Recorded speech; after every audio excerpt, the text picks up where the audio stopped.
Hey, Turk.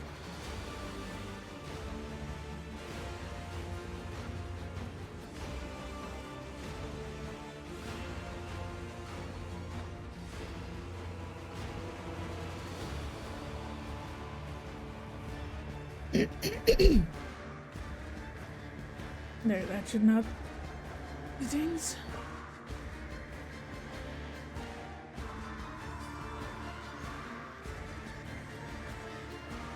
Alright, let me know if the mic's... Oh, it's sounding fine. Jesus, hello? It's very strange though, because it says it's picking up my G Pro headset, but I'm not... I don't know. So if you hear me twice, let me know. I'm not sure how it's picking up my headset. It doesn't have the mic connected. Oh well. Shit's weird.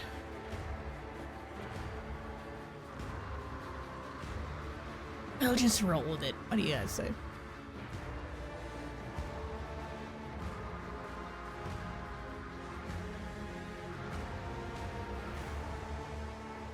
There we go.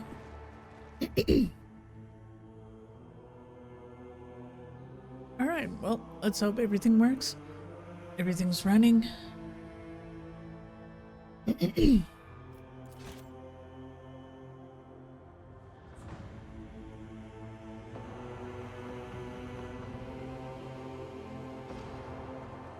Alright, I am going back to Footfall though. Because there is something that I need to finish.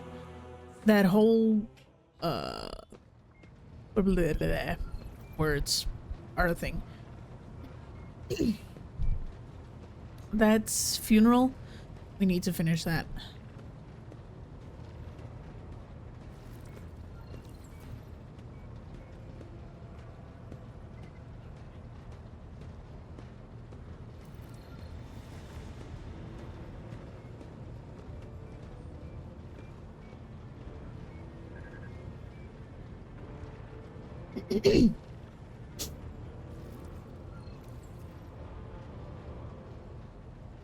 Thank you. I was asking earlier and no one said anything. That's why I was like, oh shit, let me ask.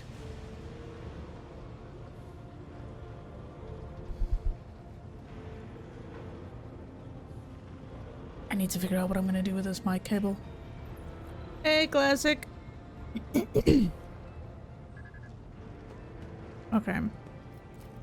We are going back. We're playing. I'm going on with Rogue Trader. Oh, fucking wonderful. I want to go back to Footfall so I can finish the one side quest that I need to do. And I need to finish. Lord Captain, we are once more within reach of the Von Valentius Protectorate, but most urgency is restoring communication with your planets and bestowing the wisdom of your decrees upon their stewards.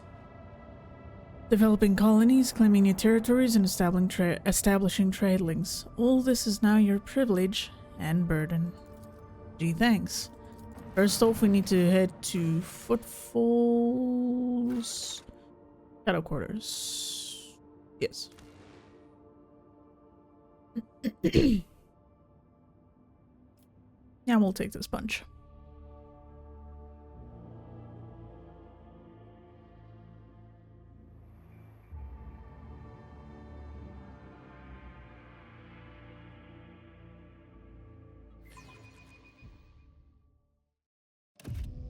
All right.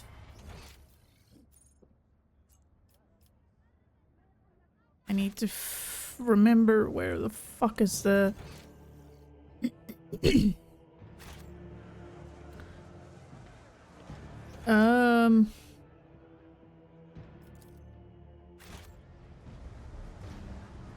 God, now my brain is struggling. Hey, Kay. I'm trying to remember where that thing was. I think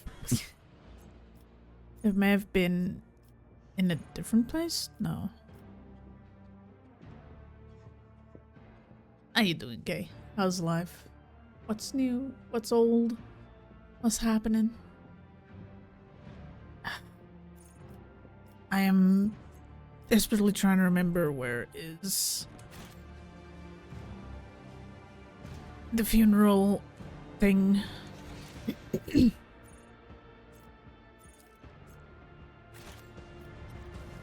I'll lay claim Maybe I to should the go to the stars. rest of Footfall? Is it this way? Nothing much playing MechWarrior 5 versus. Ooh. Getting time for me to get 10,000 of some random oranges. I'm sure you'll do fine, Classic.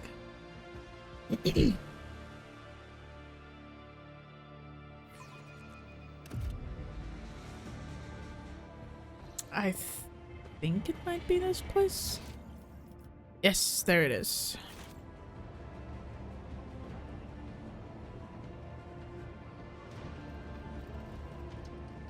So I have an idea of who Fidelio is.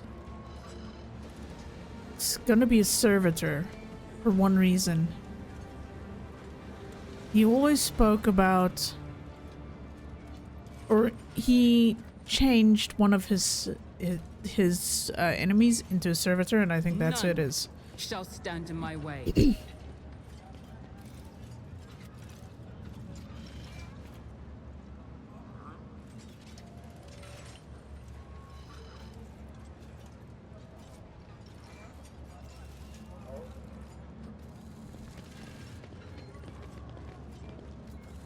I'm curious, how do I figure it out?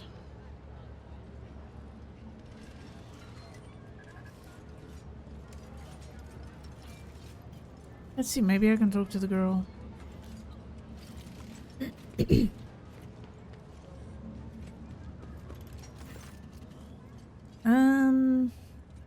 Yeah. Have you ever heard the name Fidelio? Someone my dad is very mad at, but dad is always mad at everyone at Grandpa, Mom, Dagan, Chaplain. Okay, so she doesn't tell me anything that I need. Did you all see the video? Yeah, I did see it. Jeez.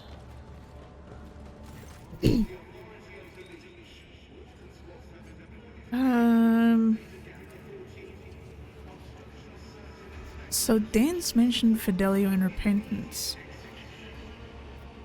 Think I might know the answer.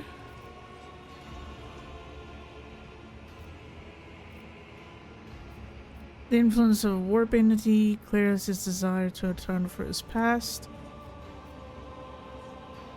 Anything is possible. I suppose it was rough for him when he went. His body rejected medicine and implants. He was raving on and off.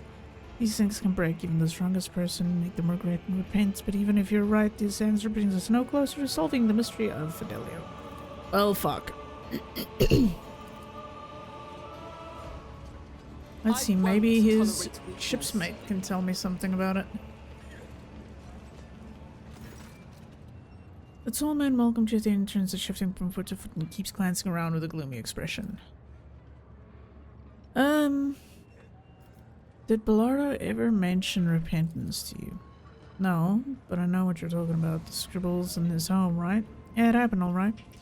That writing just appeared out of nowhere on the walls, the mirrors, and always the same word, repentance. I told him to get a psychic to check his house for sorcery, but he said no. Price, I guess. He said something about that, how he had already paid too much for repentance.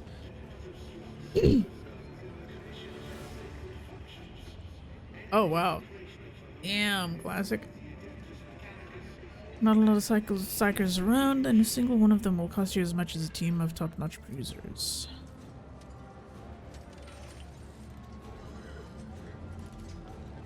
See if he has anything to say.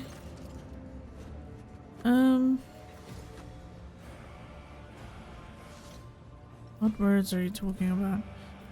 I don't know, out of the blue, writing started to appear on the wall in our house, just one word, print and speak, sprawling scribbles like a child's handwriting. The first one would be about 10 years or so back. The help kept whispering about how it was the work of ghosts, but for some reason the old man didn't want to do anything about it, and he told me not to. The writing amused him somehow. He scratched on the wall, he just grinned. Huh. Is there anyone else that I can talk to around here? Specifically about this? No. It's because the only thing that makes sense to me is that it would be, hey, got a stain? How you doing? That it would be a servitor. Book of Remembrance. Among the words of parting and praise for the deceased, a fresh entry stands out. Repentance with a signature underneath. The letters are crabbed and illegible. Let's see if I can actually talk to him about that now. Hey, finish guy.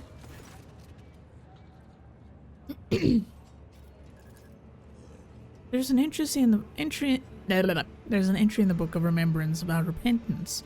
The writing looks fresh. Good Fidelio have left it. Ah, that's odd. I've been watching the guests, and I know everyone here. You're not Fidelio, then no one here is Fidelio. Well, unless they were able to get in undetected. Oh.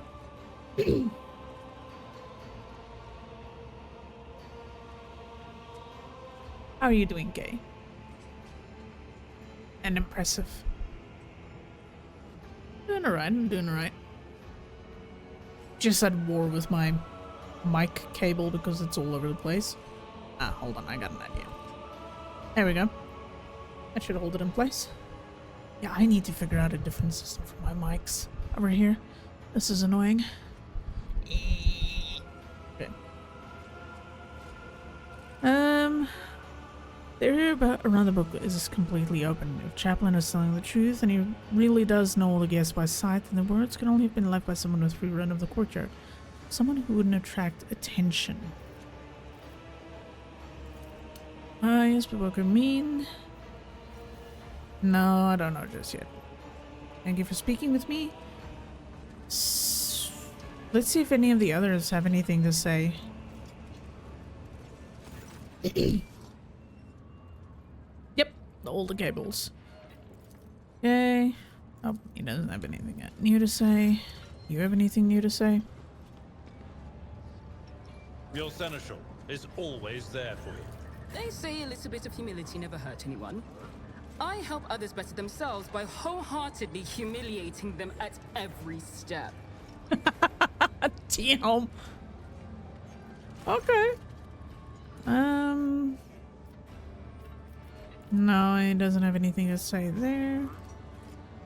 Let's see if she has anything to say.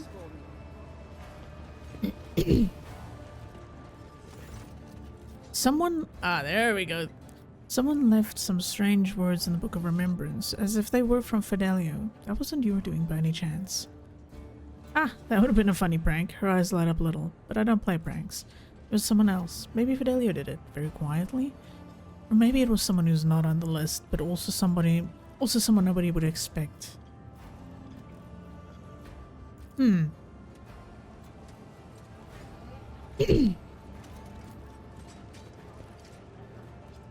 There's an odd smell to the samosek. It seems very likely the drink has been poisoned.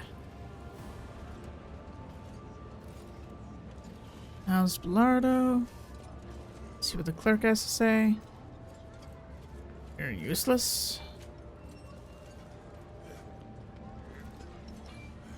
This one stands out from the rest, if I'm gonna be honest. I think that's her. But to try and get... Ah! But I'm dying of this heat. How bad is it? Is it really that bad?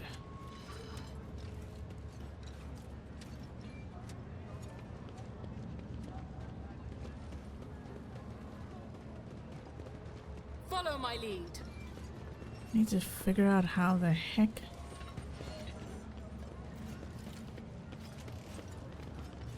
Do I get it to pick up?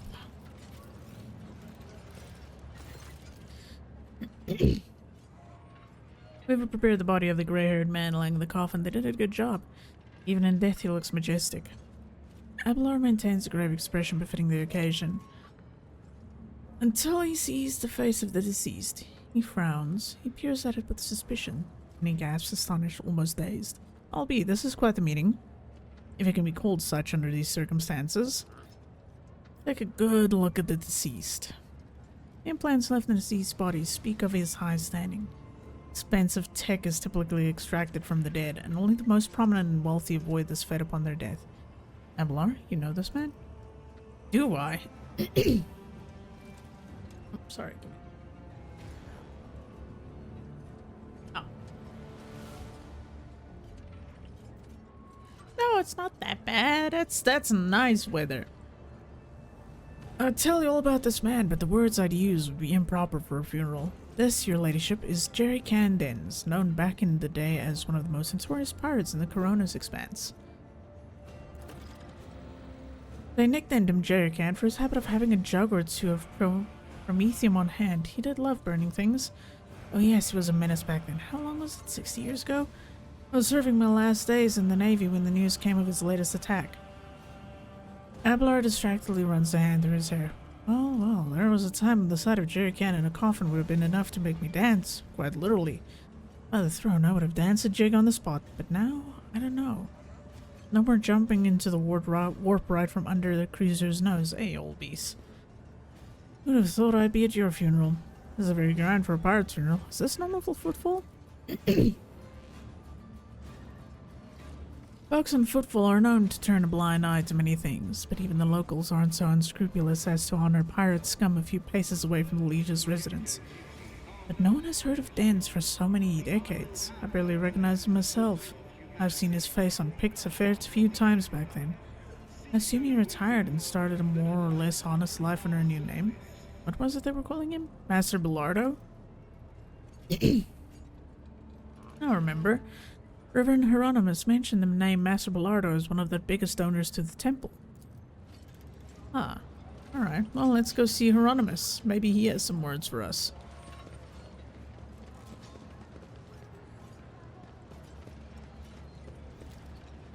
Maybe he can explain some things.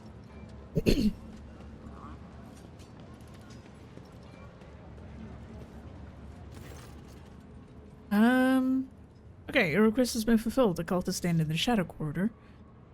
Oh, we're not authorized to deliver an anonymous donation to you. Oh, okay. It's been cleared out. Grim's smile brightens his features. Oh, wait. Give it to you in person, but to help that'll benefit them. Okay. Features and makes the sign of the Aquila. I hope that their suffering was commensurate with their deeds. Ah, okay. Is it true that the pirate Dens Bellardo was your parishioner, and that he endowed the Drusians with donations? It is. Over the course of his life, that reprobate had burdened his soul with many vile and egregious acts. His confessions were akin to a grand catechism listing humankind's imminent vices and enormities. Jesus, for some reason my brain is not picking up on words today. Hello?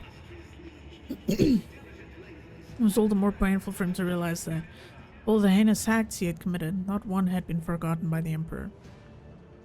Dens Bellardo was afraid of death and that which would await him after.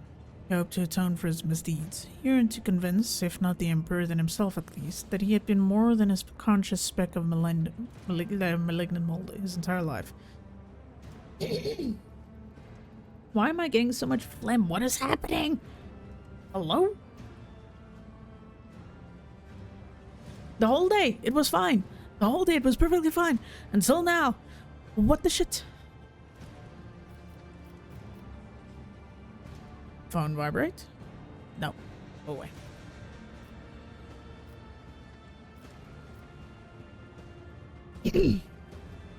Well, everyone deserves a chance at redemption.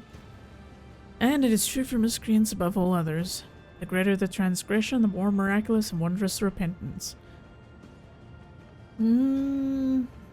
Yeah, sure, let's see what he has to sell. Do I have anything that I can drop off? Yeah, sure, why not?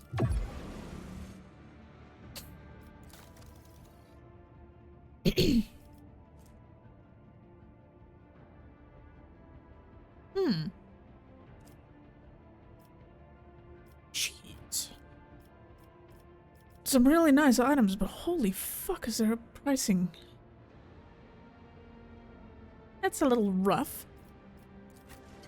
Are these allergic to streaming? No, what do you mean? What's up, Diddy? I don't know what's happening. It's a pain in my ass, that's what it is. I have no idea what is happening with myself today. But it's fine. It's fine, it's been a few days since I streamed last. We'll figure it out. Alright, let's go talk to the chaplain and see if he's got anything to say.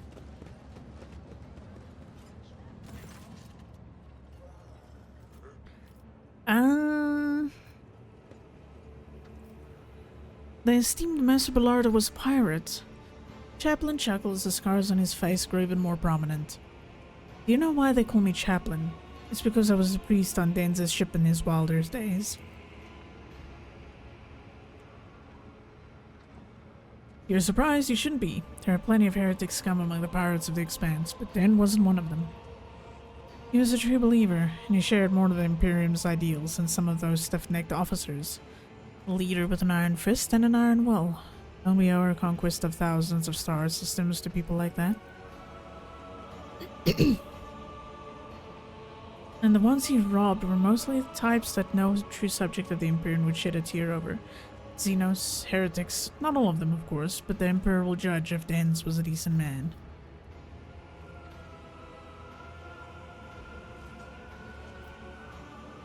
Is there anything else I can say about this? Sedans mentioned Videla and Repentance. Warp Entity, name of ship. No. Champion in the matter. Consider triangle. Chaplain gives you a less than friendly look but nods. You represent House of Valencius. You can certainly try to call the wool into question if you so wish. Let me just ask you, are you sure you're ready to resolve everything now? Maybe you'd like to talk to all sides from your own opinions of the claimants. Hey Pisces, how's the foot? How's the ankle holding up?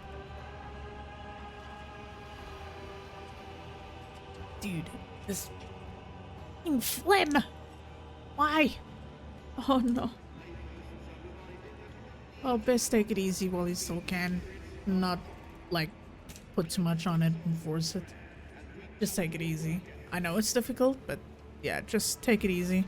I think I still need more time. I'll get back to you.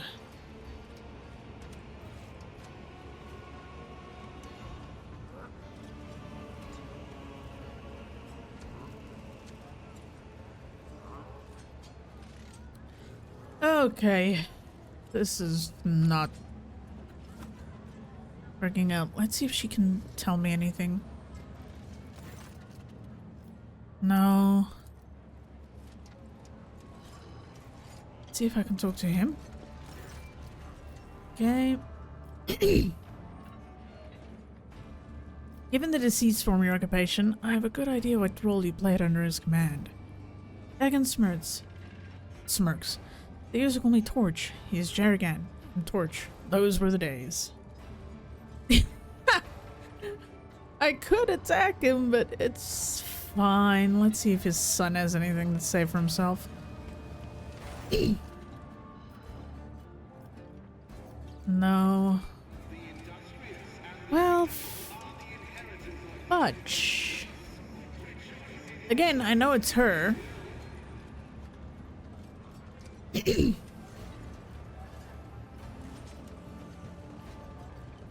But it's definitely not making my life any easier over here. Victory awaits!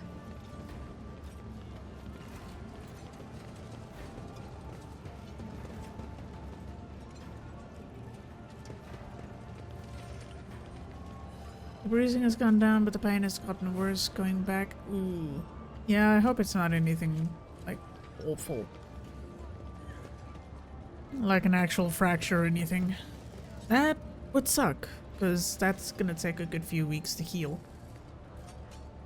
That's definitely not gonna be fun.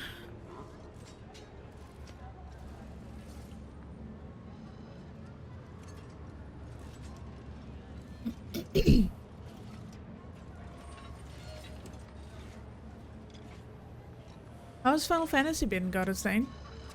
I've recently only got back into it again myself now that we have internet again, so that's something. Well, fuck, am I really gonna have to look up a fucking guide? Seriously, okay. Okay, looks like I'm doing this. Because I know who it is, but to try and connect everything to get it figured out is not working.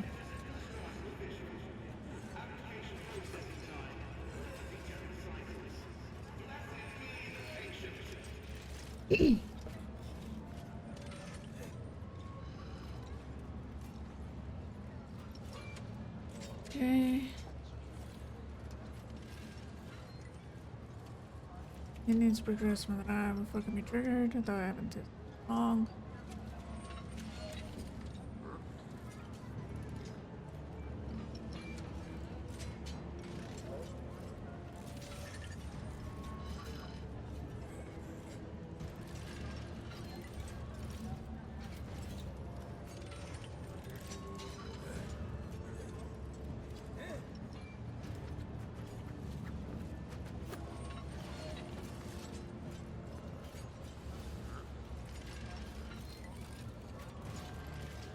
Okay, this...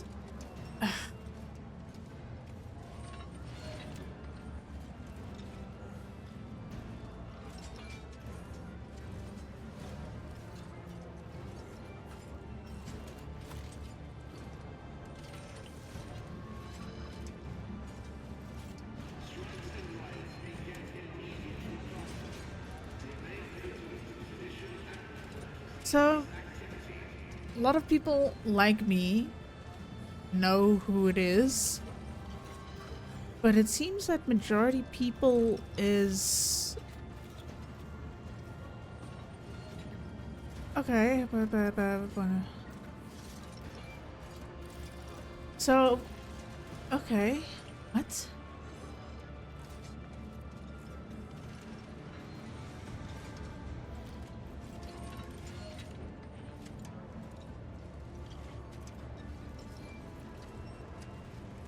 Okay, them in the book. Okay.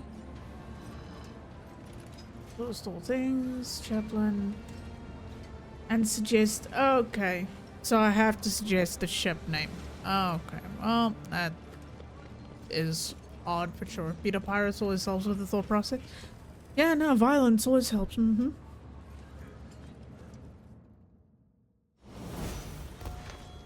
Yeah, I'll level up after this. I'd like to discuss. Could be the name. Could be a name, the name of a ship, for example. A ship called Repentance. I'm not sure, but you might be right. Now that you said it, I've remembered an interesting detail. About 12 years back, there was an attempt on Denz's life. Not many could have even gotten close to him, let alone wounded him, but that assassin was a master of her craft. Denz always was a hardy fellow, and that's what saved him. That and his trusty implants. The paramedics pretty much had to put him back together from scratch. When he finally emerged from the hands of the Sawbones, months after the attempted assassination, he kept chuckling about her being a sharp one, and that she was real angry with him for burning her father or her husband, I don't recall. And he was a ship captain.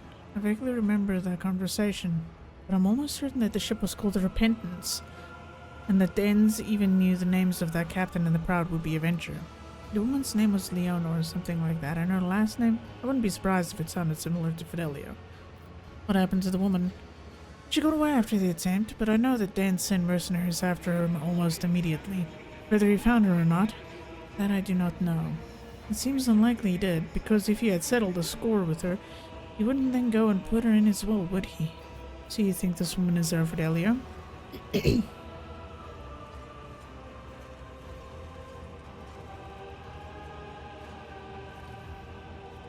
Wait, jeez, you guys are...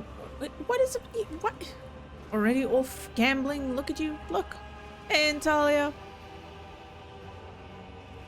Y'all... gambling again? Look at you little bastards. Look at you. Look, just look at you. Just look at you gambling over there. Little gamblers. A lot of you. Emily's phone. It's my best guess. Let me remind you what he said. I owe Fidelio, if not for the Repentance. Who else could he have been indebted to if not a vengeful daughter, or a lover, or whoever she was, of a captain he'd killed? It would be a very Dan's thing to do, to leave all the money not to his wimp of a son, not to his idiot first mate, but to the cunning lass who had almost killed him. Well, looks like we've cleared up the Repentance part. Seems so, if we guessed right. All that's left is Fidelio and the wool. Gotta get those points to spend on the good redeems. Fuck you! You've been such a good girl. Fuck you! Fuck you and the horse you rode in on!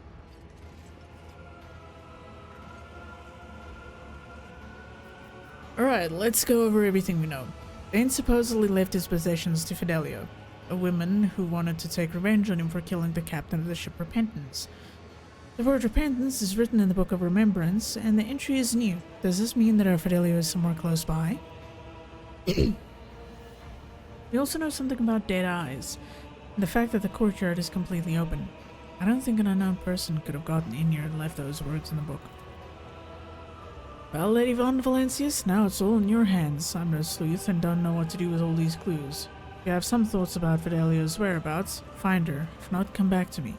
You still need to send Dance on his way and deal with the matter of his estate. Okay. Now let's see if we can talk to her.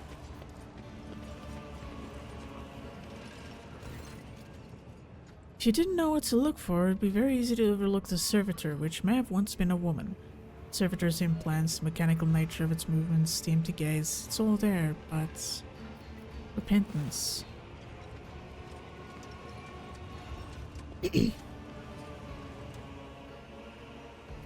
That single word causes the servitor's body to twist in a violent spasm. Something akin to a sob or a growl builds in its throat. Its mechanical appendages jerk convulsively. Chaplain's tall figure appears next to you. So this is our heir, right? He pauses, mulling it over, then gestures for the administratum clerk who gave the opening speech to approach. The inventory of Dan's possessions. What does it say about the servitor? Let's see. One moment. Section B, 1740. Personal effects of the deceased. Subsection servitors. Here it is. Oh, this is a rare one-of-a-kind unit, commissioned personally by Master Bellardo 12 years ago. The main function of the servitor is cleaning the house, bedrooms, vestibules, bathrooms. In accordance with Master Bellardo's wishes, its free will was completely eradicated, and the parts of its brain that regulated pleasure responses were destroyed. But to a large extent, its memory and awareness were preserved. Chaplain, is everything clear to you now? I believe so. Didn't I tell you that Dens, after he survived the assassination attempt, sent a whole squad of mercenaries to hunt down the woman who tried to kill him? Looks like you found her. Chaplain nods at the servitor.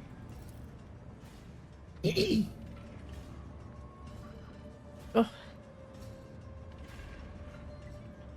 She was allowed to keep her memory and some semblance of awareness, so I suppose the mysterious writing of repentance, both here in the book and back at Dens' home, was done by her. The question that remains, of course, is why would Dens decide to make a servitor of his heir? This is either his last and cruelest joke, or an incredibly ham-fisted attempt to make amends on his deathbed. I'd like to believe that it's the former. Can a servitor even inherit?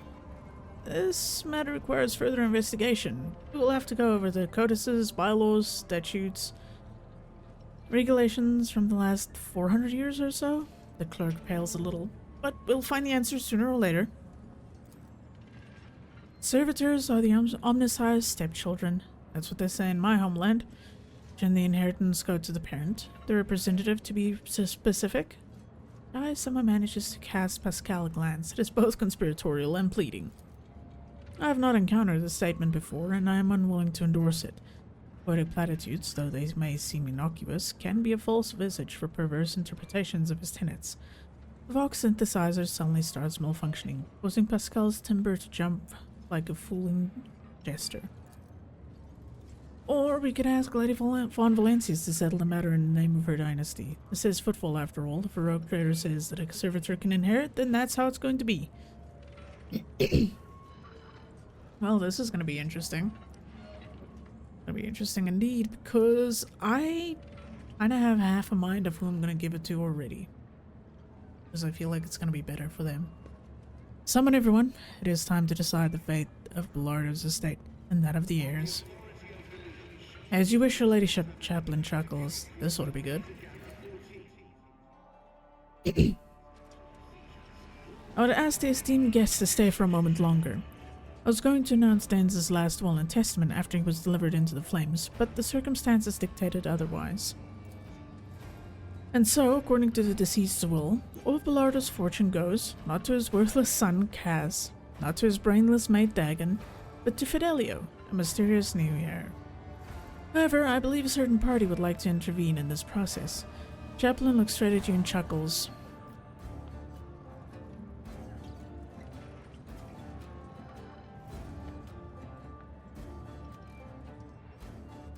Ooh. You know, I kind of want to go with the first option just to see what happens. Who among you knows this woman? What about the story of the ship Repentance? I wish to hear it all. That's the cleaner servitor from our house. What's there to know about her? Only outstanding quality is that it's hilarious how she wobbles and flaps her grabbers about when you kick her out of the way. I don't know about the servitor. I've got better things to do in my life than look at furniture. And the ship? I think there was one Cobra by that name or something similar. We were pretty gentle with it. Boarded it, I mean.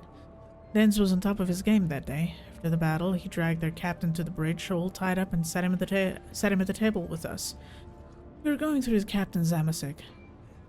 You sure you want to hear everything? Go on. Anyway, the three of us sat there, me, Dens, and the captain of the Repentance.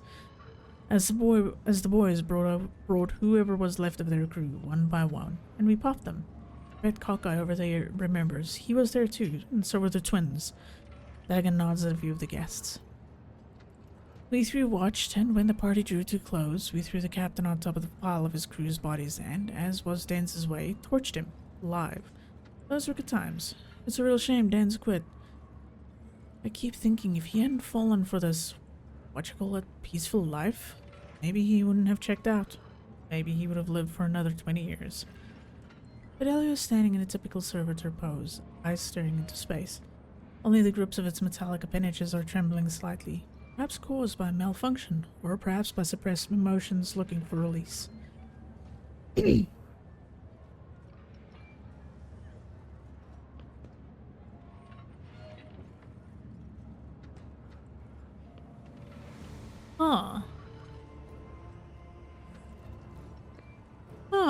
Hey, Novus. How you doing? It's all in the past. Let us not spill any more blood. Chaplain, take care of this poor soul. May she live out her days in peace. I will spare no effort. And now? Your ladyship, maybe we should discuss the inheritance. Reminiscing is nice and all, but we've got pressing issues to deal with here. The only one here who truly loved Dens is his granddaughter, Adelia Bellardo. She inherits his fortune. The name on the will is Fidelio, but Chaplain pulls a hefty scroll out of his bag and tears it to shreds. All his life, Dens spat on laws. I think you'd understand.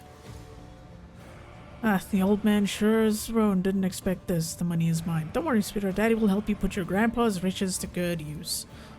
Yes, have you finally gone deaf from all that drinking? The inheritance is Adelia's, not yours. You make any attempt to coerce her, I, as Dens' executor, will be forced to take steps. What hit 1%? Huh? Wait, what hit 1%? I'm in the 1%. What? I'm doing alright. Moved. Living in a different place now, better place. So yoy. The chaplain puts a hand on the handle of his hammer. Oh, I see. All of you have it in for old Kaz, eh? Well, I'm afraid you'll leave me no choice.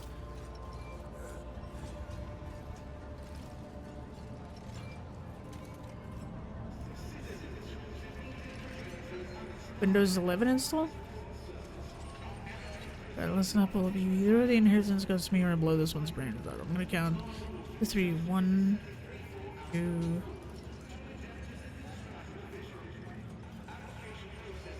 See what happens.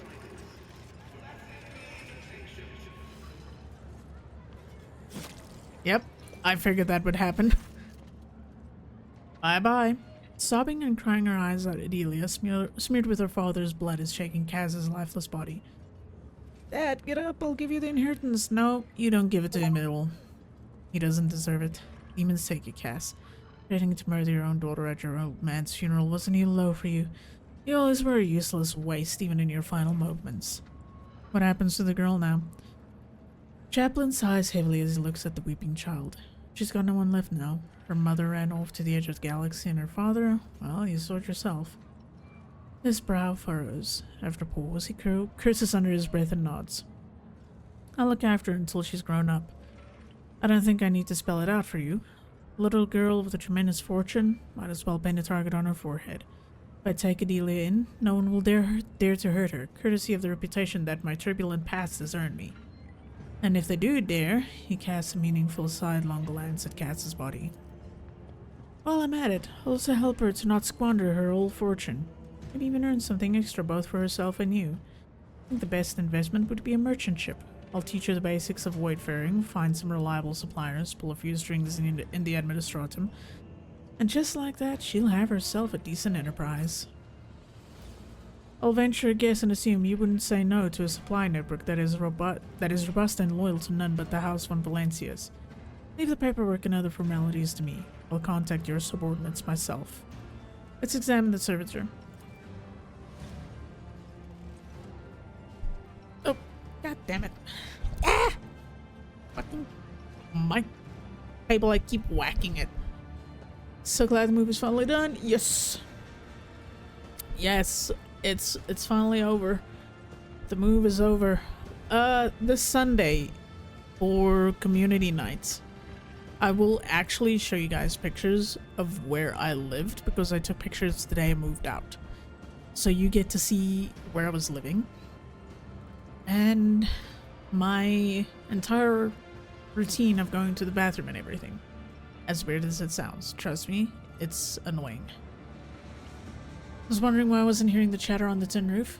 Nope, no more tin roof. It's a normal house. The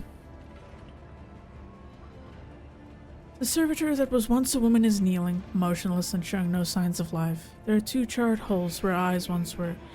Some malfunction must have burned its brain from the inside. Its face bears a peaceful smile.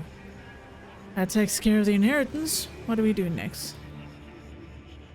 I don't know if I want to see your toilet. No, it's literally so. The toilet was outside. I lived in a cabin on a property. So I didn't have a bathroom, I didn't have a kitchen, I didn't have a living room. It was a singular room with a fridge, a wall unit, and my desk, and a bed. South Africans know what I'm talking about because it's the general thing of what happens here if you struggle to be able to buy a place. Novus might actually know this. So, it was literally a walk outside to a bathroom that was attached to the house on the outside. And it was a 30-meter walk every time. So it was 30 meters there and 30 meters back. There were no lights. So it was me walking in the dark with my phone as a flashlight.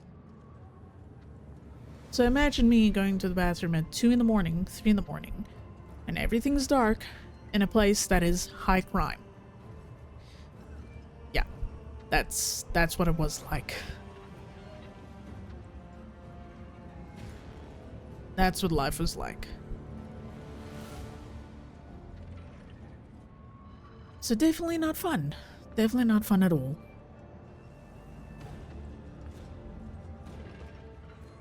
But yeah, I'll show you guys the pictures on Sunday. Then you get to see it. Chaplain looks at the coffin. I'd like to say goodbye to my old friend. I imagine the crematorium has got its furnaces up and running already, but I feel it would be kind of sad to just shove dens in there like that. He was known as Jerry Can Dens, and he loved having his enemies drenched in promethium and burned. I think it'd be a nice gesture to send him on his way in the same fashion. Thankfully, it's easily enough to procure a jerry can of promethium and football. Abelard nods in approval. Fitting. Chaplain gives you a sidelong glance. Want to stay and watch? Yeah, sure, with pleasure. Well, let's get started, I guess. Let's watch a body get set on fire.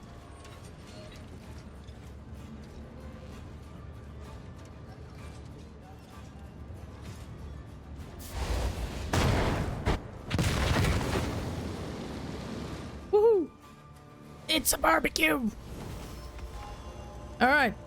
And we are done with this. Is there anything else that I need to do? Okay. Yep. Barbecue. Okay, reclaim what was once lost. Okay. Companion quest, Stray Bridge, Sister Argenta. Gold trader also red news, ready to conduct business because small Lord Captain can listen to just intriguing business propositions. Okay. Earnings possesses information about some of the plans of the Cult of the Final Dawn, plans connected to the industrial world. Okay. So these three I need to not be here. Did the others wake up yet? Okay, Hunger's Hand. Okay, Dreams and Stories, Mysterious Caches. Okay. This is gonna be interesting. But I can't get there because I can't access that area. 10 planets worth of scanning data from the ship's augurs is a worthy start to the rogue trader's working relationship with Opticon 22. Okay. I can actually get out of here now. Rest of footfalls at Legis Palace. Let's go here. Alright, we can actually leave now. Jesus, almost an hour just to figure out that one mission. Holy fuck. But it's done. It's over. It's over. It's done. Alright. We can move on with the rest of everything else. Finally.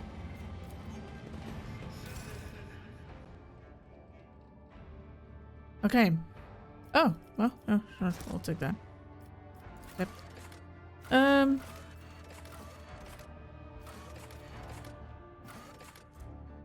Yeah, I can't do that yet because I don't have access to the place that I need to go to. So, let's go back to the ship.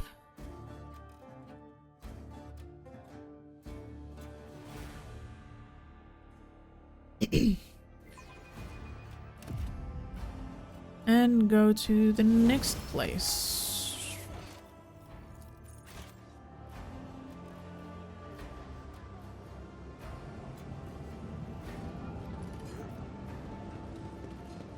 No, let me quickly do the level up. And, ooh. Not gonna lie, that actually, yeah, I'll take that. Enduring shield. Rebel distraction. Ooh, it's interesting. It's in beacon.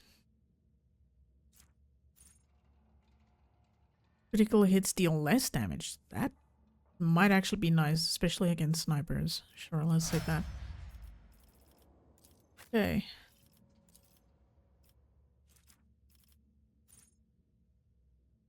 Yeah, for Argenta, this is also gonna be a good one. The broad expertise.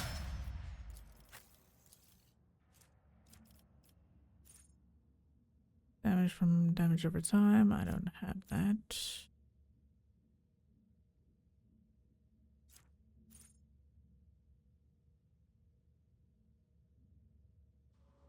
Hmm.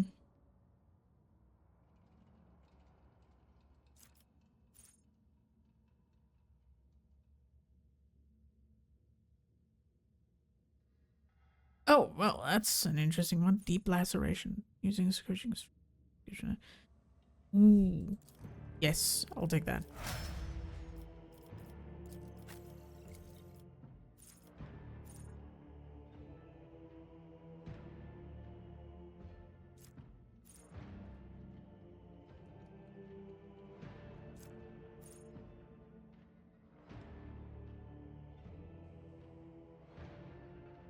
Ooh.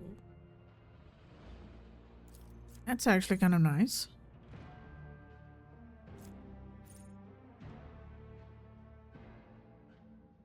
Hmm.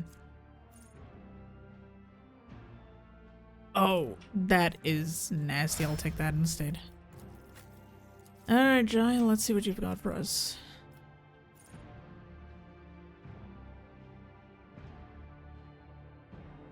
Oh, that is actually pretty nice.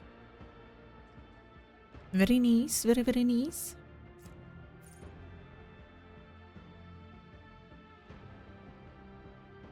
Oh, those are kind of nice.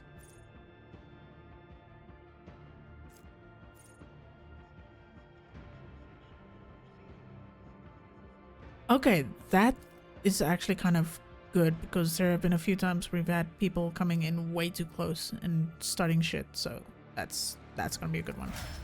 All right, None shall stand in my let's way. get out of here. And I think I need to talk to Jai. And then we need to talk to Argenta. Well, we might actually have to talk to everyone now that it's a new fucking thing, so we'll start down here. And it's a new chapter, let's talk to everyone. Alright, Cassia. Words cannot describe how boring the bridge is without our stimulating conversations. Tell me about House Rosilio. As the only voice of our family on this vessel, it is an honor. As long as your questions are courteous, I will answer every one of them. Is the Rosilio prophecy system named after your ancestor? You are shrewd indeed. My ancestor charted that route while fleeing the enemies of humanity. They say the Emperor himself was his guide, because the warp expelled their vessel without a single loss. Unfortunately, the lips of those who relate this tale seep with disgusting green hubris. I think Kalain Orselio was simply a skilled navigator. I take it House Rosilio has a rich history. Oh, yes. The navigators of the house came to the Coronis Expanse fairly recently, a mere 208 years ago. Before that, our ancestors expanded the borders of humankind's dominion for the glory of the Emperor, blazing trails to different corners of the galaxy. Who rules the house? Just as a rogue trader stands at the head of a protectorate, a Novator heads a navigator house. It is the Novator who decides where to look for alliances and which path their bloodline is destined to tread. As for our house, the transfer of power to a successor is currently underway. In the meantime, Great Regent Auronto Orselio is ensuring the stability of the house.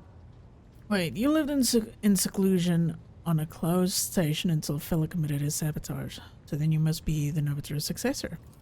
So says Regent Auronto. Nothing is decided yet. Some people in the house become enshrouded in rolling grey clouds at the thought of me becoming the Novator. But even more are bound with dull leaden chains. They think I am not ready for such a burden. With your permission, I would like to talk about something else. By all means. This is where I must beg my leave. I have enjoyed your company. Thank you for the conversation. Alright, Argenta, let's hear what you gotta say. Greetings.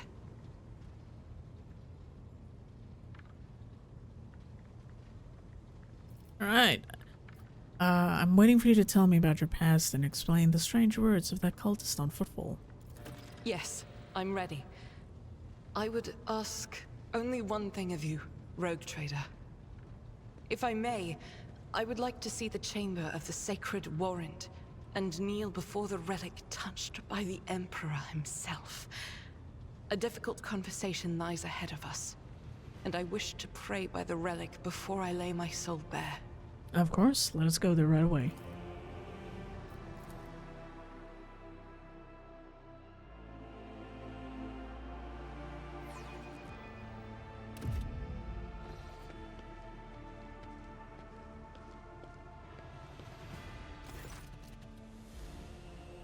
Argenta drops to her knees, her hands making the sign of the Aquila. Or Aquila. My brain is still tripping over that word. Her eyes are locked on the sweeping signature on the warrant. Seemingly mundane thing, merely a flourish on a piece of paper. Unless one knows whose hand left that mark and whose blood is on that paper. If thou seest the floor on me, smite me. If thou knowest, or fall of mine, burn me, with flames of fury and righteousness. But if thou seest the light in me, grace me. If thou hearest this plea of mine, bless me with the wrath of fury and of righteousness. Argenta's voice is sonorous, as if made for singing hymns and prayers, but right now she cannot seem to catch her breath, so overwhelmed with emotion is she. For I breathe by the will of thine, for I live by the law of thine. I carry thy word, O Emperor. I bring solace to servants of thine, and ruin to foes of thine. A fate of terror and righteousness. On finishing, she closes her eyes and remains silent for a long time with her head raised high. Slowly, like the first licks of flame in a campfire, a smile blossoms on her lips. When Argenta finally opens her eyes, they are alight with uncanny resolution. It's always weird that some parts of this is voiced and some of it just isn't. I think that's two main things that I wish is have a narrator for the narrated parts, and just you already voiced some parts of this game, you can just as well voice like the rest of it.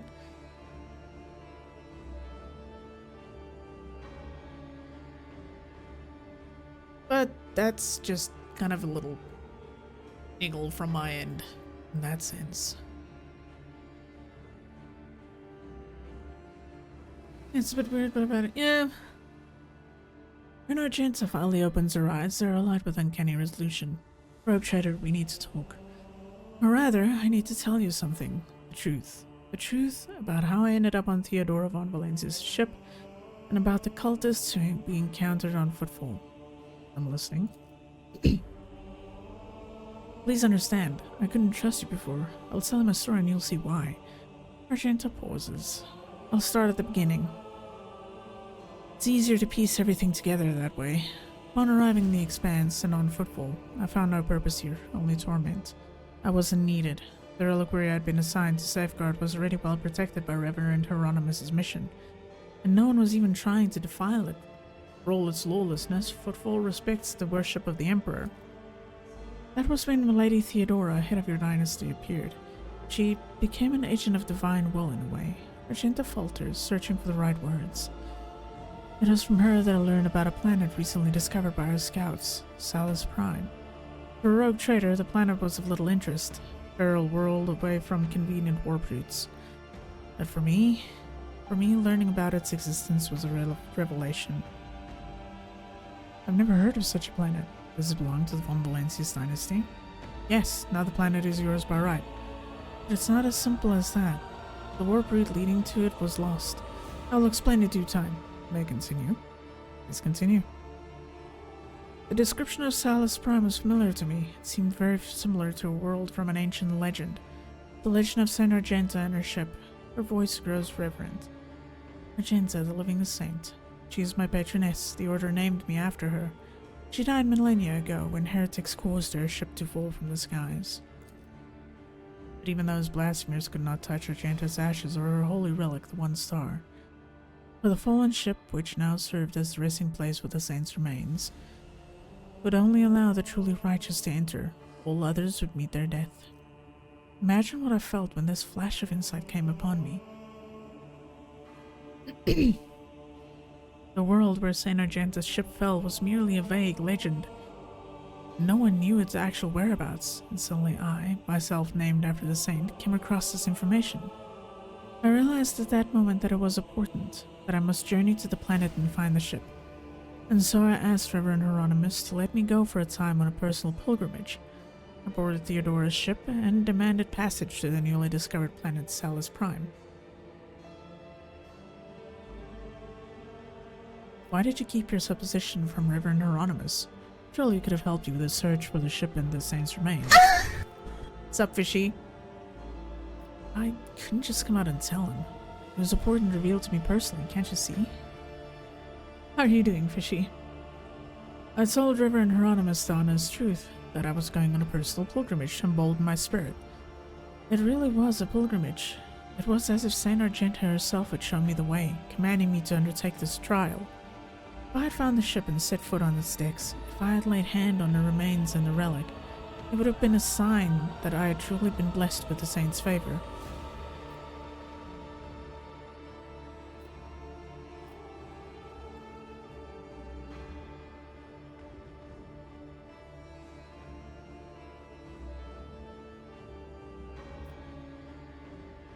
That's understandable. Searching for your destiny, for your place in the world is a special matter.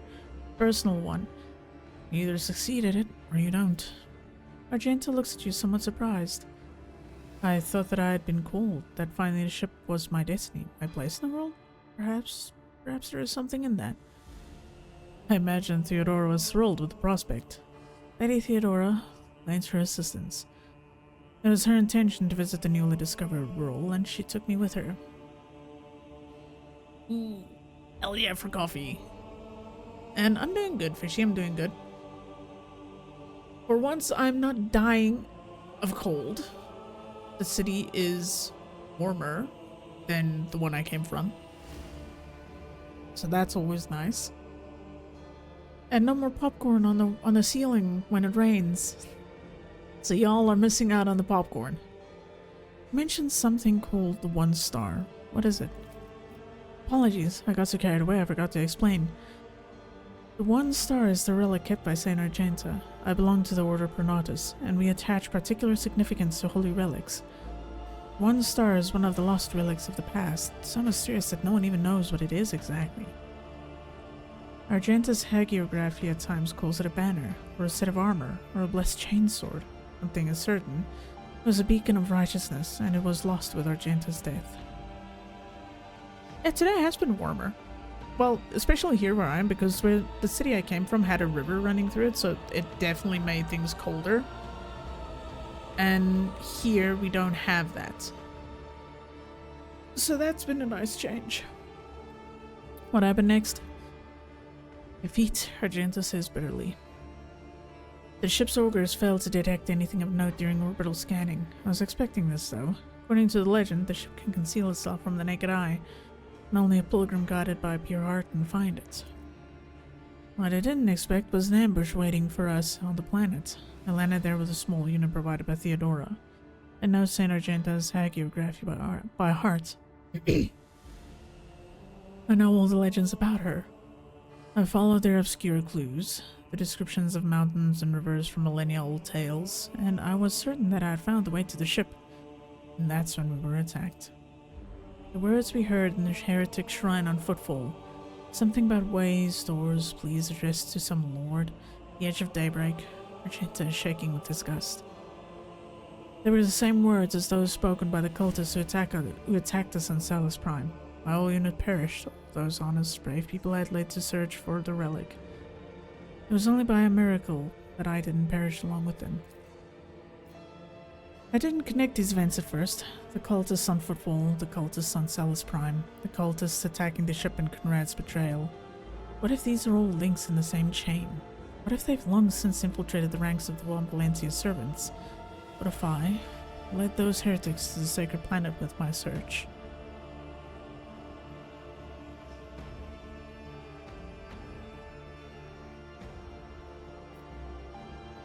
Sadly, the only one that might have all the answers, Conrad, escaped.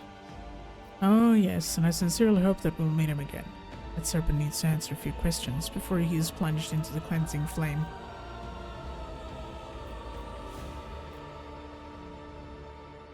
So, how did you manage to escape from the cultists? Argenta hangs her head. Theodora's people received the distress call, came to my rescue and brought me aboard the ship. I barely remember what happened.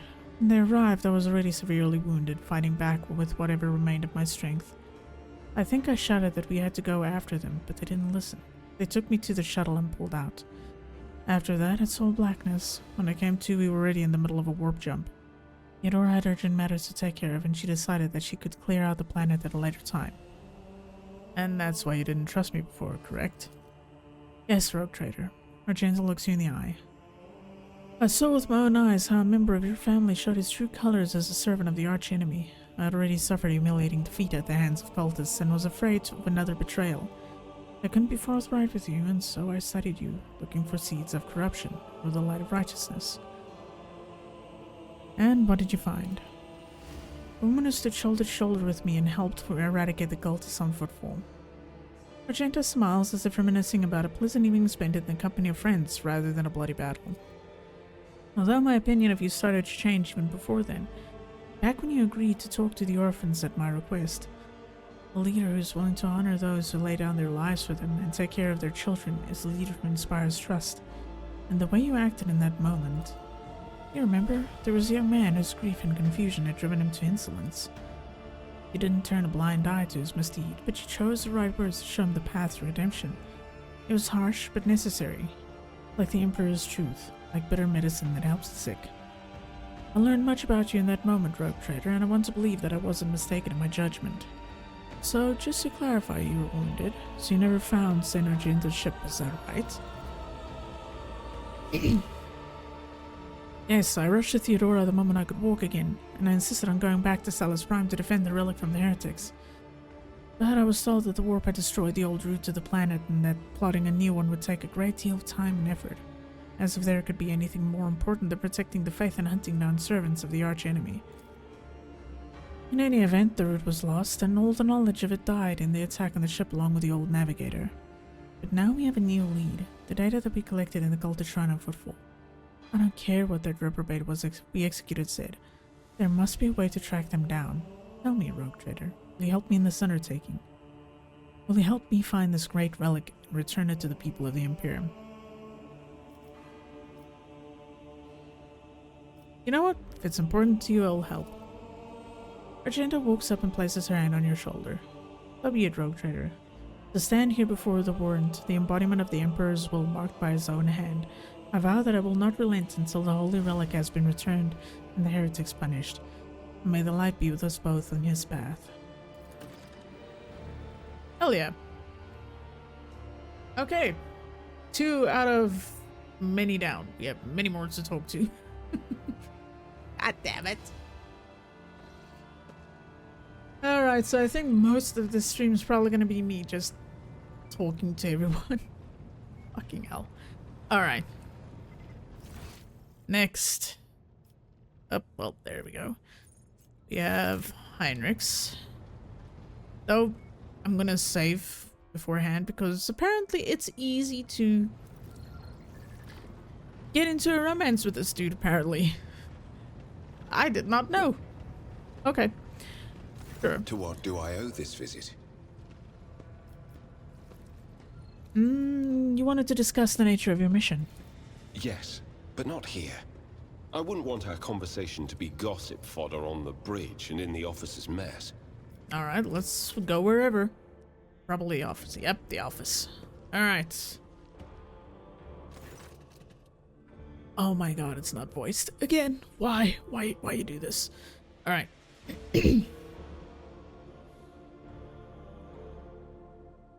Heinrichs nods slightly. Thank you for finding an opportunity to talk. This game is just an audiobook with occasional gameplay, so no surprise there. Oh, fucking hell. I know, right? And there's me, just my throat dying, me hacking out my lungs in the background, reading along.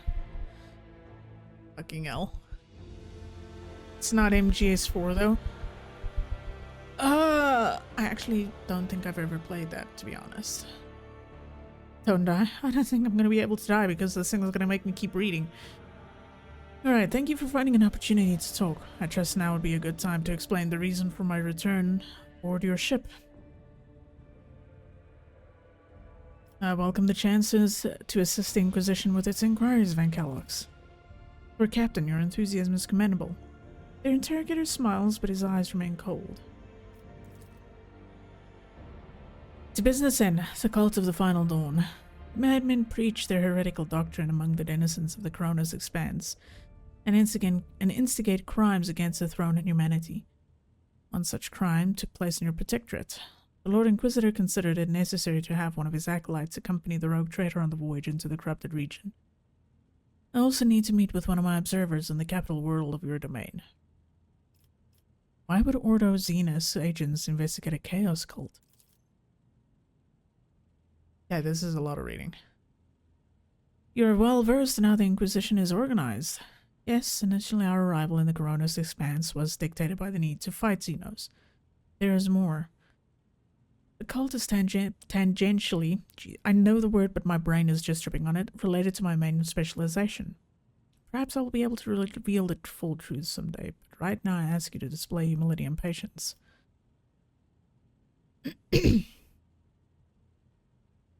The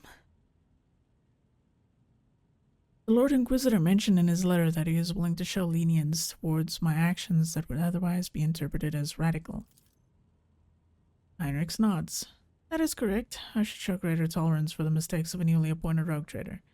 To be frank, I am surprised. The Lord Inquisitor is not the type to indulge the weakness of soul and mind, even in someone who only recently accepted the burden of a lofty title. I want to know more about this cult of the Final Dawn. Chaos worshippers, most often agents of the throne, run into lone renegades stirring up the rabble. Insane prophets and hysteric visionaries preaching the end of days. Passing comet, mutant rebellion, an onslaught of monsters. Each time they come up with a new reason why people should prostrate themselves in quivering fear. Much effort and the blood of those loyal to the Golden Throne were spent before we established the connection between these heretics. However, the cult of the Final Dawn is something greater than a gaggle of misguided seers and fortune-tellers. They cleverly spread their agents all over the Coronis expanse, disseminating heresy among honest people on the Imperial worlds. There is a certain strategy to their actions that changes whenever we get too close. And finally, they have enough military power to have had the 2 ships that we had sent after them later discovered as wreckage. The growing difficulty in making work jumps is detrimental to us, but is unlikely to inconvenience those who engage in vile sorcery day in, day out. Heinrich sighs. After the events on Rick and Menoris, I suspect that the cult might have built its nest inside Winterscale's domain. The latest reports indicate it is your protectorate that is harboring heretics.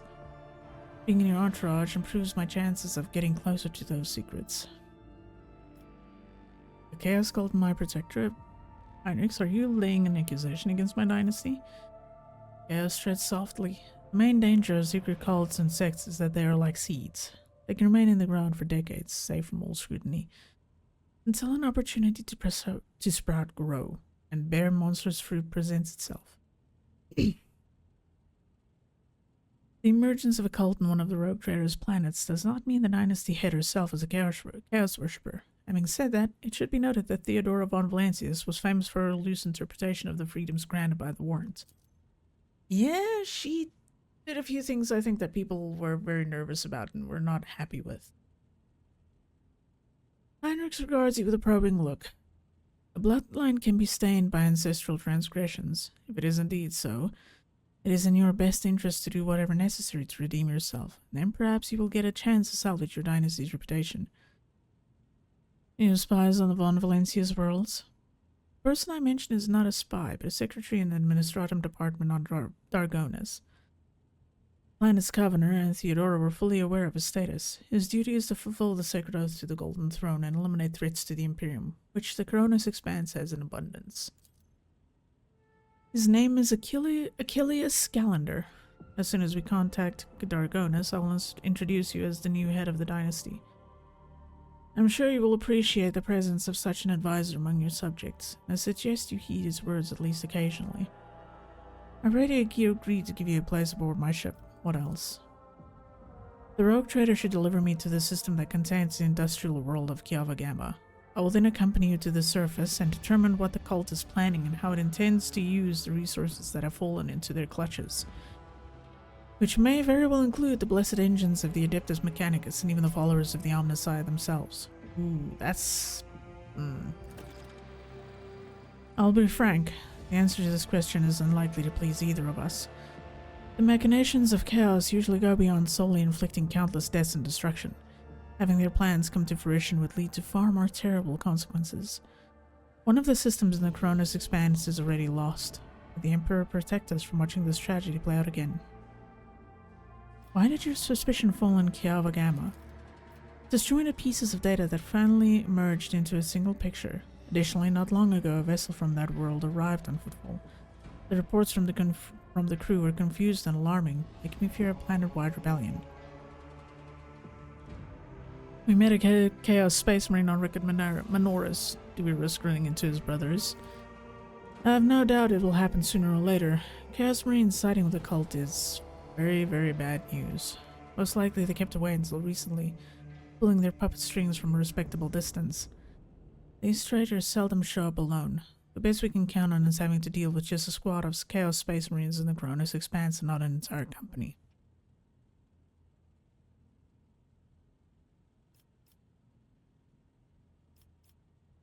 I won't let anyone throw their weight around my worlds. No, you know what? That is enough discussion about their archenemy servants. Tell me about the Drakari who stole Rickard's son.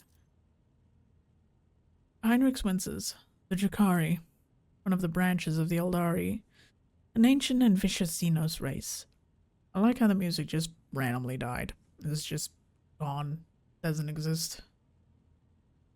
Of course. Those creatures are a living terror to ordinary people who fall prey to their raids, for the simple reason that the victims are not killed outright, but instead become their playthings. Just as you and I need air to survive, the Drakari require psychic energy born from torment and pain, which they extract from their captives with uncanny expertise. Their ships, which are difficult to mistake for any other, arrive suddenly and undetected. Their stealth technology greatly surpasses the capabilities of standard Imperium auger arrays. The objective of their raids is never to capture a world or a ship. No, they're only interested in fresh victims. After filling their holds with living captives, they disappear into the webway. Space, also known as Labyrinth Dimension, which links worlds, sectors, and stars from one end. A different dimension which conceals their greatest stronghold, Omora, the dark city of the Drakari, from which none can hope to escape. Heinrich studies your expression. I do not know why the Drakari stole Rickard's son and brought about the fulfillment of the cult's prophecies. Perhaps the Xenos themselves have played into the archenemy's designs. Or perhaps Aurora's divinations, in fact, describe the Drakari's actions. There is only one thing I can say with absolute certainty. There is no lines between the cult of the Final Dawn and the Xenos. It is simply impossible. Must go about my business. Is there anything else I need to know? Let me put it this way. You may think whatever you want of me, but my goal is not to hinder you. I'm here to help you in the fight against foes you may not even be aware of. You have my word that I will provide every assistance in uprooting the heresy that has sprouted under Von Valencia's worlds while their mistress was away. And that I will try to be more patient with the less grievous flaws of the bearers of the warrants are sometimes known to have. Jesus, that was an entire sentence with a no break. Iris inclines his head. Thank you for sparing me the time, Lord Captain. Alright.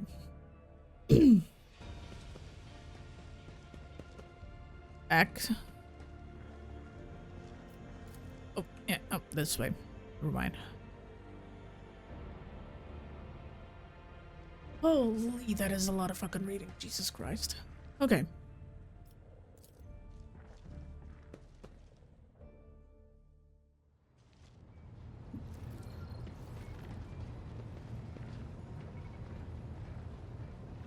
Alrighty. So, we spoke with Heinrichs, save, and then we speak to Abelard. What he has to say. Lord Captain,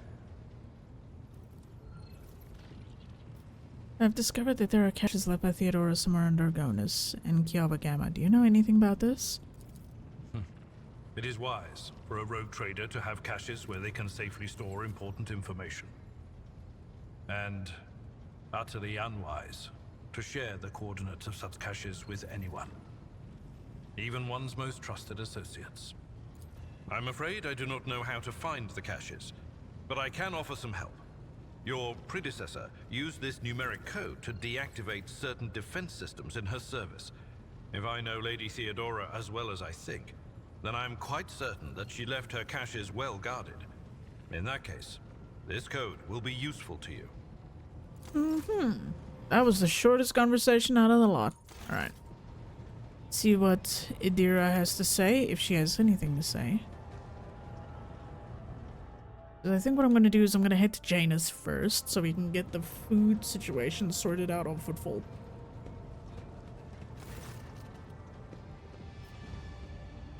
You seem to have a very strong reaction to what Argenta said by the broken lens. It was just my nerves playing up. Something about our little saint doesn't sit right with me, and I trust my gut. Oh sure, she seems straight as an arrow and as predictable as a hangover after drinking. But when I look at her, Something about her makes my brain itch.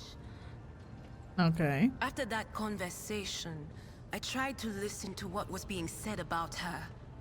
Beyond the door. What I heard was strange. Blood in her past, twilight in her present, and something like a star leading her. But where is it leading her? I saw several roads, and all of them frightened me. Do you think I should keep an eye on her? It certainly wouldn't hurt. I'll keep a watch on her too.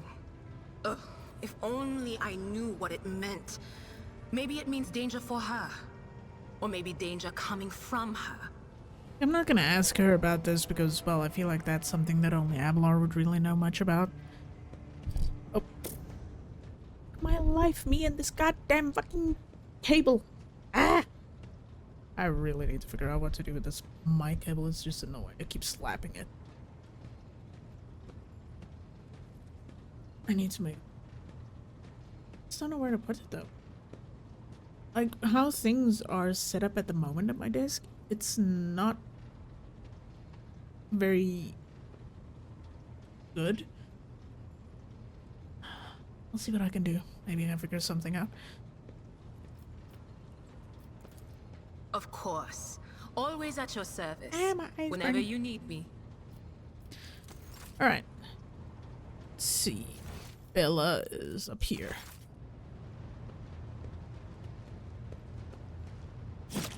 Oh, just a fount of blood. Domin, Oh, well, okay. Guess you don't want to say anything more. may the Undying One shroud your footsteps from the faithless. Alright, let's go talk to Jai. Because we do actually need to talk to her.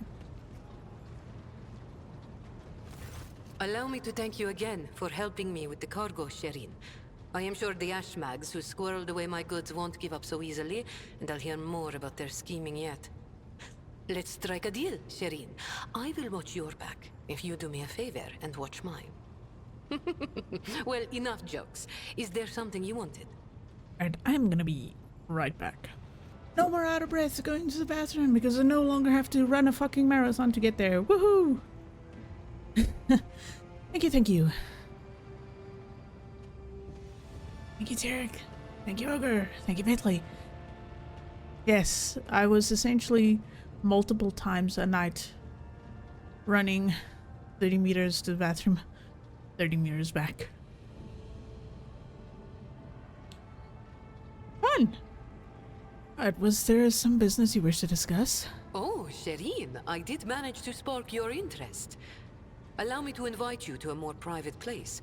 My words are meant for your ears alone. Fishy, I have perfected the clench and hustle. That's all I'm saying.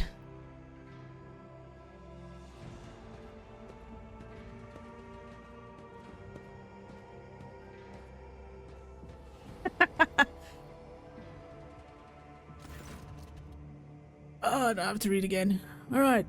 The flickering light of dozens of candles plays across Jai's face, making her small smile appear even more mysterious.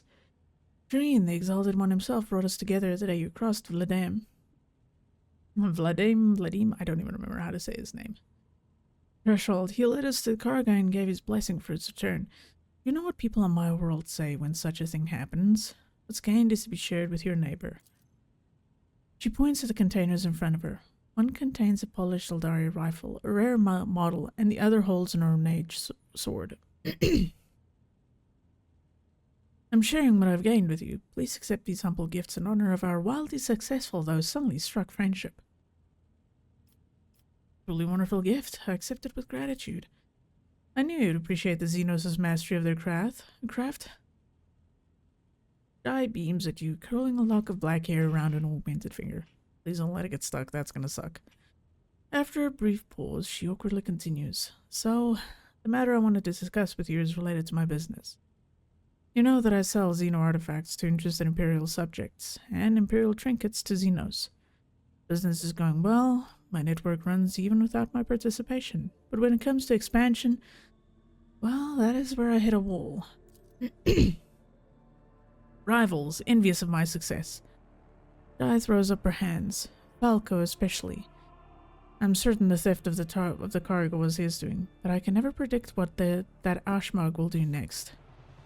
And while the Imperium's authority may be fragmented in the Expanse, it could crack down on people of my profession at any moment. Go on. If the Rogue Trader puts in a good word for me with the servants of the Adeptus Administratum, I could become an official trade representative of the Imperium. Just imagine it. A little scrap of paper will offer me and my agents protection against Ashmag schemes, far better than any refractor field. And even the Inquisition will have to think twice before they mess with me, because I'll be a representative of the law in my own right. And the best part of all this is that this will cost you precisely nothing, Shireen. All you have to do is stop by the Administratum Palace and obtain a certificate from the Master of Seals. My informant tells me that the palace is located on Dargonas, your capital world. You see how everything is aligned so wonderfully, and of course I will pay you in kind.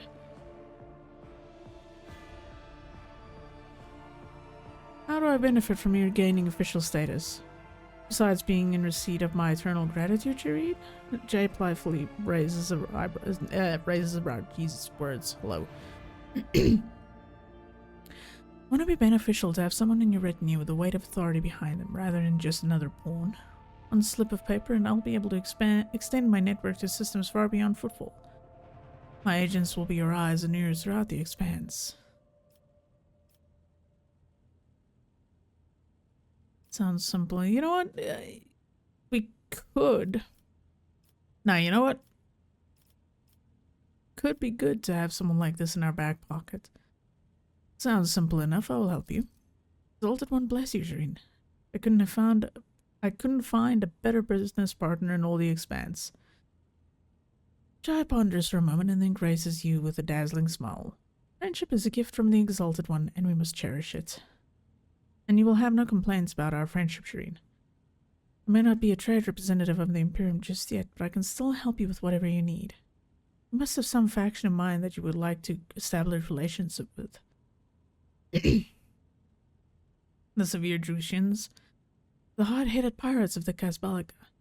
You merely need to use the right words, like a key for a lock, and people will open their hearts to you. With their wallets, I'll arrange everything. You merely have to ask.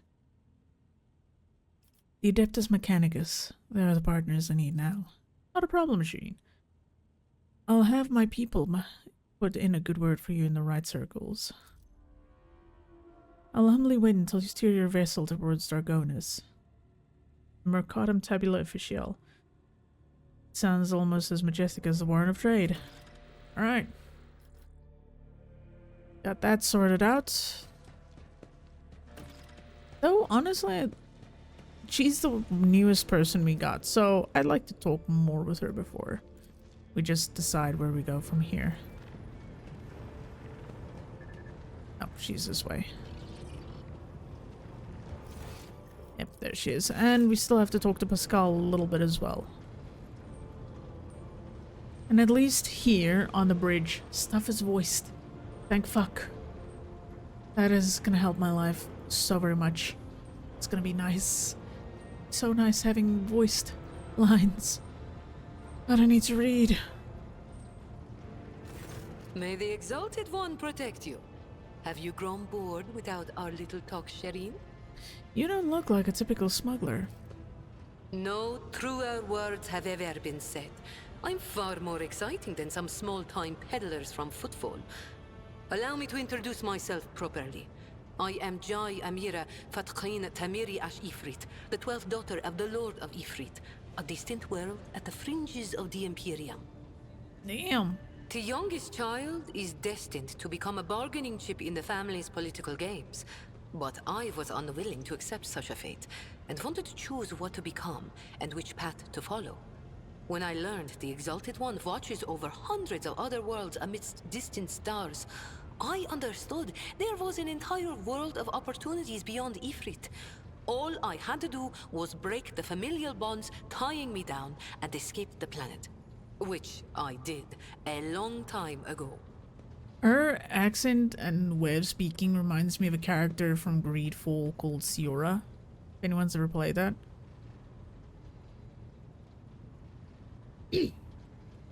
Why did you choose to come to the Coronis Expanse?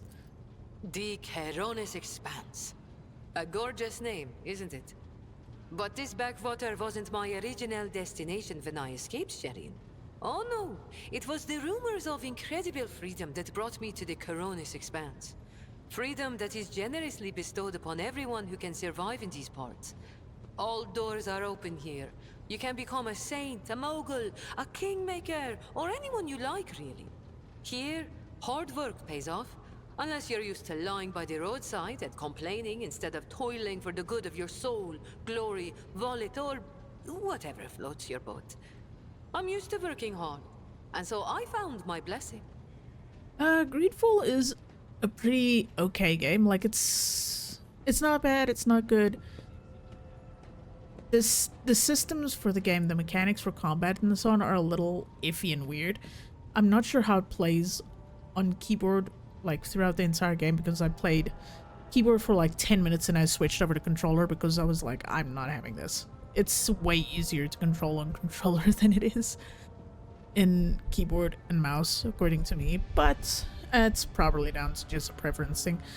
So it depends on how you want to approach it. It's not, like I said, it's not bad, it's not good, it's fine for what it is.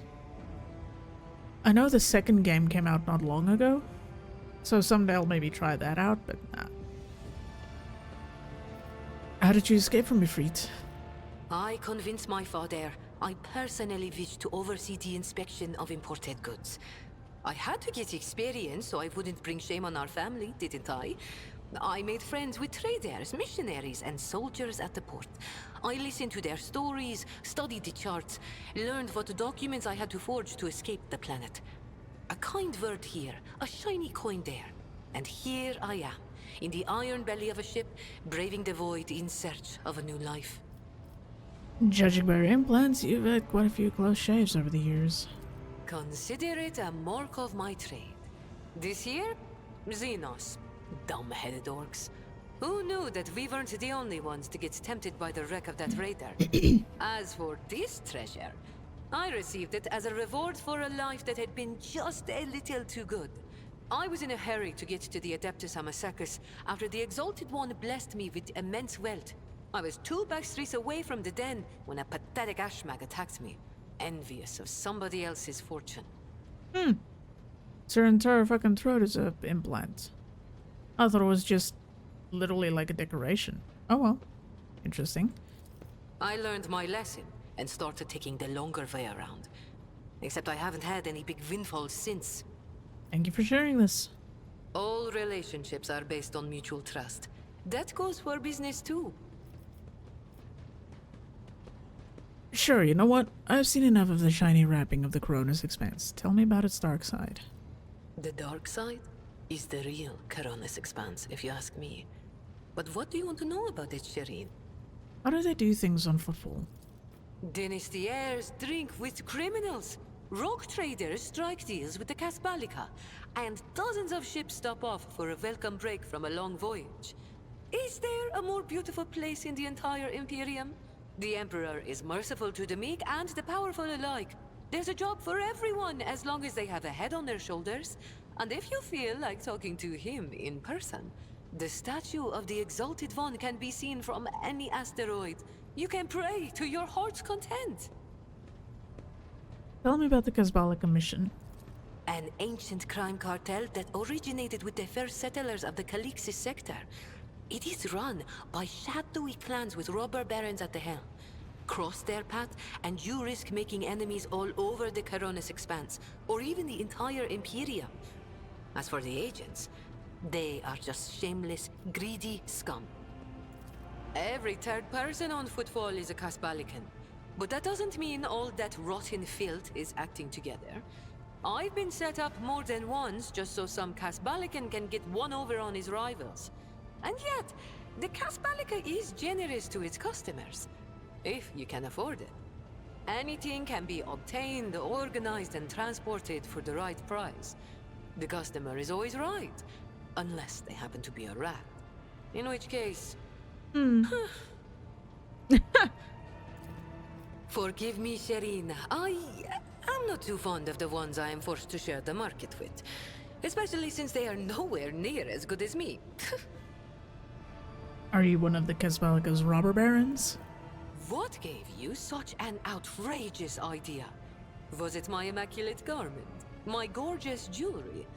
Do not worry, Shireen. I will let you know once I become a baroness, should the Exalted One will it. Just imagine the strong and fruitful alliance that could be forged between a rogue trader and the mastermind of the Casbalika. How did you become a Casbalican agent? It's not hard to do on footfall. I spent a year working for good old Christo. He was a brave soldier who gave up the ghost in a scuffle with orcs, and then took over his business. Having a good head on your shoulders and keeping the Exalted One in your heart helps to establish new contacts quickly. Eventually, I gathered together a group of honest and loyal people, and it only took a few successful contracts for the Casbalika to take notice. I quickly settled on footfall and started dispensing my wisdom to my protégés and subordinates. I lost the taste for getting my hands dirty. Tell me about the coal trade. It really is simple, Shireen. The Casbalika runs the Imperium's black market, offering special goods to those who can afford their services. Yes, I am talking about Xeno artifacts too. Alien weapons, technology, sometimes even certain kinds of living creatures. Interesting. Unlike the rogue traders whose sacred warrants make them immune even from the laws of the Exalted One, Casbalican agents are used to hiding and covering their tracks. Nobody wants to draw unwanted attention, no matter who might take an interest. Especially now that the Coronis Expanse has a warrior of the Golden Throne as its watchman. Let's change the subject. Why not? The decision is yours, Shireen. Tell me about your business in the Coronis Expanse. My trade means knowing the right people and non-people. Having the right connections and making sure the precious goods find their way into the hands of my no less precious customers. My wisdom includes the knowledge of the enemies of humankind, be they Xenos or the lowest scum in the Imperium, as well as the latest knowledge about how much they charge for any particular curio at the footfall market. Not even the most cunning Aji will deceive you as long as I am with you, Shireen. I promise you that. Whatever I have can be yours too, if your unfathomable wealth isn't enough for you already, I mean. You do business with the enemies of humanity? It has been known to happen. After years of dealing with Xenos, I've learned their customs, and even got a grasp of their language. Except they cringe whenever I start speaking. Arrogant sods. They dislike even our voices, but they never turn away our valuables. Then again, I'm used to seeing sour faces.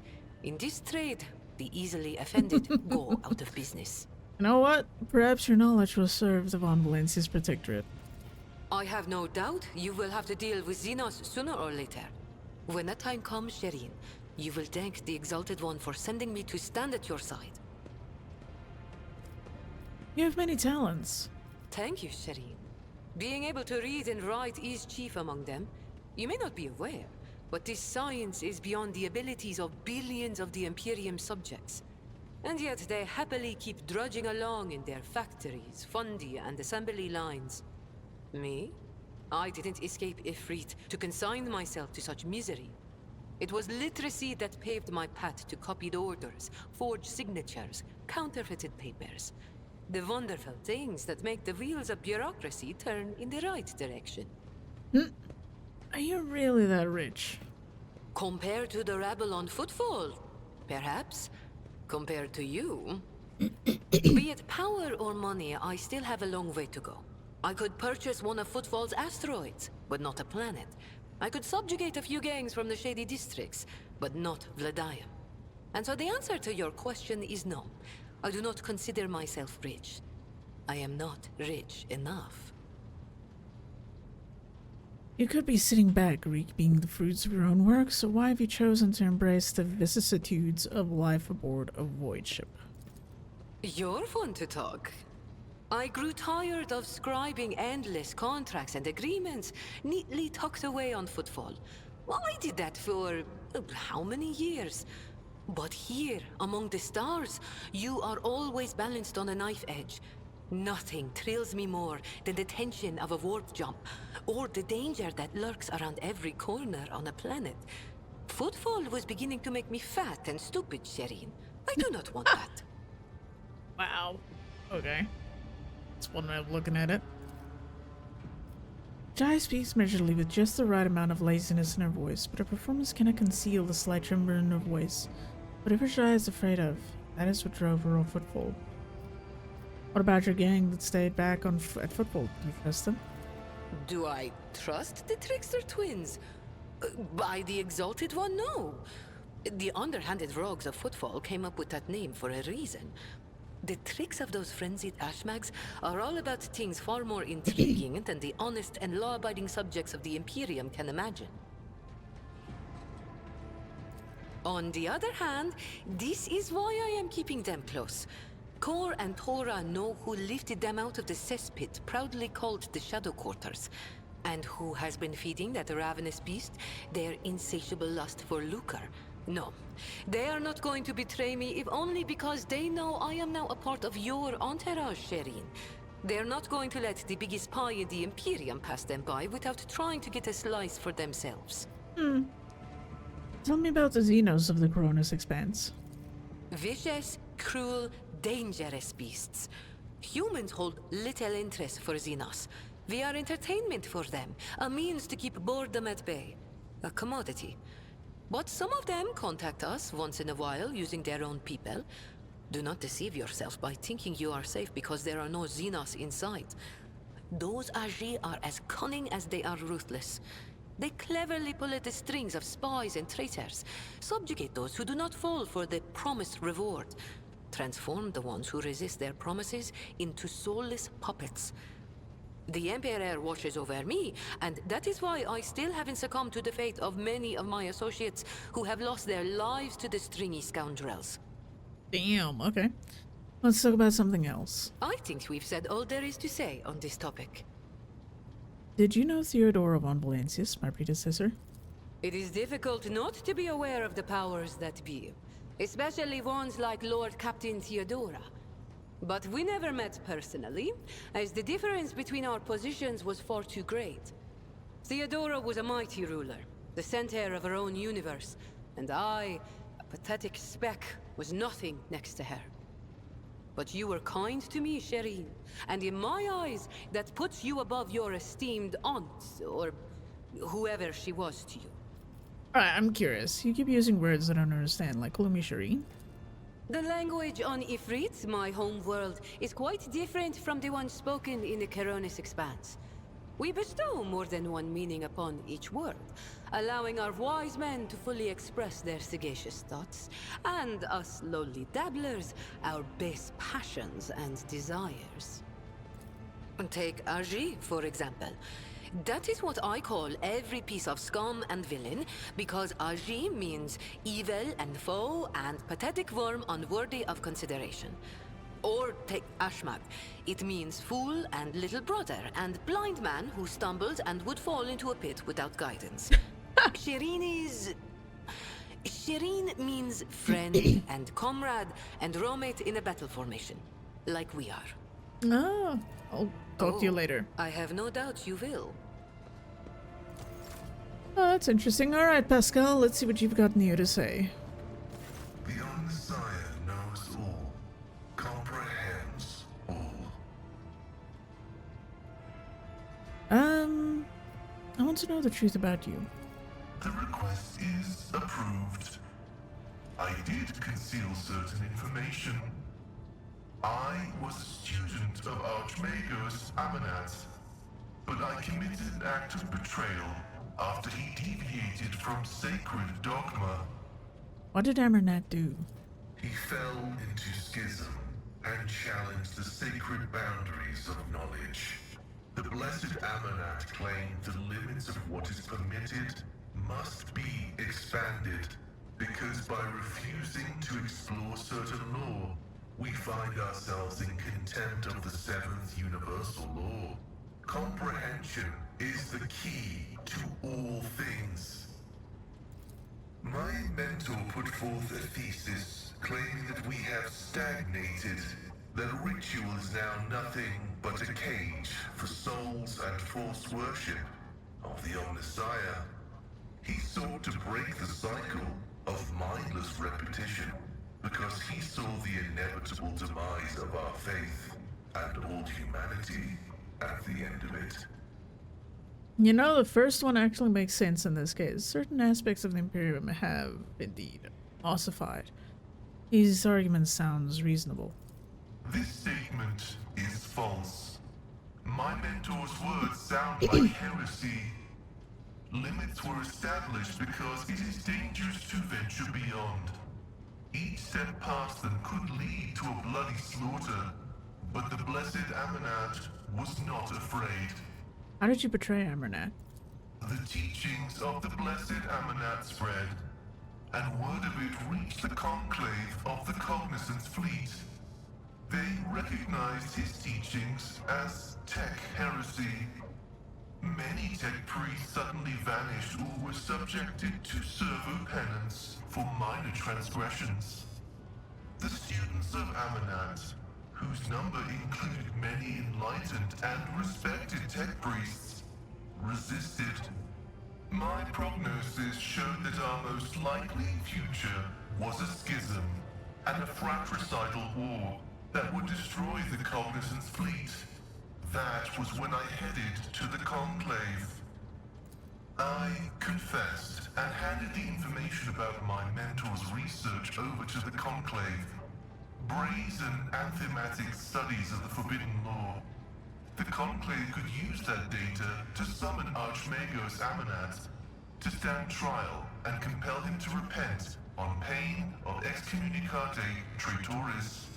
His subsequent fate is unknown to me. Well, considering we're still, even though we're an Iconoclast, we're still part of the Astra Militarum. We're still part of the Imperium. You acted as a loyal son of the Imperium should. I pray that the Omnissiah grants us wisdom to overcome the dialectic differences that divide us.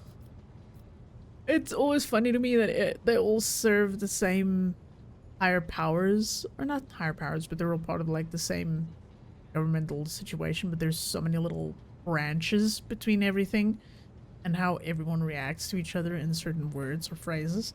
It's hilarious. So why did you go to Rick and Minoris? I was summoned there by a message that was encrypted with the Blessed Amanat's personal code, and could it be interpreted in several ways. One thing was certain. We were in danger, and I had to go to Rycat Minoris. The tech priest named Nibble. Who is he? I never met him, but I think he was a person of worth. The phrase that came from his lips indicates he was in contact with my mentor. I preserved his cortical implant and absorbed the information it contained. However, the large amounts of data memories are encoded with a cipher yet unfamiliar to me. What are you going to do next? I was wrong when I assumed it was the blessed Archmagos Amanat, who assumed the guise of Abel Haneman. But there is a connection between him and the Reverend Abel, and I intend to uncover the nature of this link. I have no more questions. Acknowledged. I will return to ruminating on the search for the blessed Amanat. Alright, I must take my leave. May your labors be effective and fruitful. Okay, so I said I was gonna go to Janus, so let's go do that.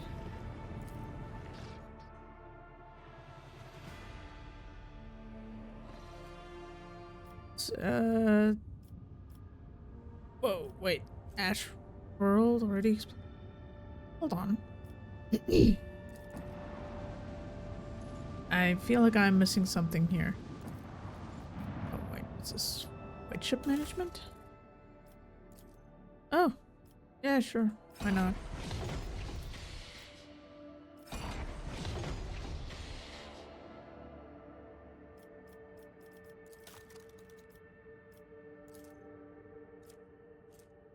Okay.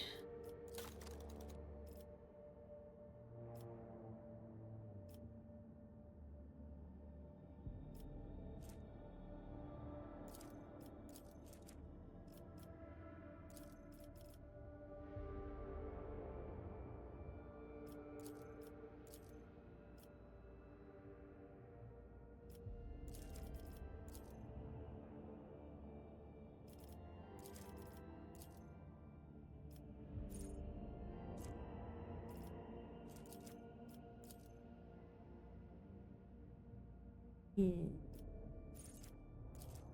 there we go. Trying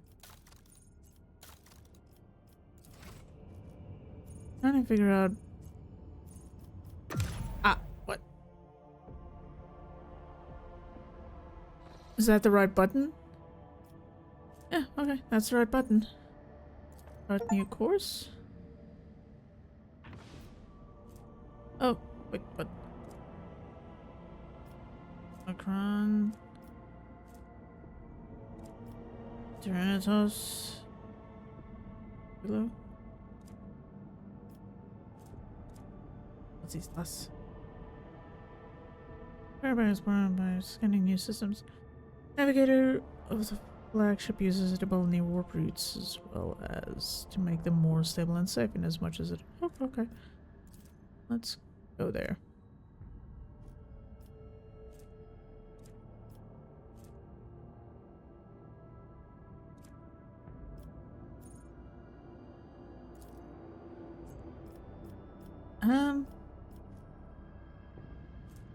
I just press this again?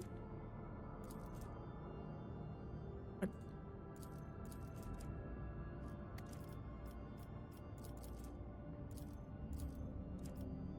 Do I have? Oh, okay, yeah, I see now. So I do kind of have to do things at a little bit of a different way.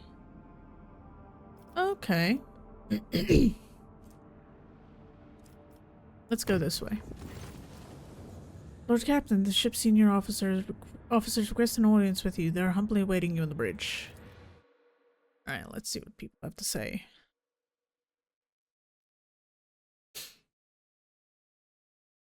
Please let this be voiced, but I already know it's not gonna be. Oh, I'm gonna die.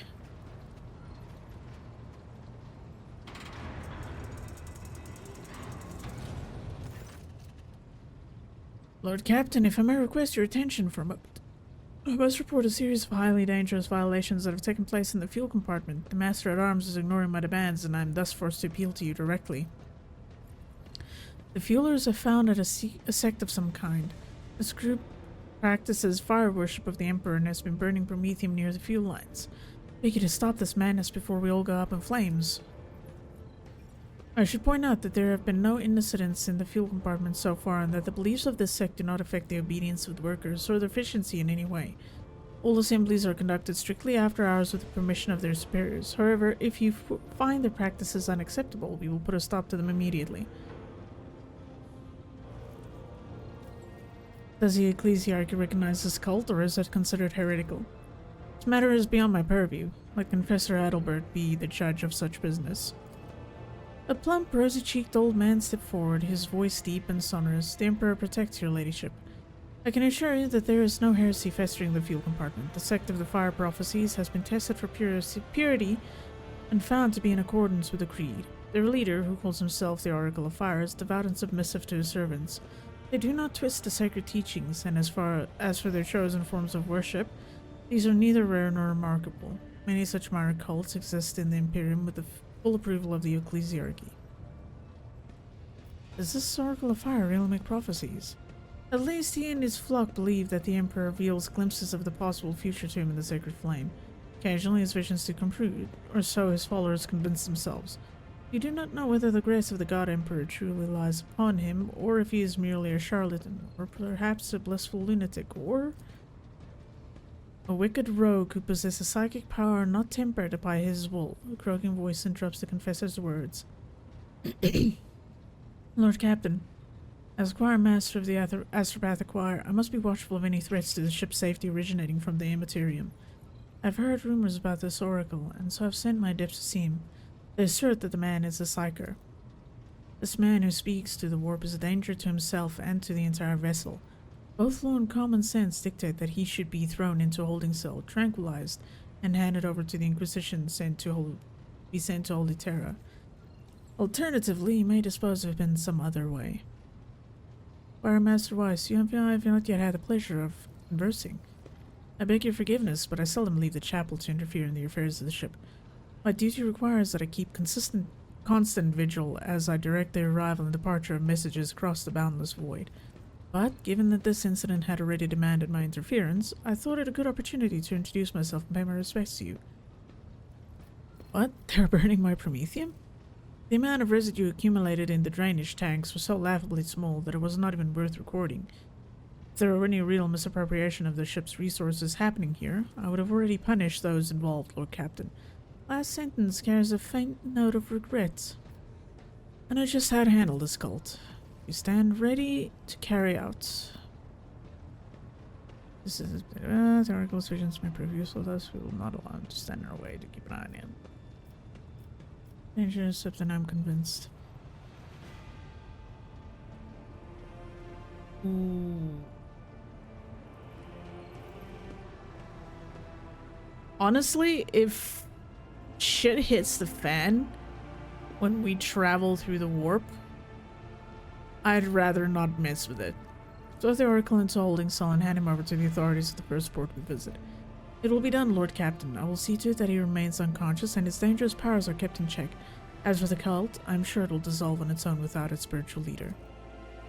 I'm sorry, but that is all kinds of danger that I'm not gonna fuck with.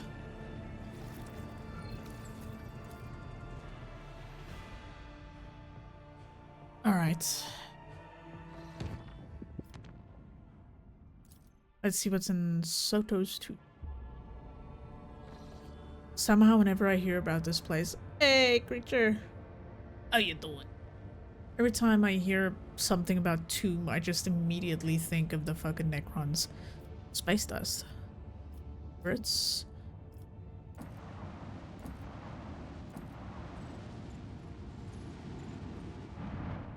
Alright, let's save.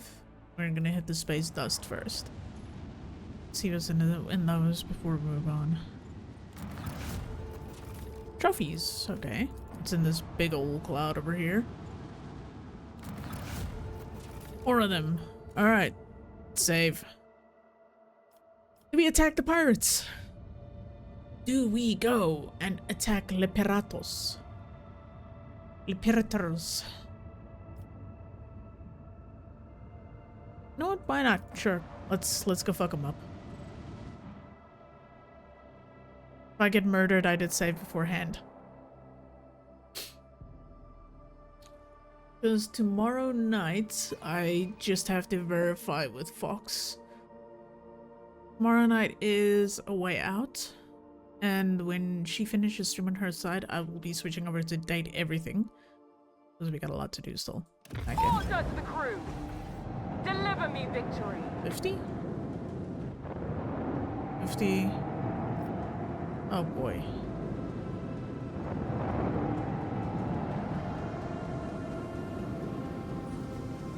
Okay, 154.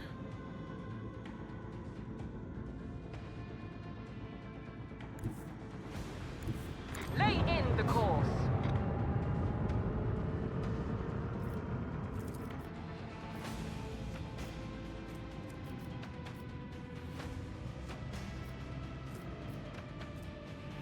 Christ. Macro cannons, volley. Unleash our vengeful salvo. Oh, wait, what? Torpedoes here far. The torpedoes will appear next turn to the priority order. When torpedoes reach a cell adjacent to the enemy, they will explode. My ships can attack your torpedoes and destroy them before they reach the target. One must play it. Okay.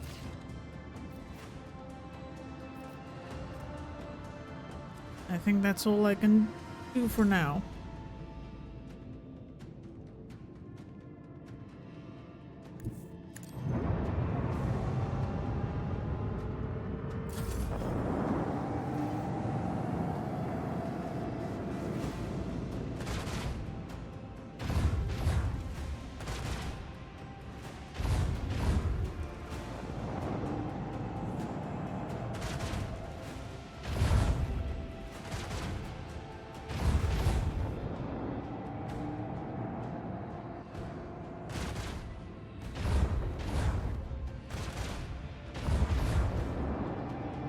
This might be a pain in my ass, but it's fine. We'll see what we can do.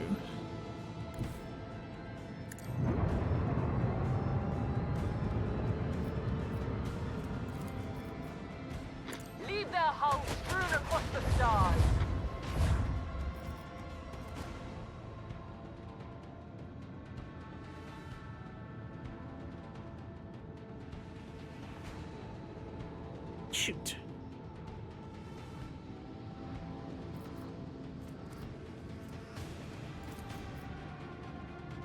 Another salvo!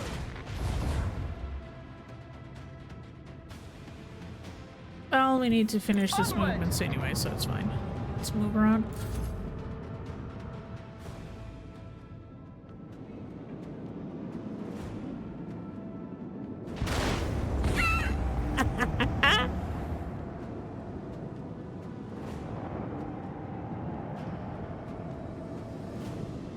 Those were nice and handy.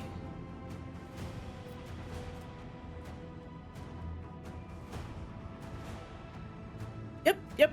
I'm now officially moved in Ninja and in the new room. And new house, new everything. So yeah, already doing much, much better. The time has come.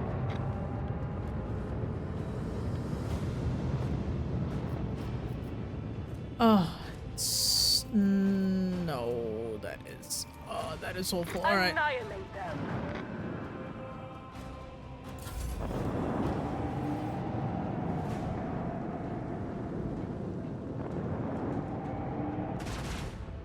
Oh yeah, no, I'm just as glad. I'm like super fucking happy.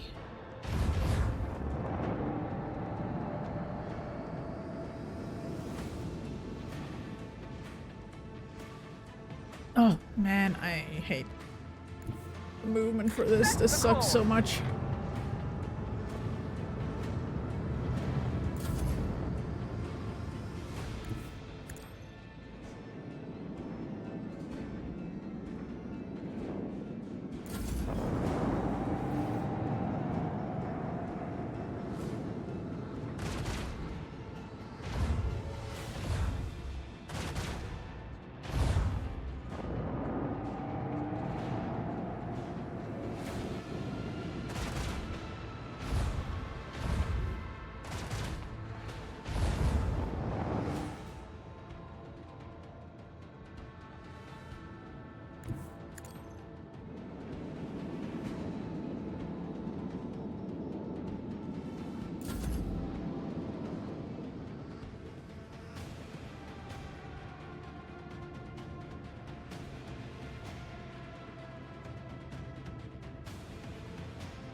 Fire right now!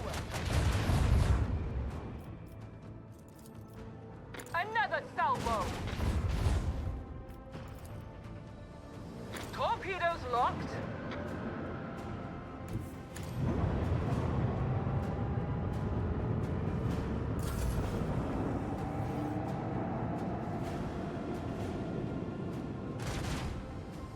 I don't get it. Why don't they attack the torpedoes though? Stay the outer green where it can go. Yeah.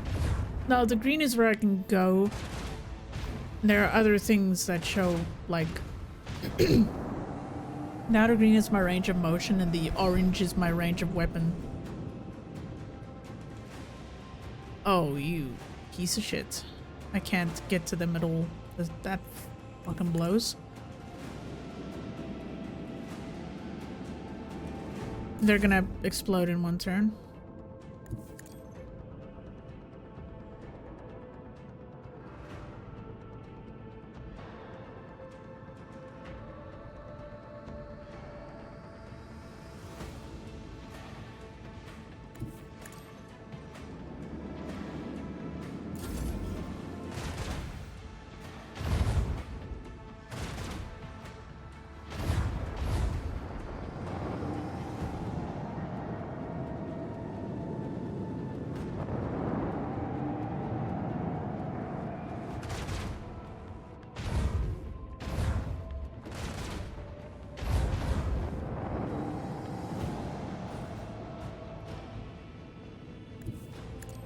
Fishy. Already losing points, huh?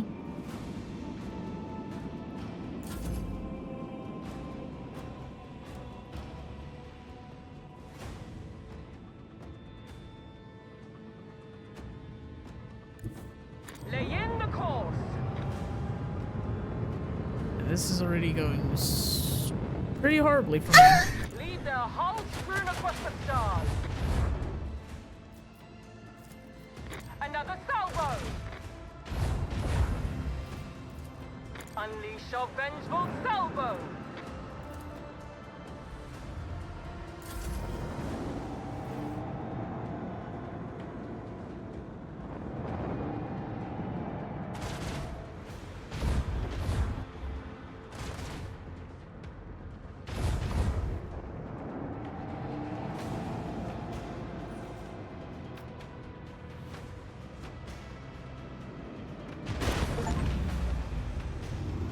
The time has come.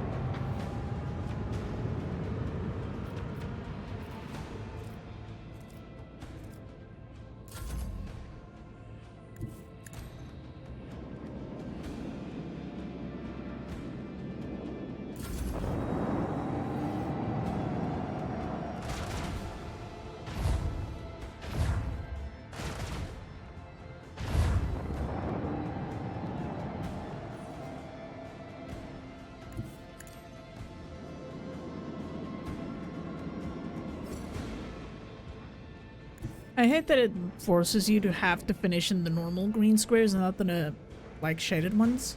Like, that fucking sucks. Onward. Macro cannon fully. Leave their hulls strewn across the stars. Annihilate them.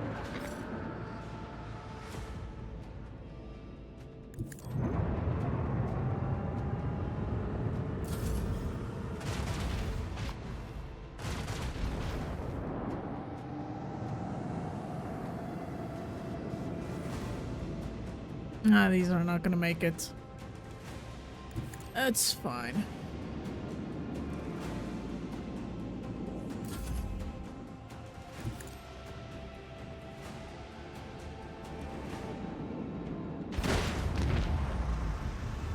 Blessed are the faithful. Sweet. Shush. That was annoying.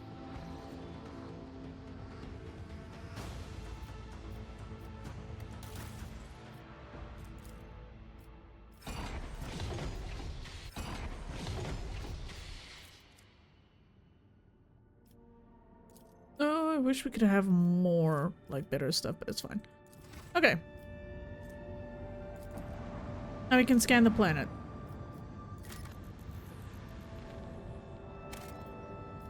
Yeah, would have been nice. But alas. Yep. What's this? Imperium cartographers and chroniclers know this place well. Long ago, the planet was a prosperous outpost capable of eclipsing even footfall. There used to be a Cyclopean tomb station on its orbit, the final resting place of the Cornelius Soto, one of the discoverers of the Corona's expanse. The tomb gave its name to the entire system. However, about 400 years ago, an unknown cosmic body rammed into the station, causing it to collapse into the planet. Not only did the catastrophe kill its settlers, it also made the world uninhabitable for centuries. The crater formed by the station's impact can still be observed from orbit. Soda's tomb will become a sepulchre for the entire planet. The sordid place is neither life nor loot, but knowing the nasty tricks that life can pull is a treasure in its own right. Well, I guess we can do nothing here now. Let's go.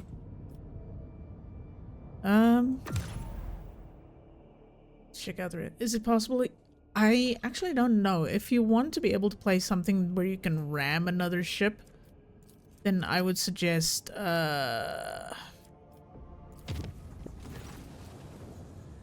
Battlefleet Gothica. Because there is some stuff interesting in it. It's interesting. Very interesting. Difficult, though, because you can only fail so many times before you just completely lose the game. As I am now fated to be your shadow, we must perform a ritual that will seal our bond, for it pleases the Undying One. Let us speak on the bridge, or I will take us to a place appropriate for the ritual. I'll be there. I wish to inform you that the sacred rituals addressed to the spirit of the ship have been performed. The tech liturgy and the rite of the machine blessing ended with a data meditation in order to comprehend the nature of the miracle sent down by the Omnissiah. That is a sentence. Acquisition of sacred knowledge has not been recorded. How the Spirit of the Void ship was able to call upon the power of the machine god and activate the warp drive remains an unknown. Yet during my meditative ritual, the Omnissiah gave me an equally valuable revelation. The sacred spirit that lives in the bowels of the ship's machine mechanisms differ from other analogous forms. The spirit holds a unique power that cannot be called anything less than a blessing of the machine god. So what does this mean? Hypothesis. In extremis, the ship's spirit is capable of making unpredictable calculations and actions. It is impossible to predict how it will behave in any given situation, but I believe the spirit is currently showing obedience, at least for now. I recommend that we continue monitoring the ship and be prepared for new manifestations. The report is received. Thank you, Pascal. The Omnissiah knows all, comprehends all. Oh, okay.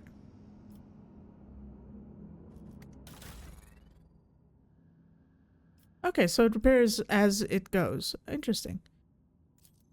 Yeah, you know what? Let's repair. We definitely need to get more scrap. Oh.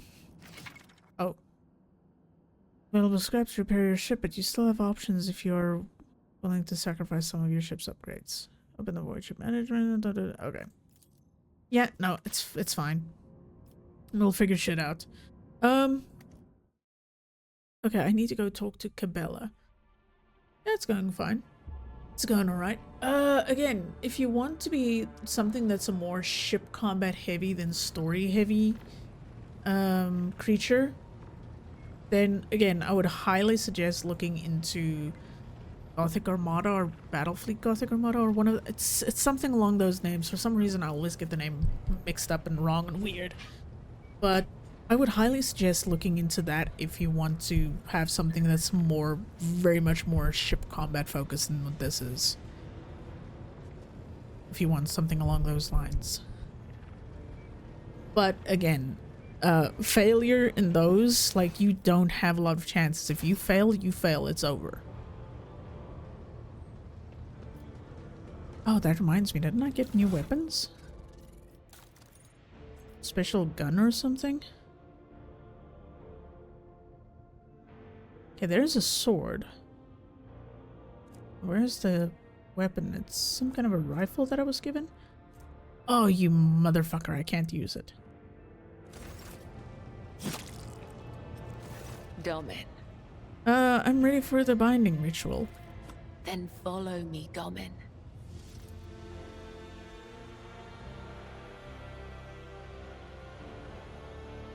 Hopefully I don't get stabbed by Cabela. Though, knowing what they're all about, that is entirely possible. Dude, I seriously need to figure out what to do with my cables for Mike. It's in the way, in more ways than one. It's annoying. Alright.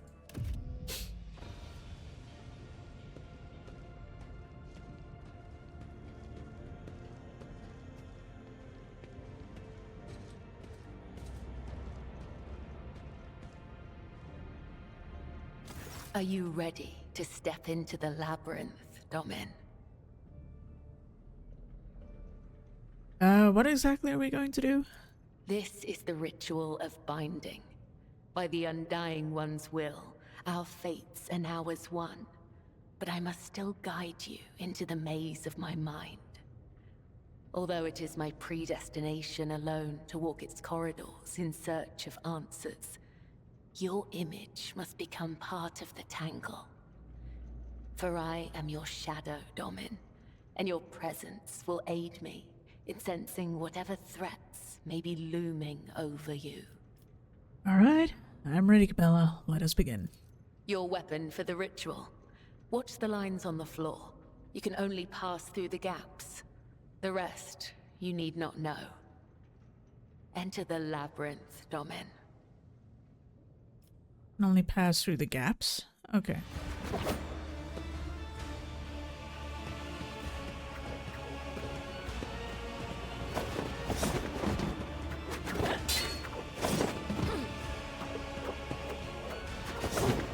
Oh, good thing I don't need to do anything.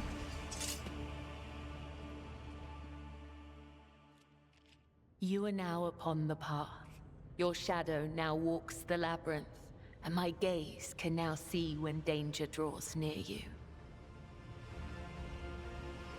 Can you tell me what this really was? What is the true meaning of this rite? You are not required to understand. You have joined All right. the ritual. I did That not will mean to suffice. offend you. Your words have caused no offense. I only seek to understand what this matters to you, to understand you. Understand me? Why, Domin? My fate is preordained, and our places assigned. We both must serve the Undying One, as his design foretells. But if such is indeed your wish, my path of service to the Undying Emperor is one of many twists and pitfalls. Every mind is fraught with weakness, and only by honing it tirelessly can one achieve focus and prime one's perception. I envision the tenets of the web as a maze of tangles and dead ends. Each time I go into a trance, be it one of the soul or of battle, I walk this path from beginning to end. And now that you're a part of it, you will be there with me when next I enter the labyrinth. You may deem it strange. You live in a world so far removed from my own that such rituals must seem absurd to you. I am sure I would find your rituals equally mystifying. Our rituals? What do you mean? You are empowered by the will of the Undying One himself, and yet, when I look at your life, I am surprised. You follow a different thread, one that does not seem as strict to your thoughts and deeds. There is so much luster. Would you like to see my world, Cabela? You've allowed me to witness your ritual. It is only fair that I show you one of mine. To partake in one of your ceremonies? Returning the courtesy. That is how you say it up here, isn't it? I will await your invitation. The labyrinth has accepted you. We have danced amid the crossing lines and minds, and by the dance, we are now bound. All right.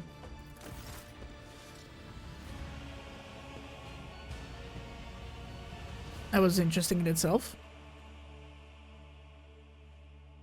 2.5 hours of ministry. Jeez. Funny thing, Pisces, mine didn't take that long. Like, mine was really quick and it was over and done.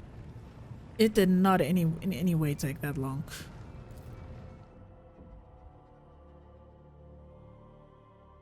So I don't know why yours is like just running an insane while. That is very, very strange. Sure, let's see what's over here.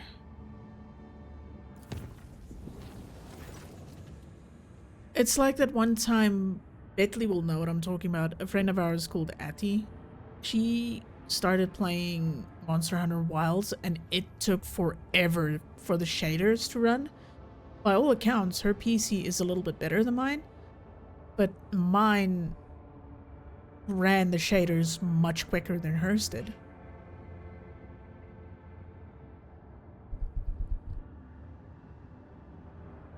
And it's pretty much the same as the other day with TB and Gray Zone. His PC outclasses mine in every way, but for some reason mine was quick to like go through stuff. I don't know why that is. That is so weird. Oh, that took like literally 45. Yeah, it took long. It was insanely weird. Permission to report, Lord Captain. I keep receiving messages about strange behavior in certain ship systems. Holodecks report the uncontrollable opening and closing of doors, gates, and airlocks. They behave erratically and do not obey the operator's commands. Regrettably, this has led to the casualties among the crew. The tech priests have explained that these phenomena are being caused by the machine spirit's irascibility and have spent hours chanting litanies to soothe their anger. Fortunately, many crew members were badly injured before the prayers could stabilize the systems. The work jump went surprisingly smoothly. None of the deck officers on duty reported any incidents. However, a strange discovery awaited the Lord Captain when she returned to her quarters. The bed was unmade, and the impression of a head was still visible on the pillow. There were no other signs of intrusions. The guard swore on her oath that nobody had entered the Lord Captain's quarters. The Materium released us from its grip this time. Alright, let's see what's in here.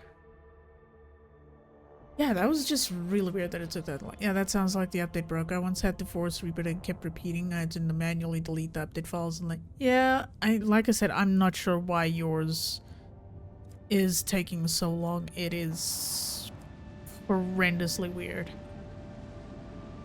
It should not take that long. Definitely not. Alright, begin scan.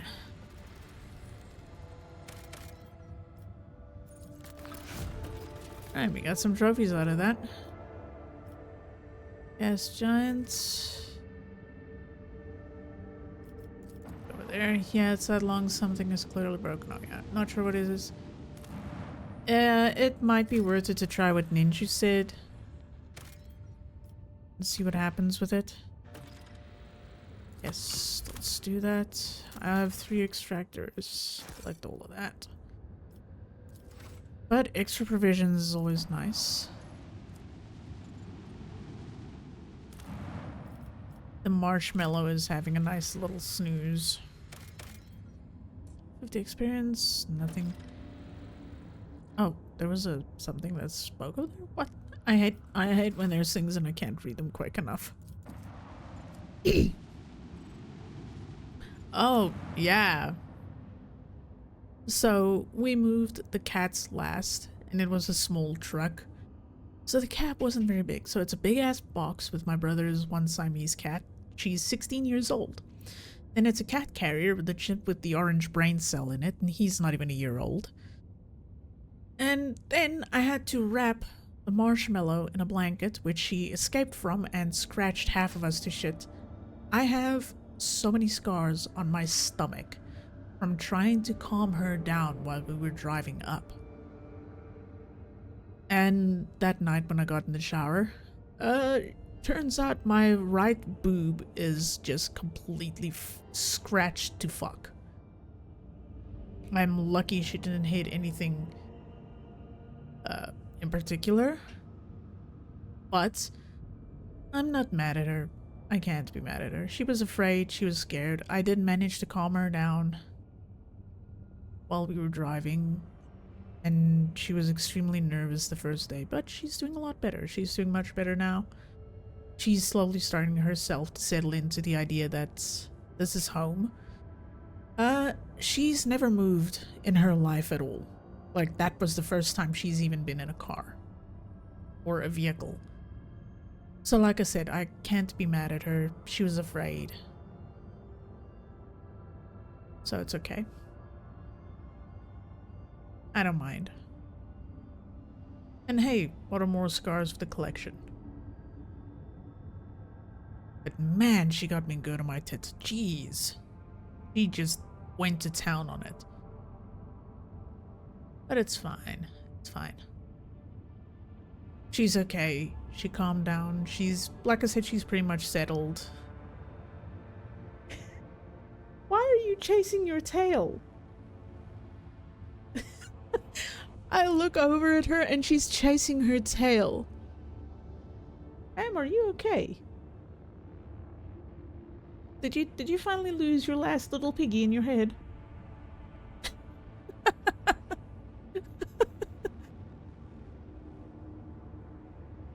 Oh my goodness. But yeah, nah. Like I said, it's just a few more scars to the collection. I don't mind. In the end, she's doing much better now, so that's all I can ask. A small human dwelling stands on this barren, deserted planet. The scouts report that an old hermit lives there, who spends his days in prayer to the Emperor. Ask the old hermit for a blessing. To the Lord Captain's surprise, the old hermit turned out to be a navigator, and when the old man discovered the noble status of his visitor, he willingly recounted his tale. He had retreated to this planet long ago, back when he was still in his youth, after he had realized that his mind would not withstand frequent forays into the Immaterium, the realm of the archenemy.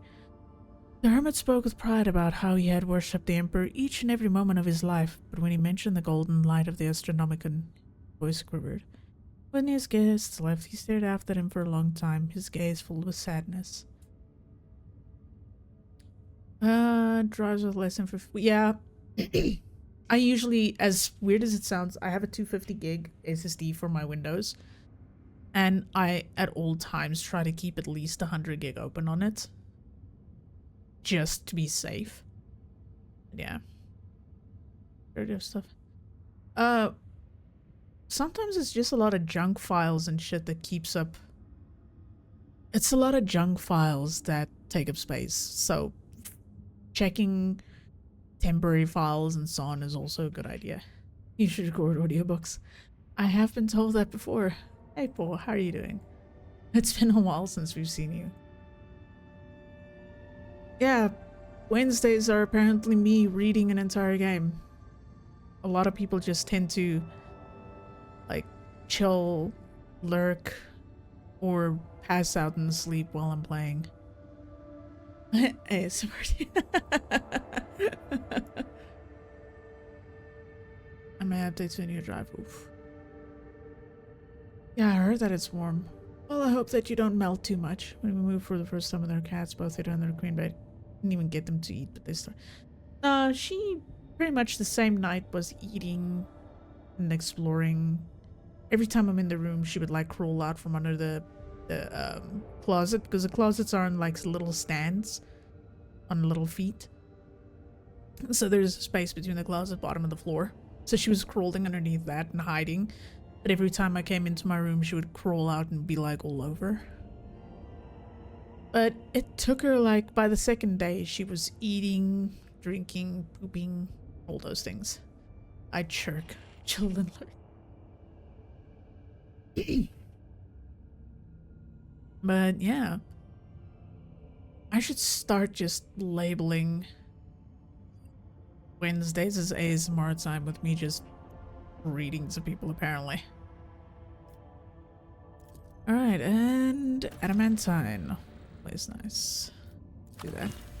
Ogre is drinking. Oh no. Oh no. How disturbing. Okay, well, let's see what the void ship has for us. And hopefully it's not anything awful. Let's go check. Oh, we can actually go on it? Let's do it. Let's see what's inside for us. I am going to quick save once we're on the ship. Because why not?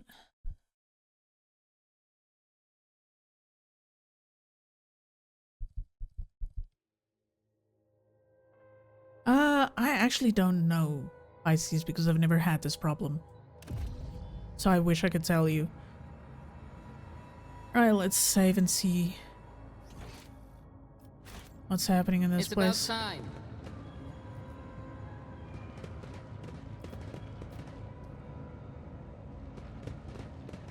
This semi reminds me of Space Hulk, I almost want to say. A formidable looking door blocks the way into the next module. It is covered in scratches as if someone clawed at metal for a very, very long time. The door does not respond to your touch and stands fast, refusing to open. The writing above the doorway reads, Main Computing Cathedral. The tech priest blesses himself with a protective symbol, his hand visibly shaking. Shield us, O machine god, from the evil that has taken hold of your temples. Save us, preserve us from the corruption, show us the way. The sacred metal that bars our path is weakened. Let us appeal to the machine spirit of one of the generators so the metal may drink from its blessed energies. There should be one hidden somewhere in this module. What is this evil he mentioned? The tech priest says nothing for a while. Then his vox comes to life, but the voice is hoarse, punctuated by static and interference. The Omniscient knows all, comprehends all. I am merely his servant. I cannot discern what is stricken the abode of the machine god. But I do sense a distortion of the structure, disfigurement of the molecular order. The ship is sick. Further conversing is unresponsive. The will of the Omnissiah has brought us to these doors, thus our task is clear. Search for a way to proceed beyond so we can discover a means of cleansing these holes. Alright, let's inspect the door. The door and the entire adjacent section of the bay have no power. There must be a backup generator somewhere nearby. Once you turn it on, you should be able to proceed. Venture further. Alright, let's see. There is a door over here though, so let's open this and see what happens.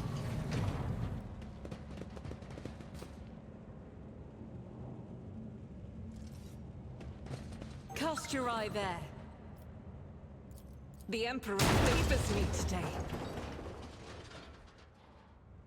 A new challenge for Oh, me? oh, no. Up here, there we go. Right, there's a safe. Let's let Pascal open that. God grants me insight. Nice.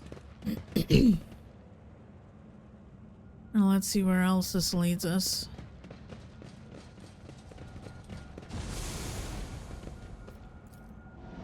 Dull sounds produced by the ventilation system create the illusion that the ship is breathing like a living and terribly sick being. I won't tolerate weakness. Okay, we have a mad tech priest. This does not bode well for us. This is bad, very bad. The Omnissiah's graces for taking this place in this way. Barely stand from the many wounds where it be. The flesh used to be blood mixed with oil is seeping up.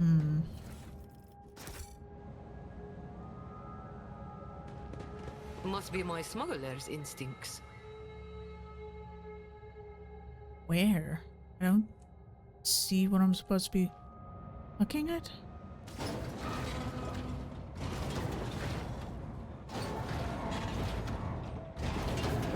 Victory awaits. Something is definitely trying to keep us out.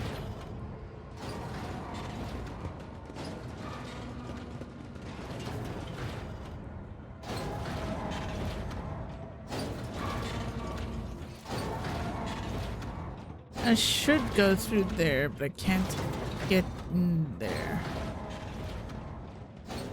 Unless I maybe walk one at a time, which might not be a good thing.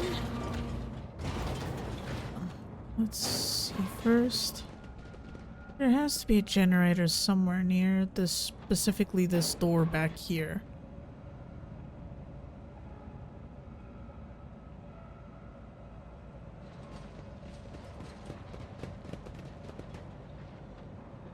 No, apparently not. Well, shoot.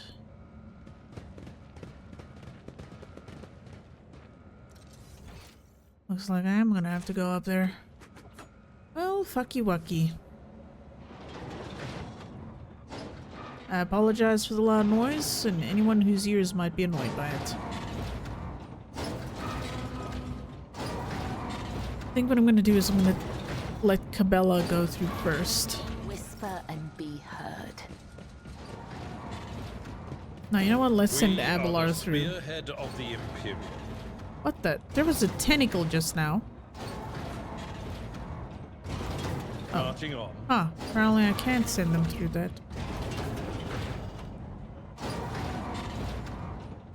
Nothing I can click on, though. Only thing here is this mad tech priest. Acquisition is possible. Open the door. I'm Argenta, restless. I'm gonna need you to get rid of that trap.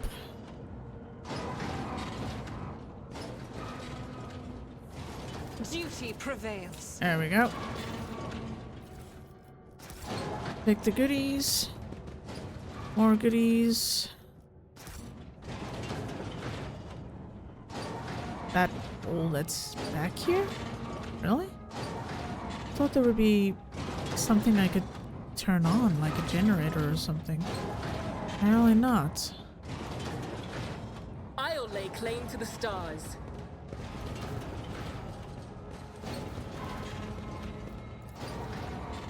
That's a face. Your imagination is playing tricks and your see face is twisted in. A scream in the stains. Those are faces. Those do be faces. And tentacles. Would be nice if I could actually move through here or something, but you know it's corrupted because of that. It's about time. Oh, there's another one over there. How the fuck do I get in there?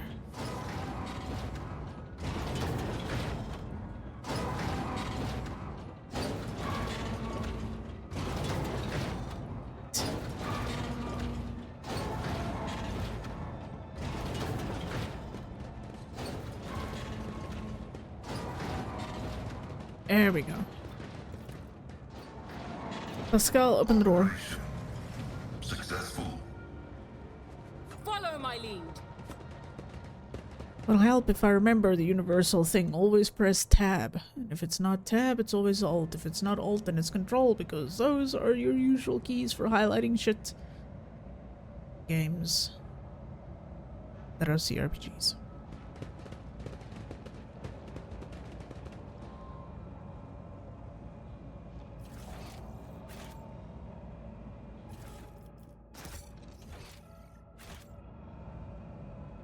Okay, there's another tech priest.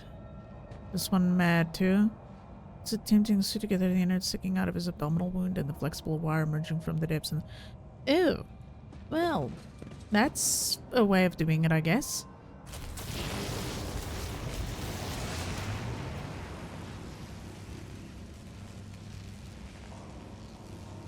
Emperor protect us as a house of darkness and corruption.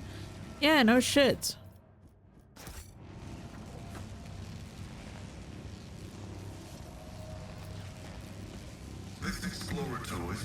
The behavior of the Transformers is caused by no common mechanical malfunction. It's possible that the cause is of a supernatural origin.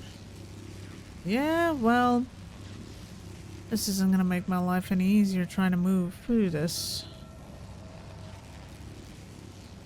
Another fluffer. I tire of idleness. Let's move.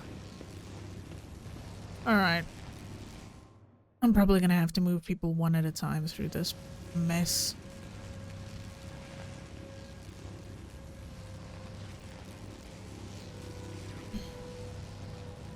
I won't tolerate weakness.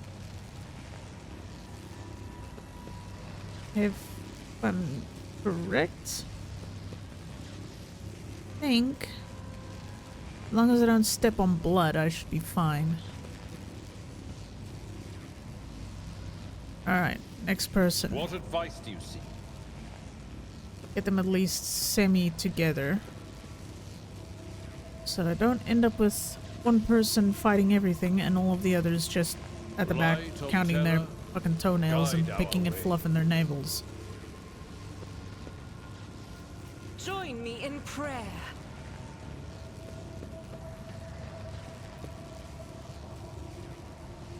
Because that is going to be a hairy fight if there is something at the end of this that I'm going to have to fight. Which, knowing this game, is highly likely impossible. Breaks my heart. Figuratively speaking, my cardiovascular augmentation can withstand much more than high blood pressure. Good to know. Stop picking. The dead know nothing. And Yeah. neither do the ignorant.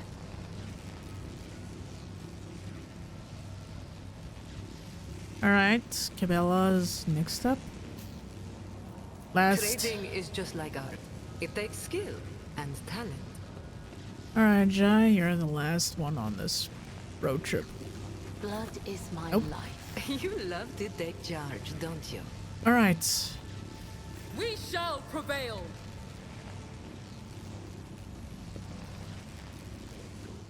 I wonder if I can scooch past that without touching anything. I can. Sometimes Sweet. you consult the appropriate treaties on Tactica Imperialis and weigh every step. Sins hidden in the heart turn all to doubt. No, not what I wanted to do. The Emperor There we sets go. my path. Over there. Some mad technomet. I'm listening. You get over there. Calculating optimal route. The web serves. Cabela's Follow the next. threads. Alright, Cabela.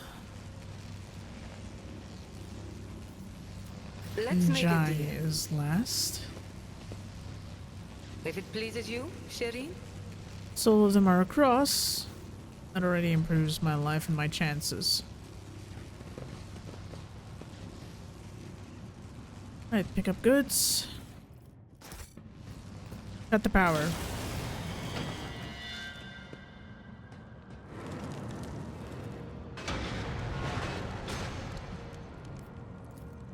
One and it's done. There are noticeable signs of warp activity here. The bloody spectacle you witnessed may have been a simple illusion or a vision of the past and future. Okay.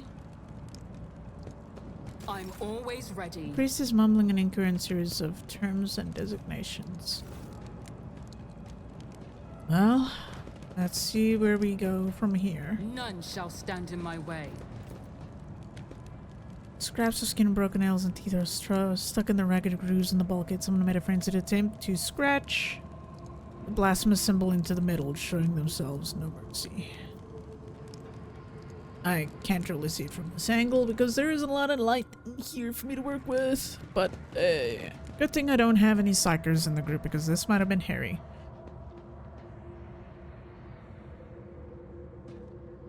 This flesh you betray me, I'm drying on the matter of flesh and sinew, but my spirit longs for the perfection of the machine. Okay.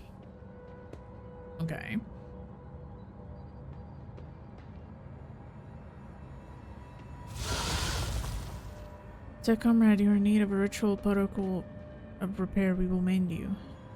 Oh, he's already corrupted. Yes, we will mend you. I think that was more murder than mend.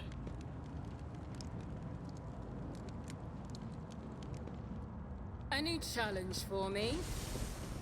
In truth, Mistress Haydari, I find it hard to believe that a ne'er-do-well such as yourself could be successful in any field, even smuggling. In truth, Master Versarian, I find it hard to believe that anyone would put out for a boar such as yourself. But you've somehow managed to sire a whole gaggle of offspring. Wow! Damn! That's a burn. Jesus. We need to investigate. Holy, that was... Join me in prayer. Ooh. Don't you dare step on it. Go turn off the trap, please. Thank you. Never doubt me.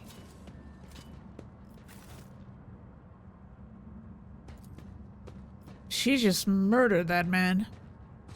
My success is an irrefutable certainty. Another man, who's there who's talking to me? Oh, machine spirits, is it you that I'm hearing? What's that?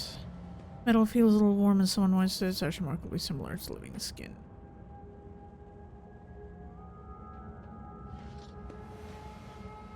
Okay, this might be difficult because I think I'm gonna be poisoned.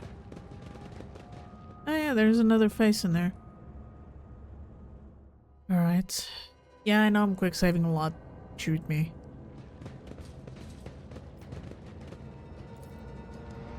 Warning, invalid system pressure parameters, expected value 10. Stabilizer? 5.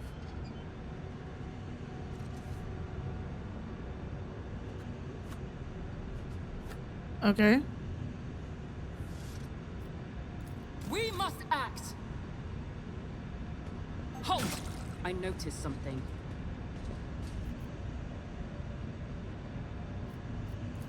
Yeah, sure, why not? Alright, we'll check that out in a second. Okay, so we're at 5. Okay, that's too much. Your seneschal is always So that's there for 1, you. that's 4. I tire How much is this? That's 7. Let's move. 9. What advice do you seek? One. There we go. Ta-da! Sometimes I do smart things. Not always, but sometimes. Operation successful.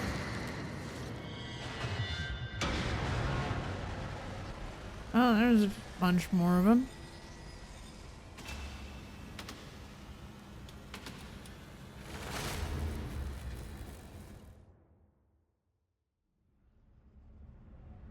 Okay, we I'll lay claim to the stars.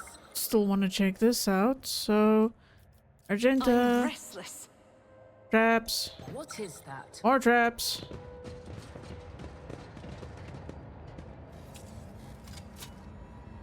The Emperor Thank favors you. me today. Get rid of that. Thank you very I kindly. better myself through my service. Okay, goods. Which is nice, but I feel like that would have not been necessary. But okay, let's move on. This is probably where those tech priests are gonna start attacking me. I get the feel. Or they just Victory awaits. disappear? Yeah, things are definitely getting creepy and kooky over here. Alright, well, let's see what happens. Oh, yeah. Oh, yeah. Yep, we got a bunch of unhappy people on our asses. Doubt is for the weak. Alright. Shireen, You know what? Cabela can travel with Whisper you. and be heard. some choose wealth, others prepare power. And me, well, I'm not that picky. I'll take both.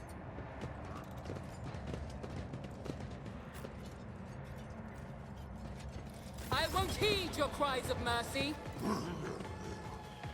Alright. Herald of Corruption?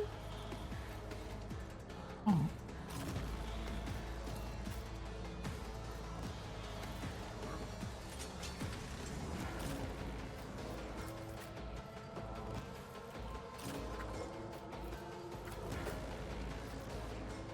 The skull.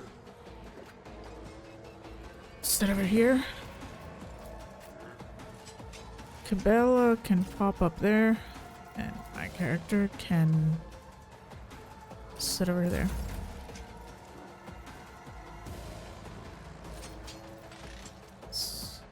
Versus an ally to fully push themselves and turn around.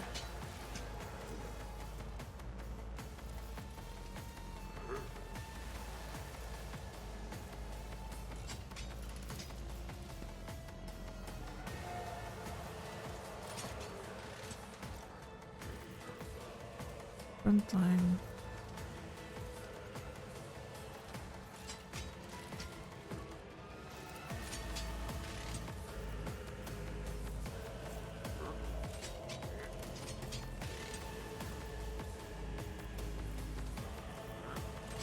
Damn.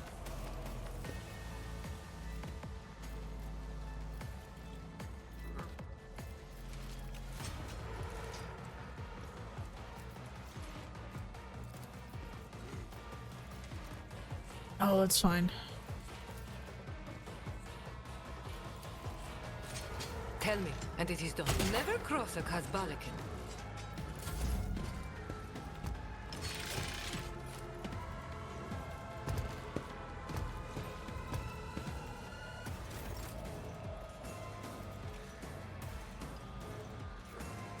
Trust me. Caught by the web.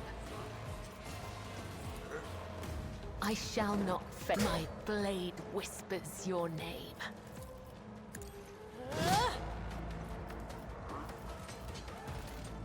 The shadows will see it done.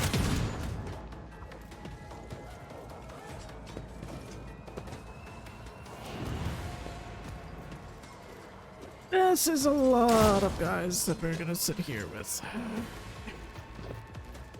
interesting. Electronics are failing. Oh, jeez. Holy.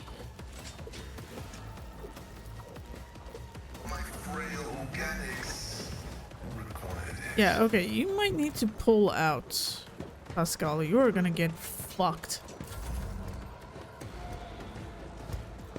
Wait, did I even give everyone a...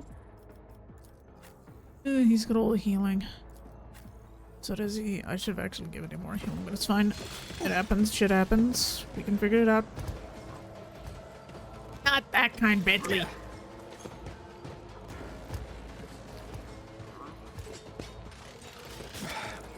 Just a minor setback. Hey, those servitors hurt.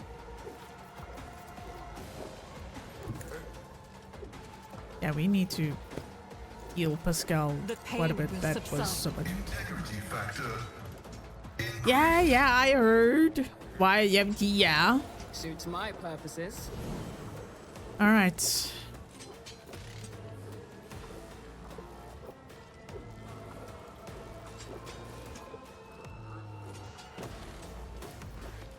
Oh, okay.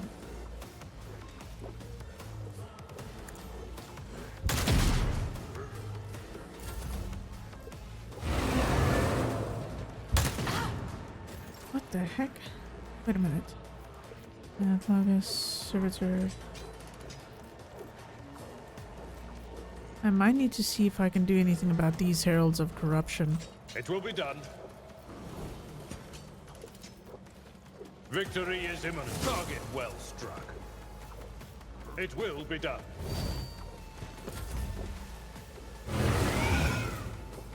Yeah, I might need to see if I can get anything done with these. Am I getting paid for this? Okay, that's one of them out of the way. How else am I supposed to react to that? Not that way! Me? Never in 1,000 sectors. Thing is, with Capella, I'm not too concerned because she's pretty good at dodging. High momentum. So she is very good at that. She's fine. Caught by the web.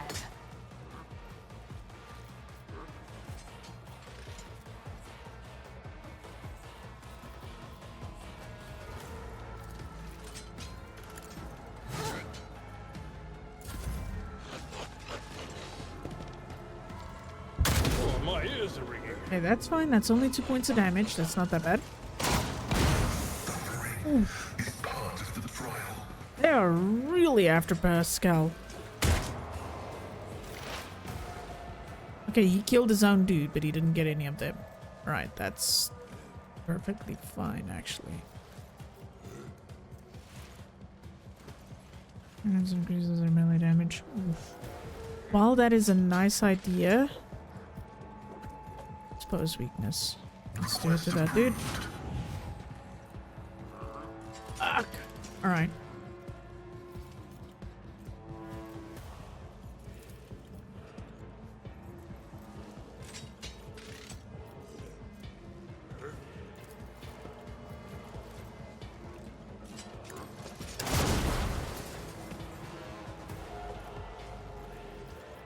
The Omnissiah knows all, comprehends all. Hey. Oh, that's another thing. Now that I'm in the new house, I can actually record again because there's not annoying mutts barking every 2 seconds because the place that I stayed at, there was one dog. I shit you not, this dog would bark for 6 to 7 hours a day. Non-stop. Never stopping. I'm serious, he doesn't stop. And he's barking at nothing. Absolutely nothing. I'll do it. Cute as a button, but dumb as dirt. It was awful. Not a problem for me. Okay, that works up well. Fire.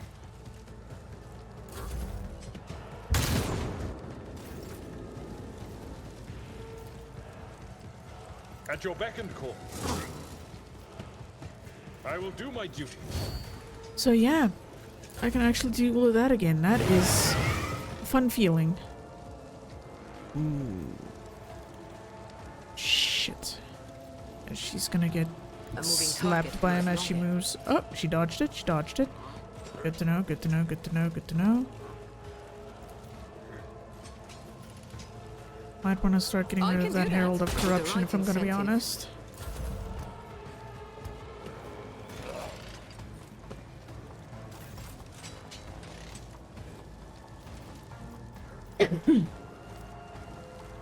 Shit. Would have been nice if I could move her or jump.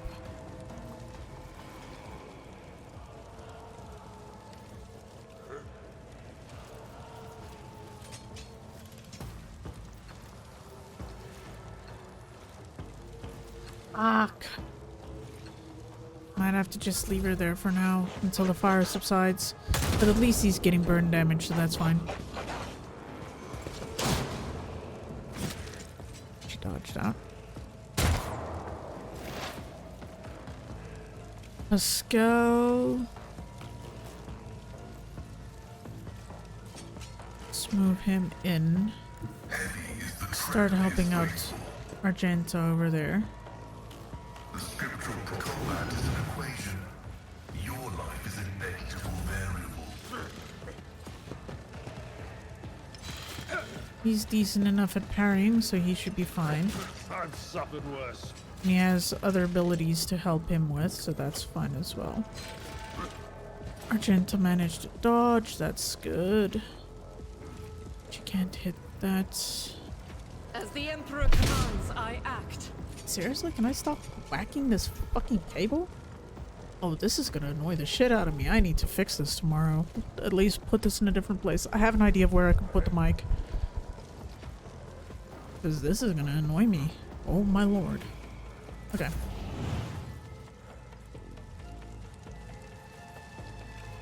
Forge ahead!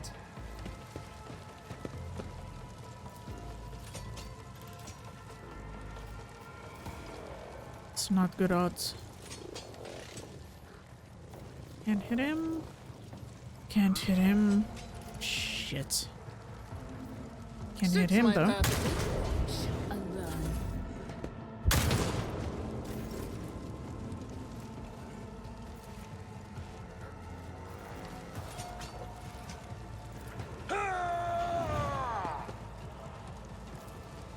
Victory is imminent. I'd rather not. It will be done.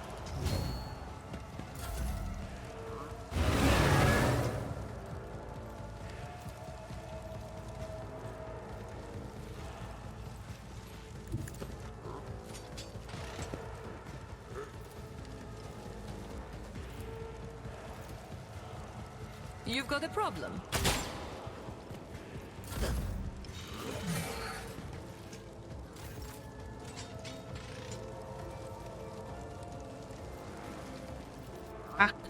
I wish I had the jump, but I don't have the jump. Because I kind of needed to get to his dumbass. Looks like we're in the enhanced edition of the same. Oh, yeah. No, it's been like yesterday since it launched here. But I see people have a lot of complaints about it, so I'm... while it's something I would like, it's not something I'm extremely keen on. It's not something I'm extremely keen on because of all the issues that it seems to have.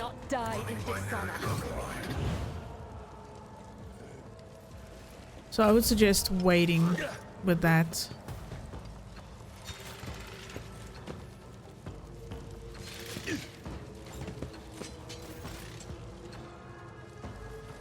I will bathe this battlefield in righteous fury. Oh, come on. Seriously? You can't shoot him? Oh, that is horseshit.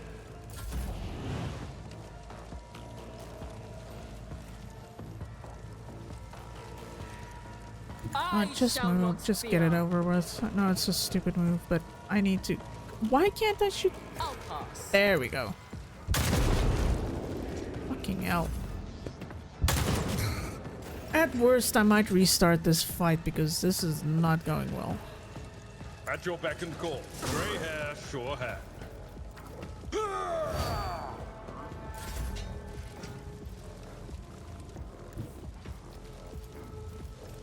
I know what I'm doing, usually.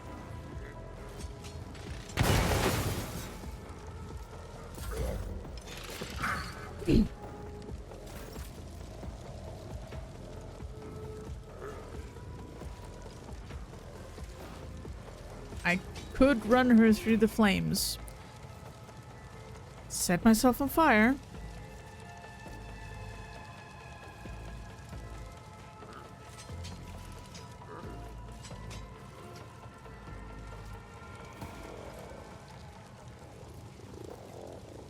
I might have to. I am your blade and shield.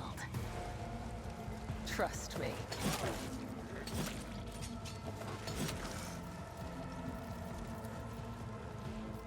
Let the blood of the wicked be shed as thou hast willed. My blade whispers your name. Killing brings me no pleasure.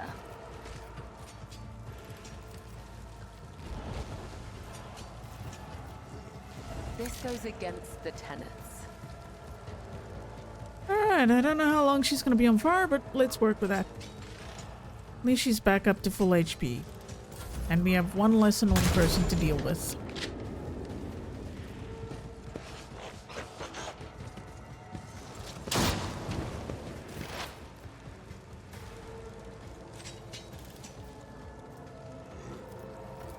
My vow is to serve.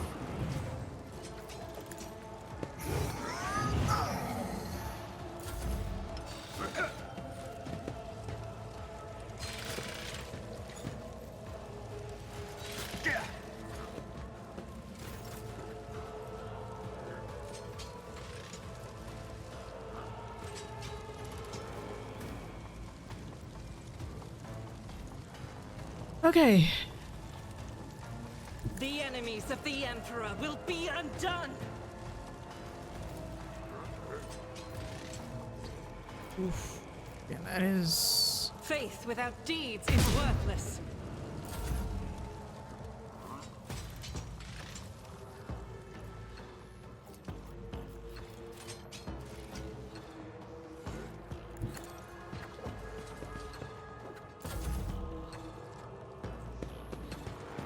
Okay.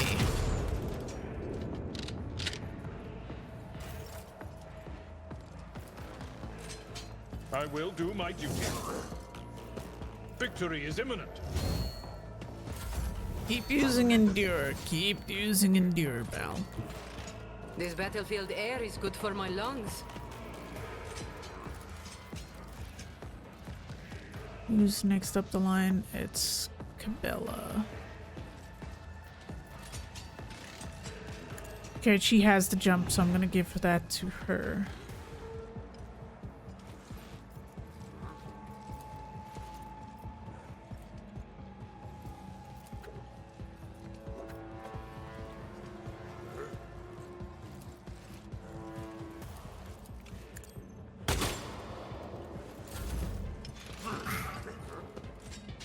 Okay. There is only death, yours or mine. As the tenets demand. All right. Death comes in silence.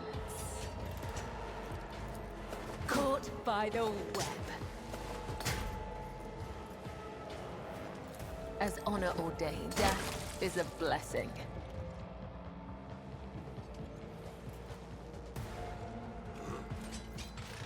I shall not fail.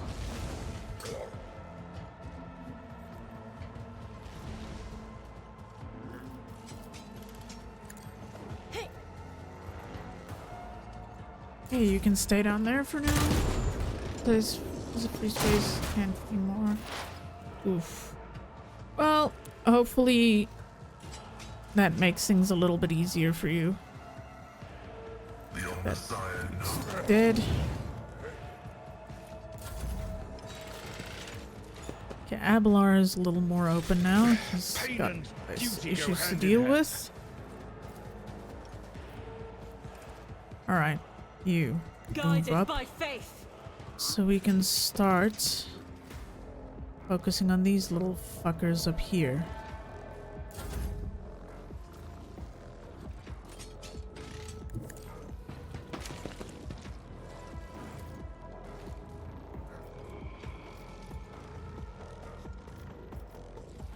All too easy. Didn't stand a chance. Okay, that's out of the way. Brace yourself, Abelard. It will be done. Target well struck. Indeed. Have that also up. Going to see if I can move it. Yeah, that might be a good idea.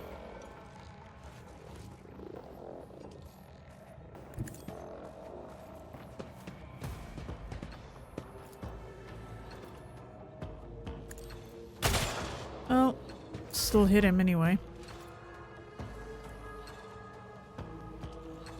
Alright, Cabela has quite a bit of movement on her. Would have been nice if I could move in closer, but it is what it is.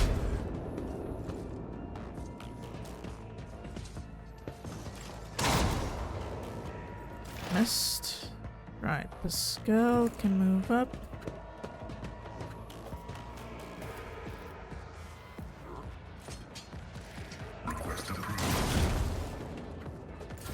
Okay, that works.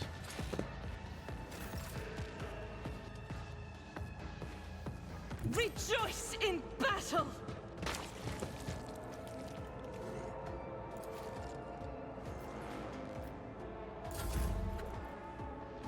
Never wavered in the face of adversity.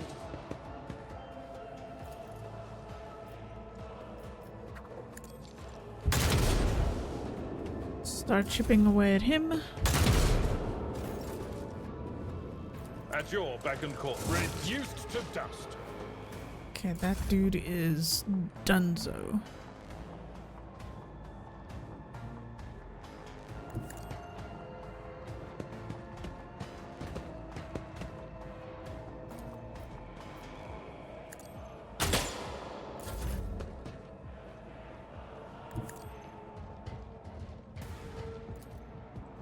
As honor ordains, killing brings me no pleasure.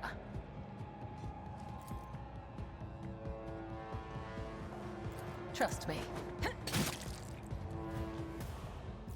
As honor or death is a blessing.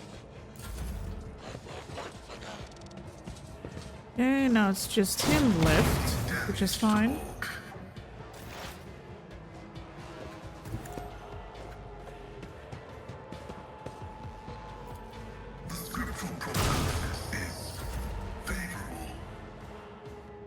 I will bathe this battlefield in righteous fury. Doubt is for the weak. Nothing I can't do. Not what I originally wanted, but it's Suits fine. my purposes. Aha! Another clean strike. I've seen worse battles than this in my time. Alright. Living on the edge. You jest, surely.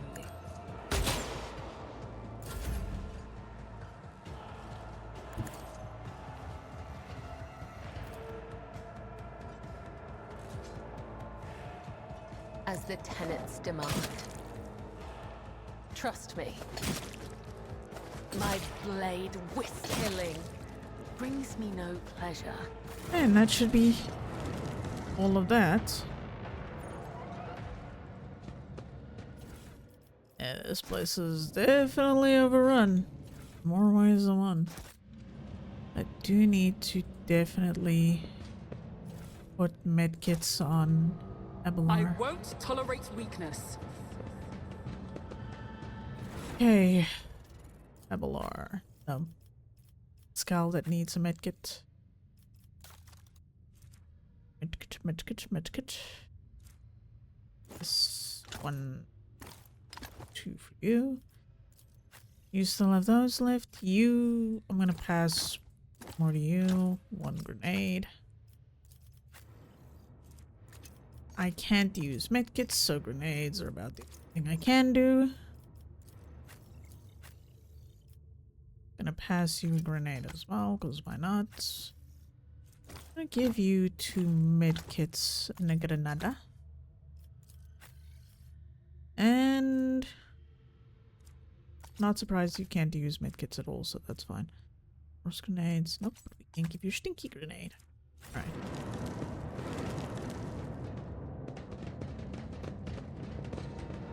Things are turning mighty hairy. Follow my lead. We need to investigate. Oh. Right, save. Because I get the feeling things are gonna get very interesting. When the faithful are idle, heresy grows. The light of terror shines for us. Duty prevails. A new challenge for me. Yep, there are our friends. You see. Oh, that's a lot of them. Oi, oi, oi. Of course, there's the corruption things, the Herald of Corruption. 2 of them. I see 2. Okay. Man, what I thought was gonna be a short adventure into a fucking void ship is turning into an entire ass encounter. Ugh. Okay. At this point, I think we're probably just gonna finish trying to get out of this ship. I'll lay claim to the let's star. go. And you'll die. Alright. Die.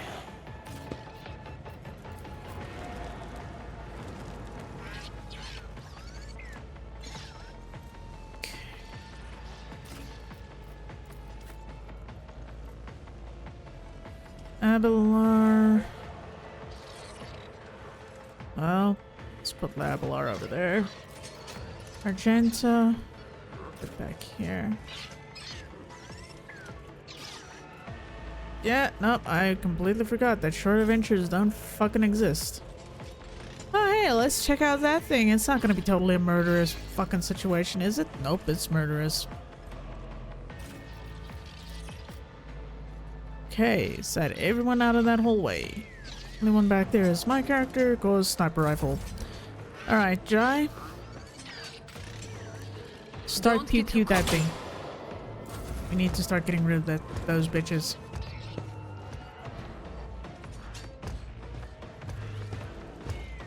And fast.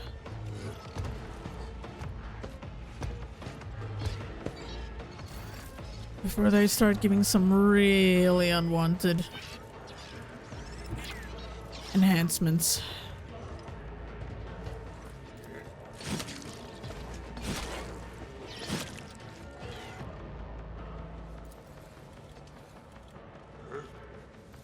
I shall not fail.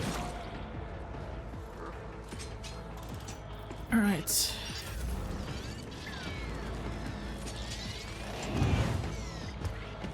I'm not sure what the voxels are going to be doing.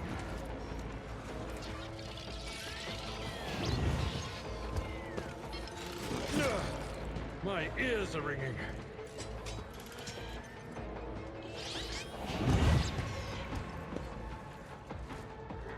Okay.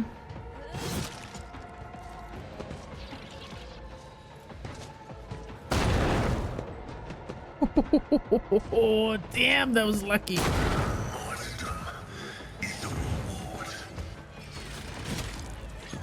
Of course they go for Pascal again, because Pascal apparently just gets hated on. There you go. Heal yourself.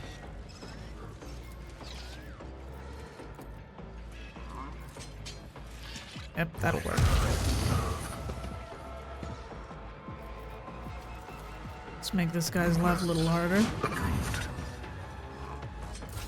Alright. Thing is, I want to get these Heralds of Corruption as quick as I can because they start giving them extra fucking shields and shit.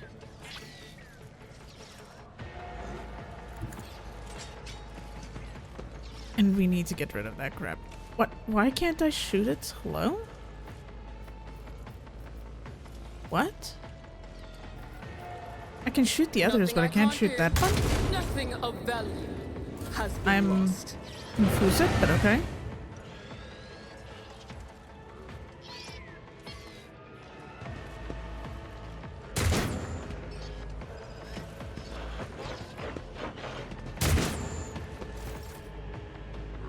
Right, Argenta.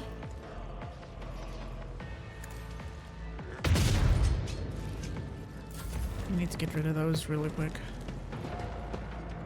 I think there's still 2 more.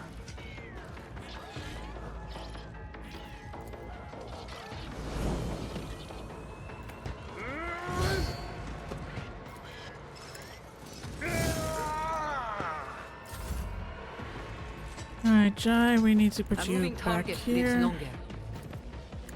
Jai Haydari. Remember the name.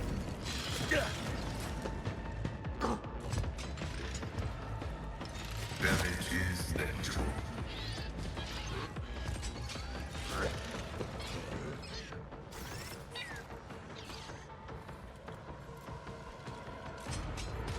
I will leave footprints of scarlet.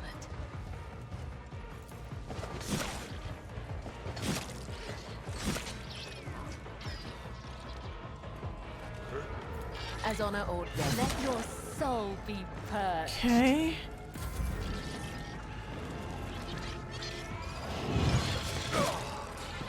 I've suffered worse.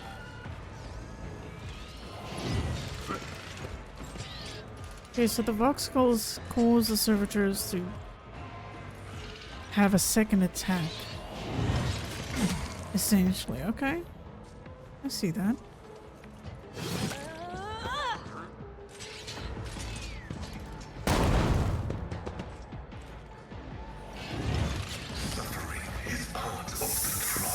Seriously? Pascal is just getting up over here. We function as one.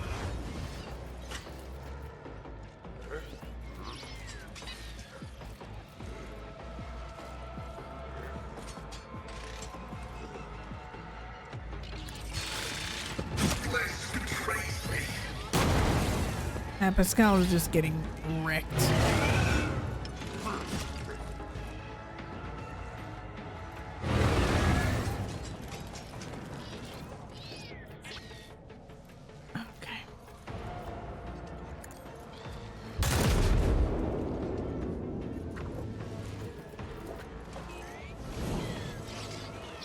I might actually have to redo this fight. You know what? I'm gonna load this fight because that is just going horribly. Pascal is just getting wrecked. I actually kind of need him because he's one of my frontline heavy hitters. But I can't afford to lose him. And using constant healing to try and keep him alive is bleeding me of resources, which I actually do not have and cannot keep using. It is getting full, like me on a bit. Yeah, Melania's having her way with you again, I see. Okay. We're gonna do this again. We're gonna move Jai back here again. We're gonna put Abelard over here. No, we're gonna put Pascal with Abelard so he's not alone. Cabela, she pretty much takes care of her fucking self, so she's gonna be over there. You're gonna be over here. I'm gonna put my character inside this time. See what happens.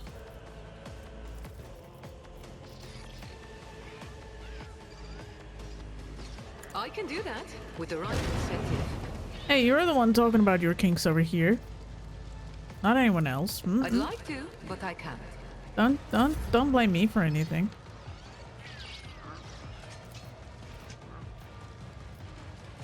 Not a problem. Watch and learn. Gotta get rid of these things.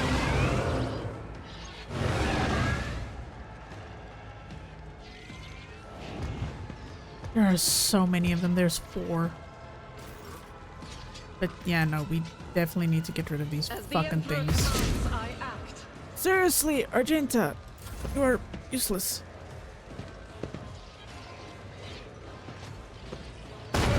Just a minor setback.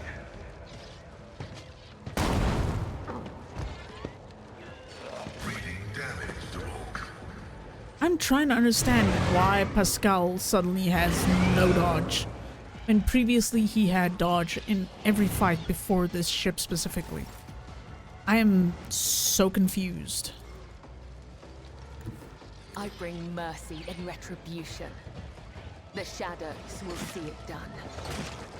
Caught by the web. Trust me. As the tenants demand. Does they have something in the area that... No. Because everyone else still does perfectly fine dodges except Pascal. He's the only one that, for some random ass reason, is struggling with dodges. My place is at the fore. Victory is imminent.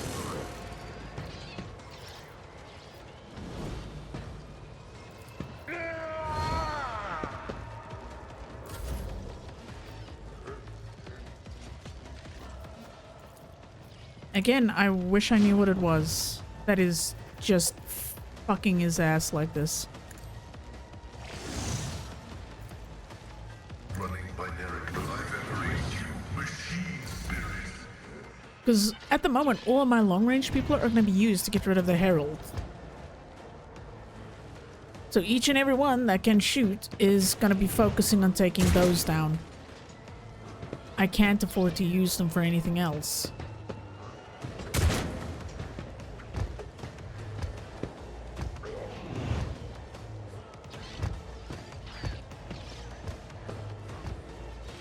I will endure. Even hers, like previous fight, she was dodging like a pro. Now she's not. Flesh is weak, yet iron knows no pain. There are so many of them, it's insanity.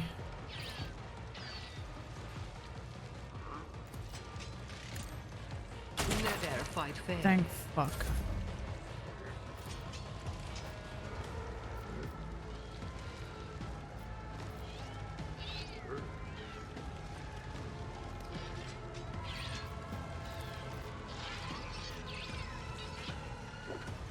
That is definitely not a lot.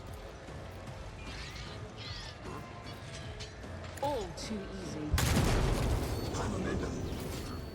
Okay, that is one less. There's only 2 left, I think. One on that wall and one on this left side wall. Aim for the heart next time. I'm not too concerned about Cabela because God Emperor, move through me. Be the fire in my heart. she essentially has abilities to help her out. I'll do it. Why I was chosen. Let your soul be purged.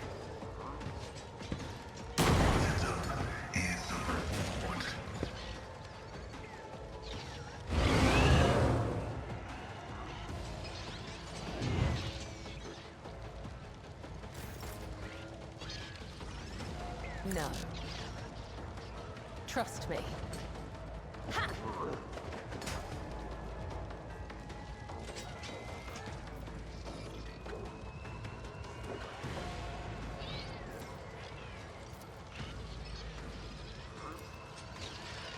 As honor ordains.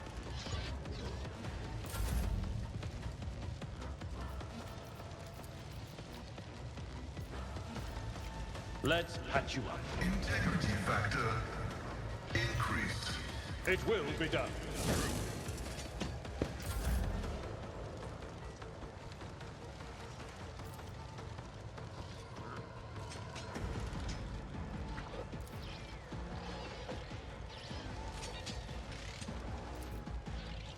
shit.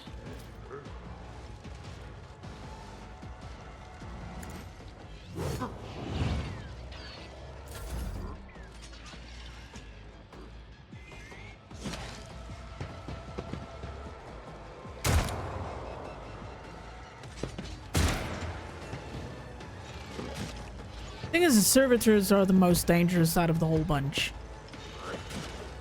Why are you not dodging?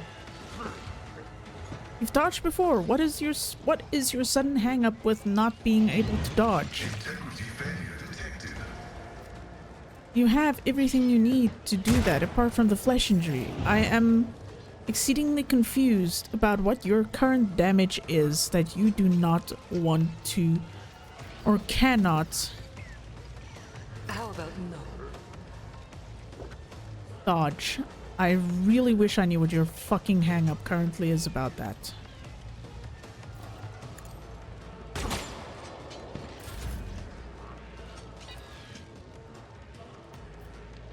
I don't have time for this.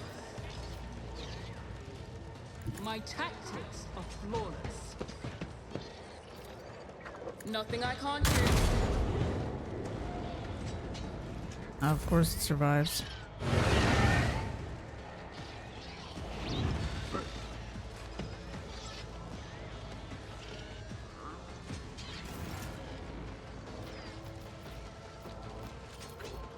Administration is a holy task. The thing is, I can't... All I can do is just literally keep moving her backwards, but he will always have a strike on her. Faith without deed worth. Not yet. Not by your hand.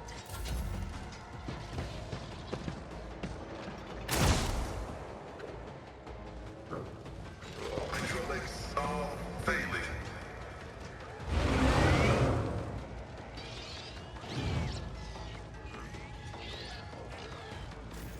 Thing is, at this point, it might be a case where I might have to completely reload. Because look at how much health he has because of the fucking heralds. It's insanity, look at that. I might have to reload before I hit the void ship. And start down a completely different path. If I can't win this fight, I'm gonna have to reload before I got here. That's all I can think of doing. Is not getting on the ship.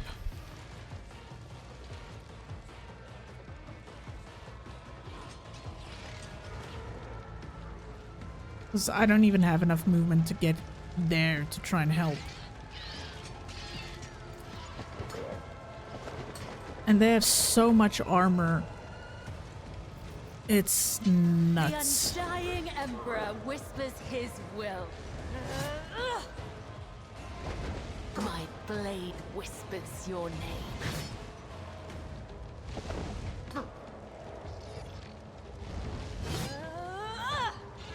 Like, I just had to use her The other ultimate side awaits. to try and succeed at this.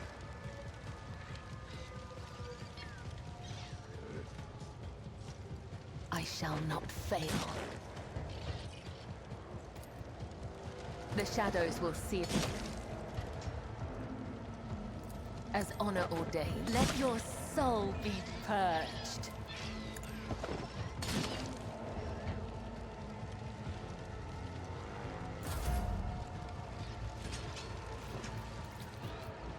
Let me help. My frail organics required it.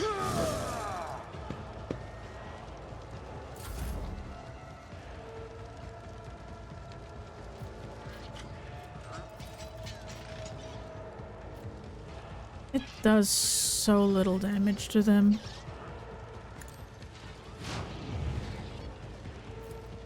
The Omniscient knows all, comprehends all. Integrity factor increased.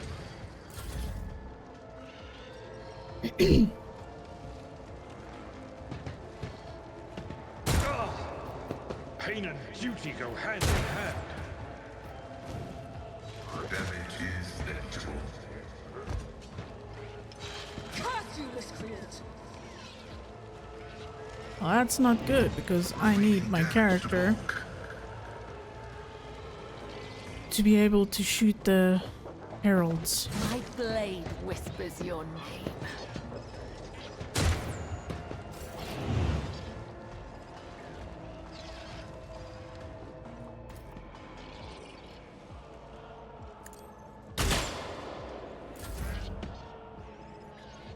I can't even fucking move. Already done.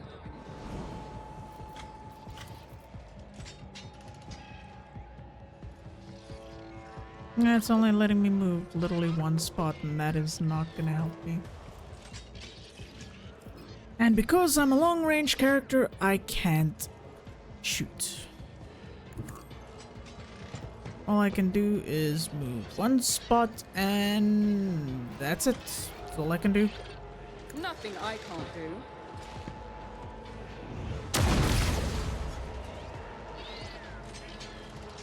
Because I needed that shot so I can kill the herald, and now I can't do that. Because of course not.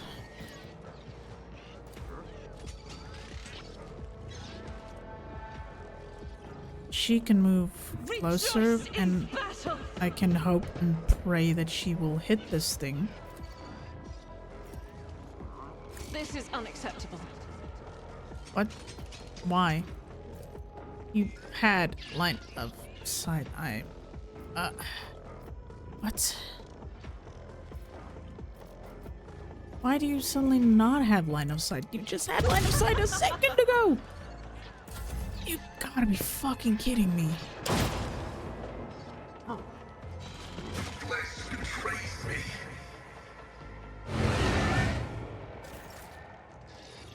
I don't even know anymore, man. Okay. I am your blade and shield. Let your soul be purged.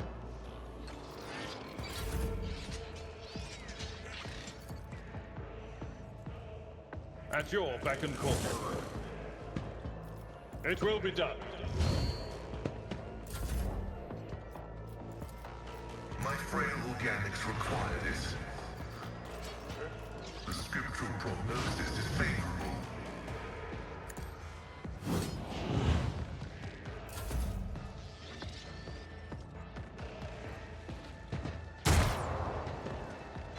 Well, at least their long-range guys are pretty useless, so that's nice. Integrity failure detected.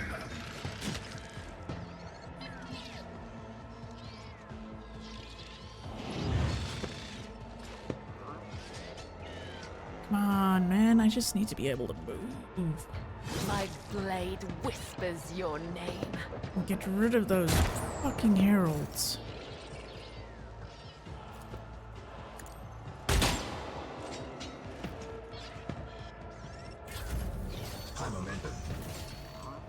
Forge ahead. Yeah, I figured that was gonna happen. Suits my purpose. Opposing me was your biggest One less. mistake.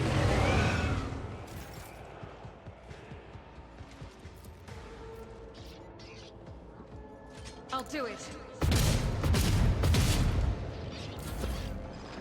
I will avenge you. Yep, I'm wiped. Now my only option here is moving Argenta close enough to get to it in the first place.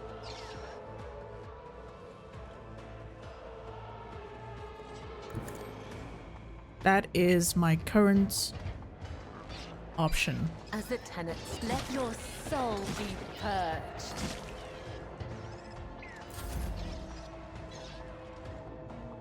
Because Pascal is also knocked out.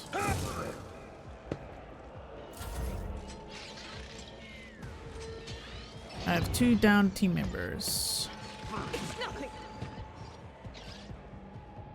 It's not even the guys that can shoot that's the worst of it. It's literally the servitors. They're the only ones that kind of fuck me up at the moment.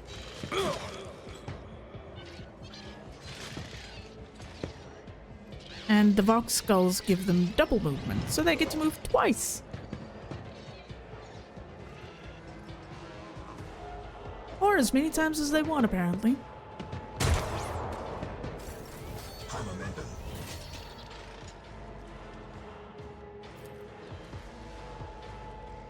I know what I'm doing, usually. Don't get too cocky. I can do that with the right incentive. Yeah, apparently you can just parry.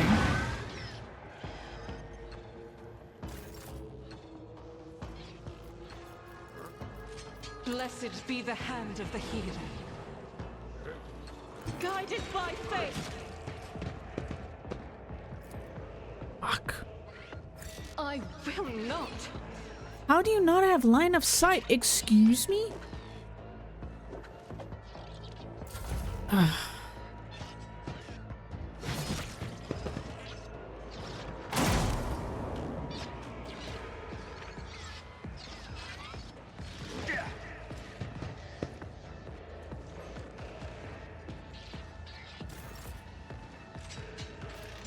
As honor or day killing. Just get that brings fucking me thing no out of the way. pleasure. I would that I could. Trust me.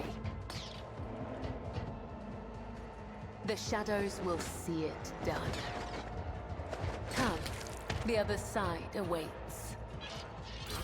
What I need now is to get rid of these fucking guys. Indeed. That's not the Seneschal's job. At Can't your even beck bring and him call. back.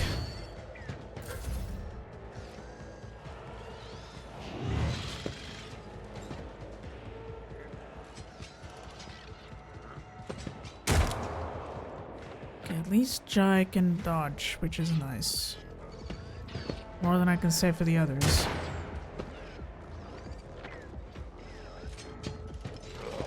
I've suffered worse.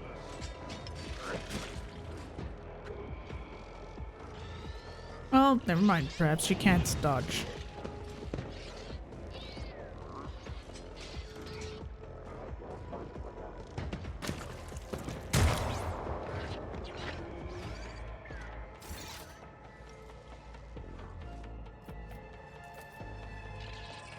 Me?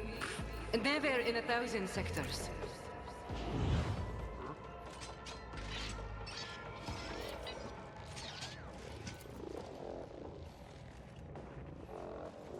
Tell me, and it is done. That actually did more damage, which is nice.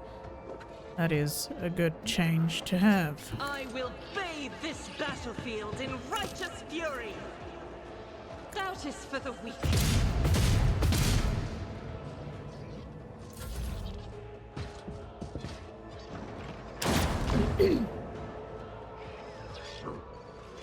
Oh, my ears are ringing. I'm gonna use Cabela to clean up around here.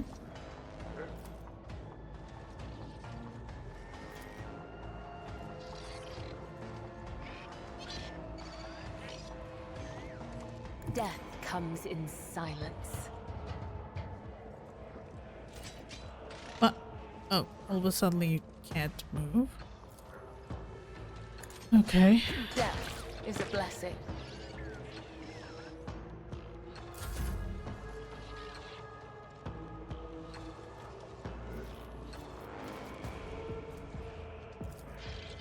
The healing is much appreciated.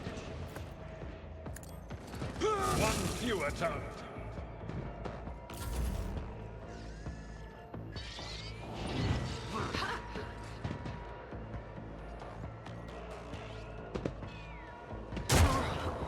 Is that my blood?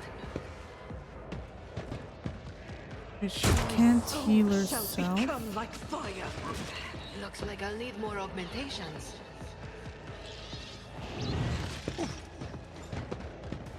I'm gonna have to start bringing Cabela closer because she has all the other healing on her at the moment.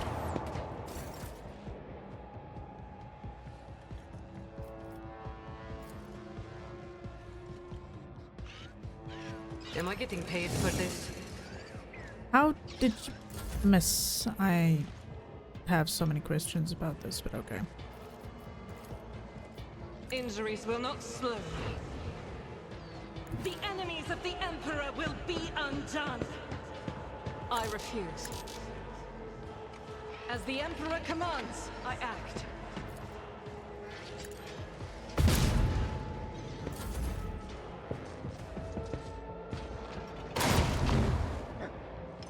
Pain and duty go hand in hand.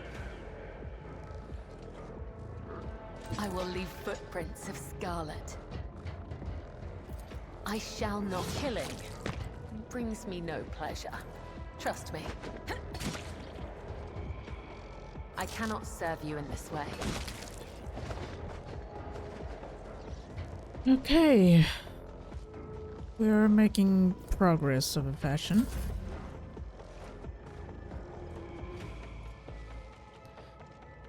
Don't have anything to heal her with, so I might lose Jai in this coming turn.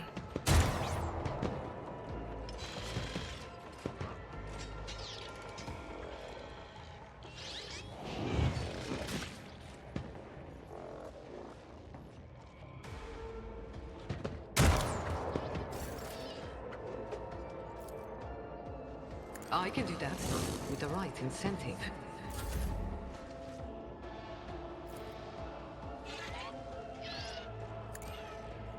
You, my Emperor! Oh, you're no fun. I bring mercy and retribution, as honor ordains.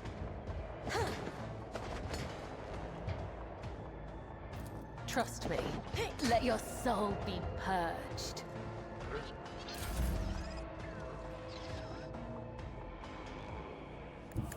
Get rid of this little bastard, because you, Jai, are not quite in the best condition.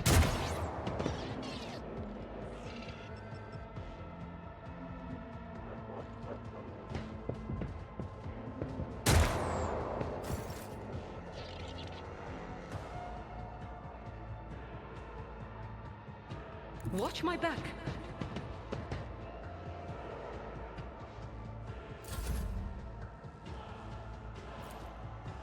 That is not the Emperor's will. Rejoice in battle!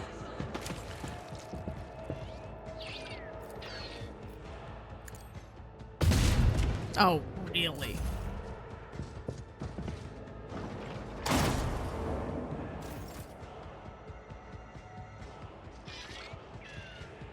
A dance of blades and shadows. Abelard can take care of those last two. Follow my lead. At your beck and call. Target well struck. I've suffered worse. I need to redistribute healing shit again after this, but oh well, it is what it is. I'm enraged!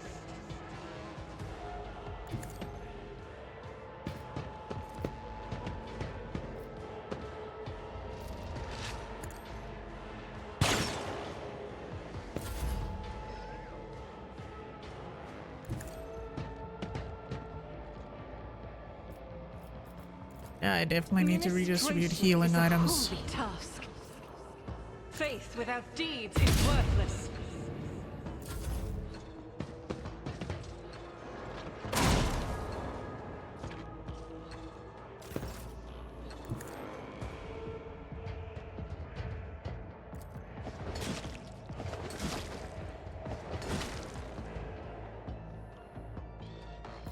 I shall not fail.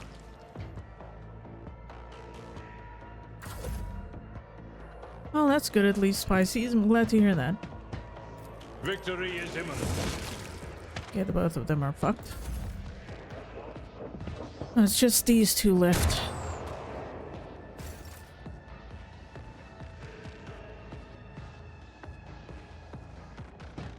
Living on the edge.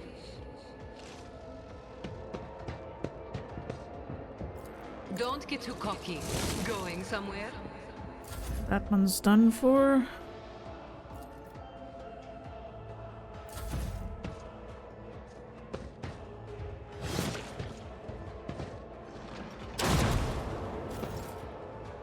Death comes in silence.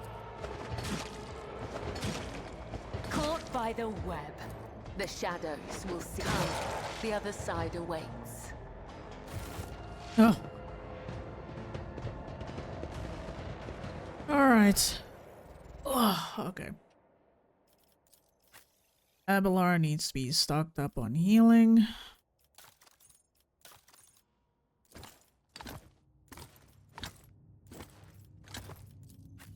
So does Argenta. Jesus, I need to buy healing items after this again. Fuck my life. So does Pascal. Bella still is full on it. Now let's give you force grenades and blinding grenades.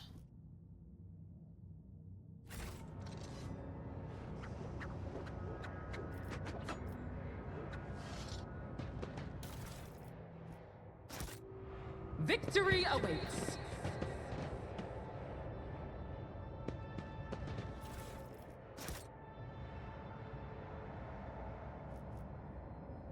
And this, I get the feeling, is not even the big fight.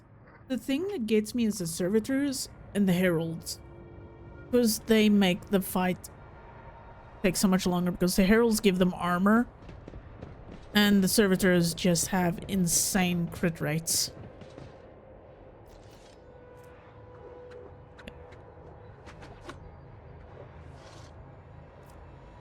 And everyone has, unfortunately, problems. I want to check something. I want to see something here.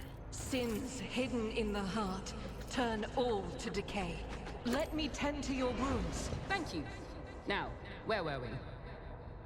Nope, that didn't do anything in particular. Oh well. My Auspex has detected something. I'm restless. Pay attention. Never doubt me. I better myself through my service. See? Right there. Join me in prayer. The Emperor favors me today.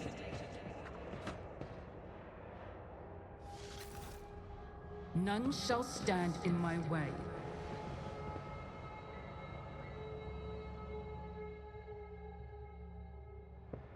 What is that? Attention to detail is the key to success. I woke up with a feeling of wonder, as if a field of flowers was blossoming nearby. A child was saved from death. 1,000 heretics were burning alive, begging and sobbing and howling. Never doubt me. Duty prevails. Now they're safe because this is gonna about suck time. balls. Formidable looking door. The main thing that catches your eye about this place is the state of the wall panels by the door. There are numerous sketches, 5 in a row, in coral marks. Some of the panels look like they could fall off at any moment. Here and there you see the occasional sparks and crackling of the damaged wires behind them. Restore power. And once more we save because this is gonna suck balls.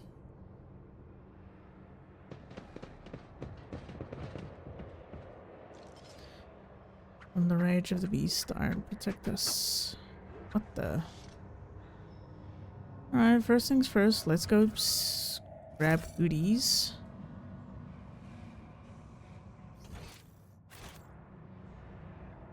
Okay, so I see 4 Technomats and 1 Megos, which doesn't mean much. At any point or time, they can decide to make my life very, very difficult. The air in the room is permeated by a wild mixture of miasmas of both mechanical and biological origin. Blood, rust, vomit, machine oil, excrement, kerosene. All these smells blend together in such a thick stench that it almost feels palpable.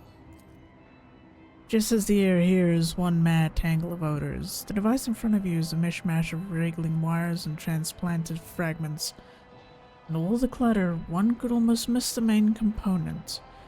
A heavily augmented man whose upper body is embedded into the frame of the machine, dozens of wires piercing his flesh. A crust of congealed blood and other bodily fluids covers the man's entire body, but his eyes are open and his gaze is keen. His gaze is turned to you, devoid of surprise or difference. Who are you, disturbing the peace of holy martyrs in the home of our grief? What do you want?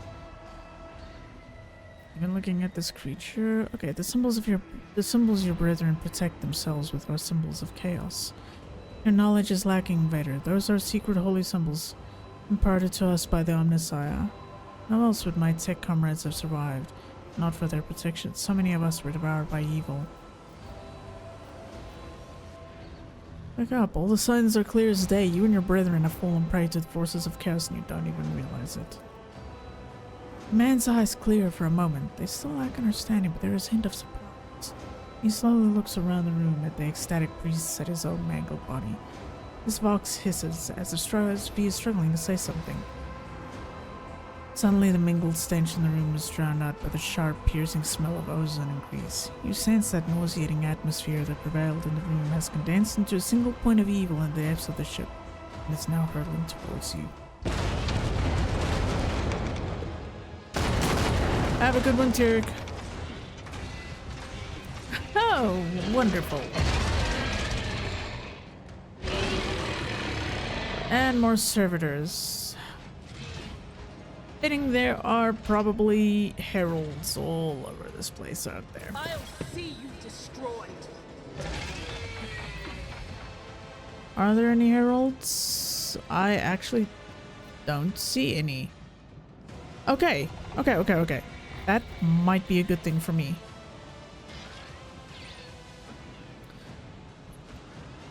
Oh, this is gonna suck. This is gonna hurt.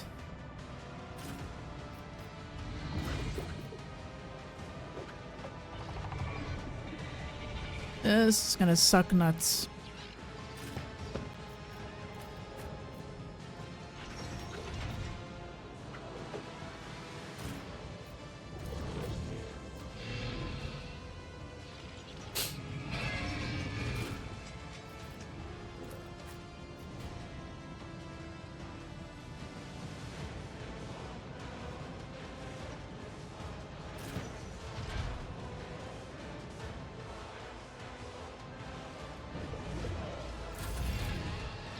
Alright, Jai.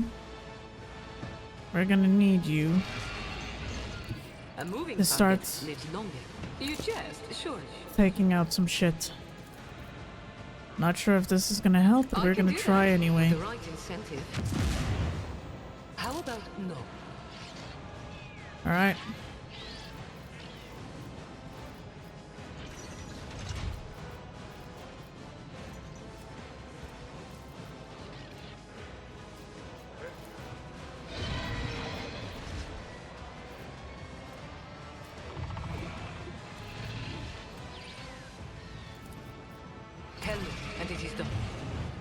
Hey, Mr. Homer, it's been a while. How have you been? It's been a long time since I've seen you. I hope you've been doing good. Oh, you've been playing Night Rain? How is it? Like, I've only seen other people play bits and pieces, but how have you been doing with it? Okay. This is absolutely where everything is gonna sucky in the worst fucky way. I'll do it. Well, that's still something that got hit. Yeah, he parried that. Good. She can dodge that. She dodged that. Maybe without the heralds, I might actually succeed a little bit better, because they don't seem to hit me as much. So I think the heralds also just gave them an insane amount of as the tenets demand.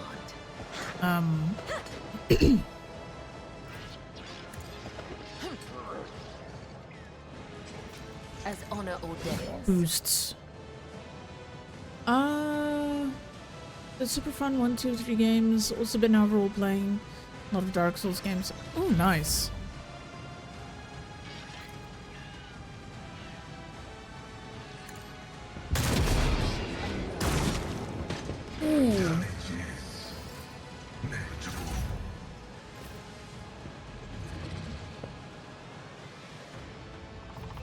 It will be done. At your beck and call. And this is gonna suck, but it will be done. We need to start taking him down. Why? Take random pot. Oh, I even no. Okay.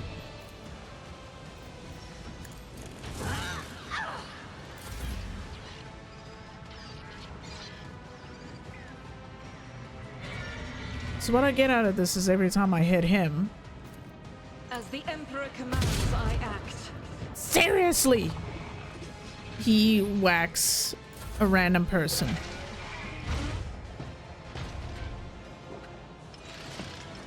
Okay, that kind of sucks. Really, it does. Which means I might have to move Pascal. Give him healing. Oh, you're not fun. I shall not.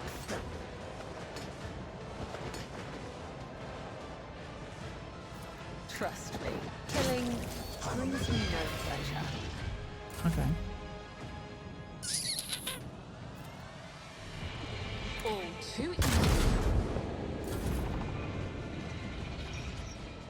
Explorers know one route. Forward. We function as one.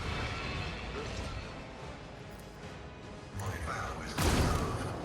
How did you miss on 75? I have questions about this, but okay. I will do my duty. Indeed.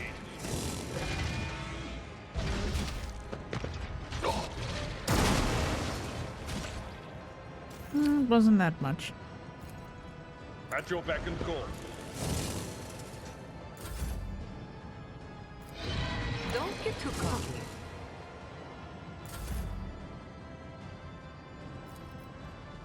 Argenta, please.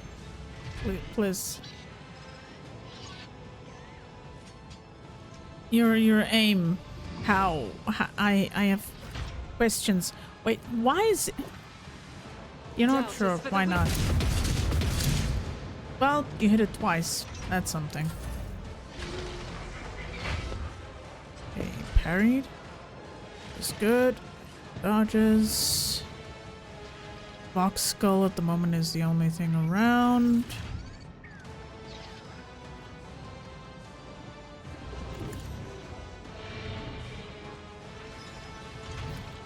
Shoot. The shadows will see it done.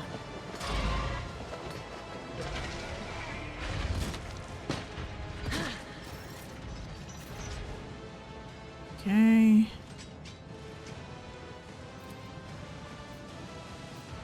Suits my purposes. Get rid of him.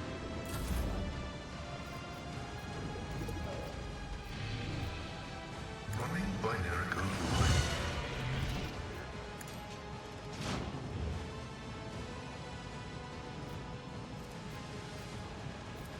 Request approved. Hey, that gives him more of a dodge chance. Good to know. Okay. It will be done. I will do my duty. Victory is imminent. Okay. Took 7 points so I can heal him. That's fine. Am I getting paid for this?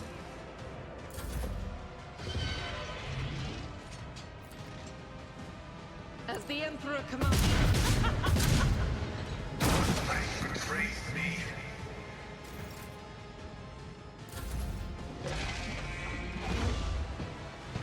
He dodged. Which is good.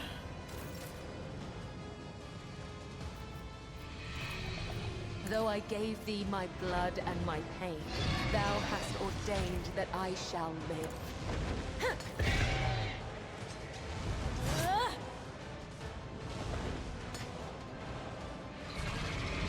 Come, the other side awaits. As the tenants demand.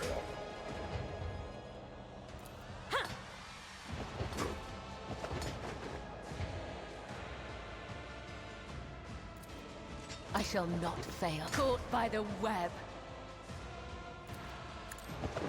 Death is a blessing. Okay, that should be everything. Why was it easier to fight? Well, yeah, there were no heralds, no wonder. Ugh, the previous fights were so much pain and suffering. Ah! Alright. Jesus fucking Christ. This is one of this, what I thought was gonna be, oh, let's go check out a ship. No! We're gonna get our ass eaten by demons. The man's mutilated body is racked by wave after wave of convulsions. Evil. That was evil incarnate. Evil, the corruption that watches us day and night. Suddenly the man raises his head and looks you straight in the eye. You've banished evil. Tried to warn me, but I was deaf. A ship, Kiava Gamma, it followed us from there. Kiava Gamma, is that where your ship is from?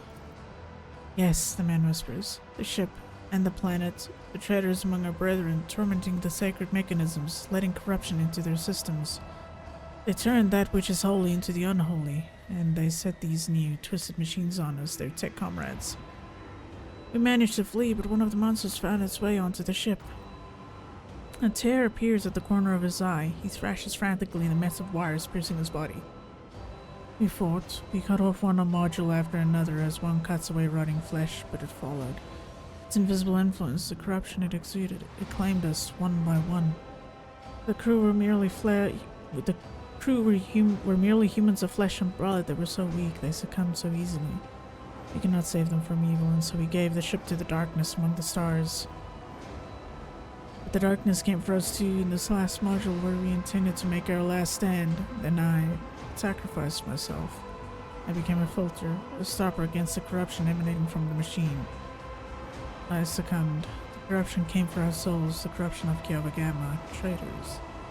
The last of his efforts, he roused the fabricator sensor. It all started with him. He was the one who let the taint into the sacred code. He was the one who doomed our brethren. He was the one who spawned the steel monstrosities in the furnace of our planet. Rest in peace. You'll be avenged. As part of the great force that drives the universe, I do not fear the cold of death. A wheezing breath escapes a man's chest and his eyes close. Well, fuck you lucky. My pleasure. An empty shell of a demon engine. It was this creation, a horrifying mix of real space technologies and the range powers of the warp. Fucking hell. That disrupted the ship's systems and twisted the tech priests' minds. Alright, time to pick up all the toys.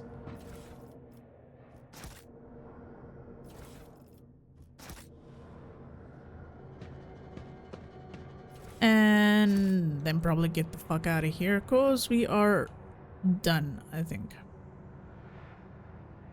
Just in case, save. Ugh.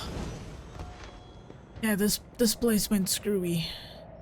Follow my lead. They did not have a good time. Yep, collect the goodies. We're leaving. That was pain. So I do want. No, I can't. I can't go back, but I don't know if I should. Like, all right. Ugh. That was pain and suffering. Oh, that needs 3. I don't have enough for that, so chart new routes. Oh, I can travel there now.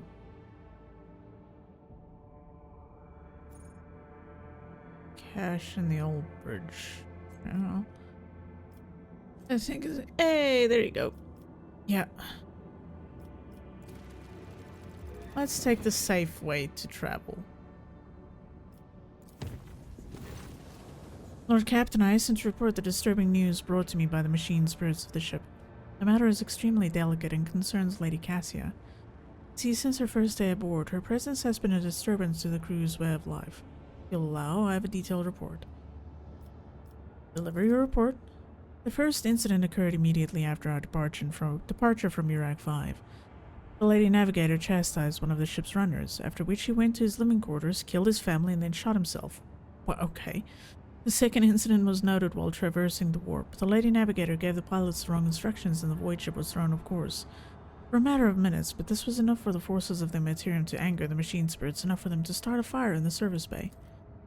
After that, officers living near the Lady Navigator's quarters began to express extreme emotions: hysteria, apathy, euphoria, rage. This is quite detrimental to the crew morale and performance. The last incident was recorded on Footfall. Around 100 living birds were delivered on board during our stay on Footfall. Each bird cost a hefty sum, but I failed to discover their purpose and subsequent fate. I was also told about a conflict between the Lady Navigator and the Seneschal. Alas, with no details. If you like, you can ask Master Westerian directly.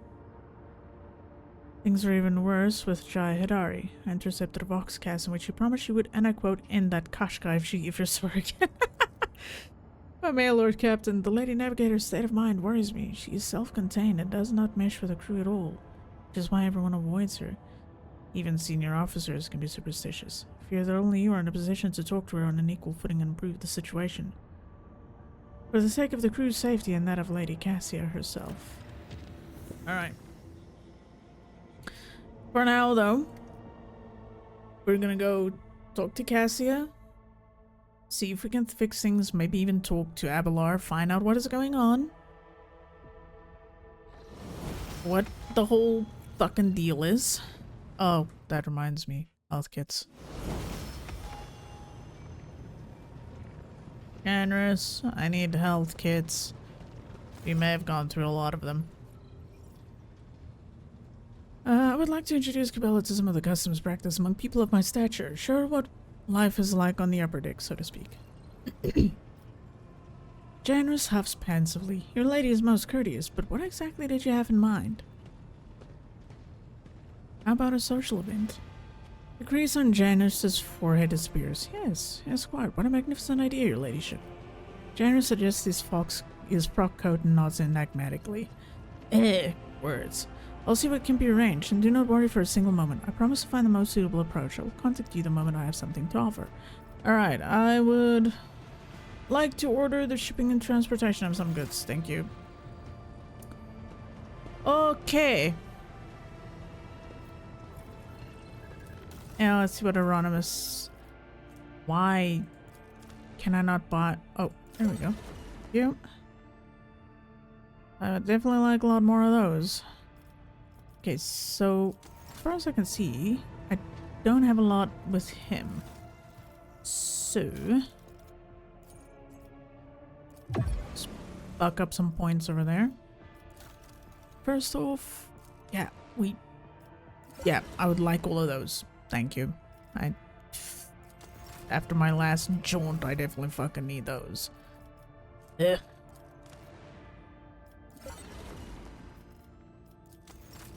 Oh, hold on a second. I thought it was something else. Never mind. Okay. Okie dokie. Alright. Okay. Abelard, get your wrinkly ass over here. What's up? Lord Captain. I hear you and Cassia exchanged words recently. What happened? And who brought this piece of news to you, I wonder? Then again, I have nothing to hide from you. Of late, the helmsmen have been going off course with increasing frequency, and the reports are full of contradicting accounts. The problem continued, even after several demotions were handed out, so I took it upon myself to investigate. Okay.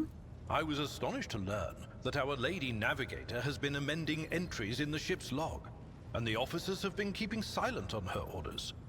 I immediately demanded an end to the outrageous conduct, and I reprimanded Lady Cassia in front of the officers. She greeted my words with silence, and then quickly departed. I should not have acted thus. I never even found out what drove her to do it. Okay. Lord Captain. So, babies, let's go talk to Cassia and see what she has to say.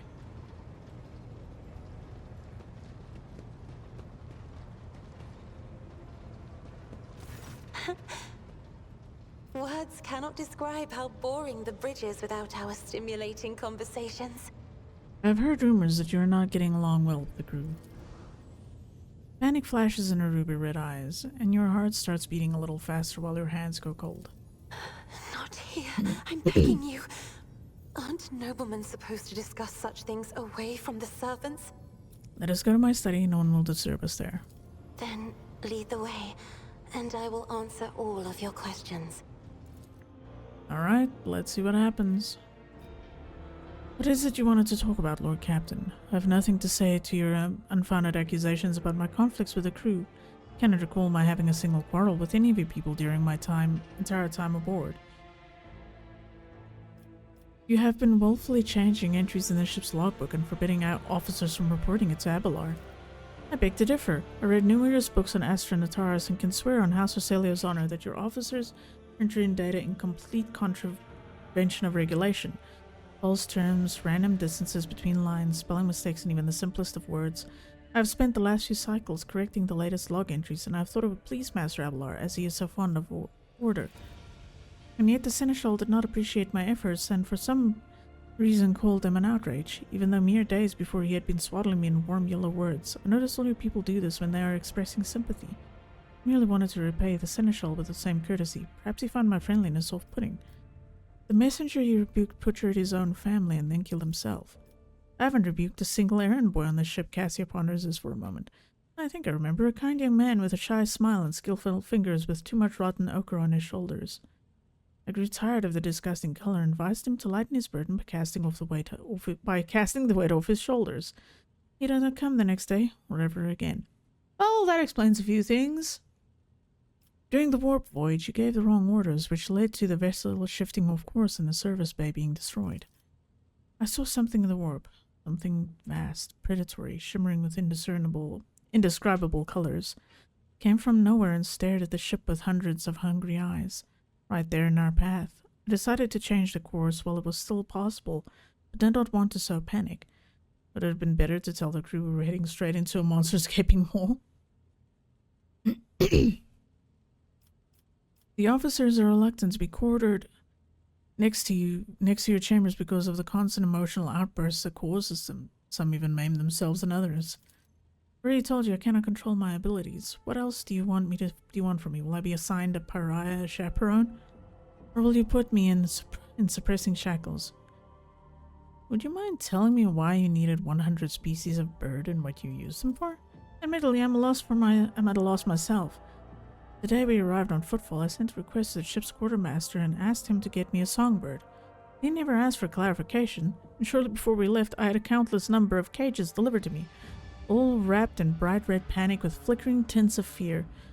There was a bird in every one. I was so excited I thought I would have 100 friends instead of just one. They were squeaking so piteously I let the poor things out. I even fed them my breakfast and dinner, but the stupid birds would not stop chittering even after bedtime. They were dashing about the room, smacking me in the face with their wings and defecating. I became angry and suddenly started picking at each other's eyes and attacking me. Then I became afraid, and then they fell over dead. I do not think I want to keep pets anymore. I think I've heard enough. Will you share your thoughts with me?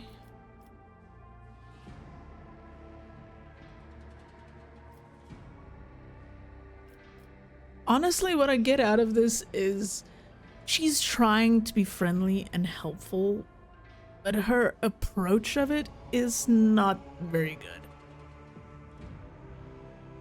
So, yeah.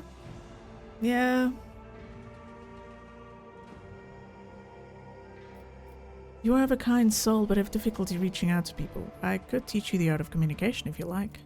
That would be wonderful. My education on Urak 5 was cut short, but I had realized by then that the wisdom of books is a poor substitute for the wisdom of experience.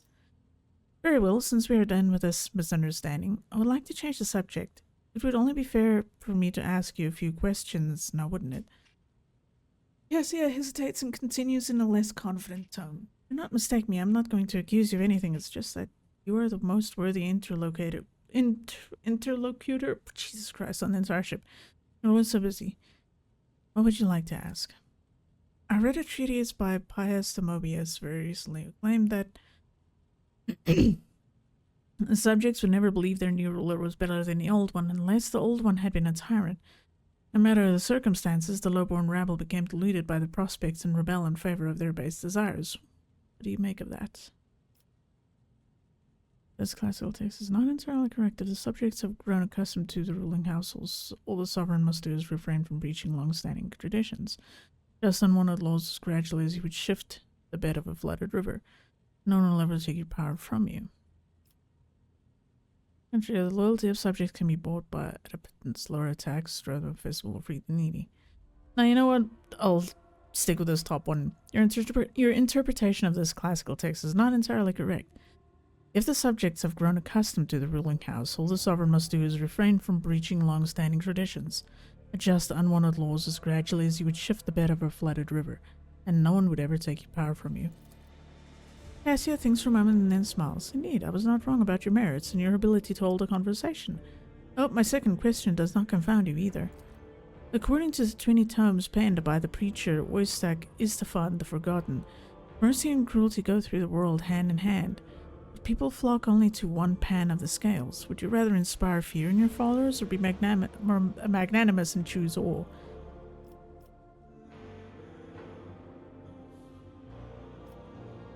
I'm afraid of acquiring a reputation for ruthlessness would rather crush a rebellion than condone one.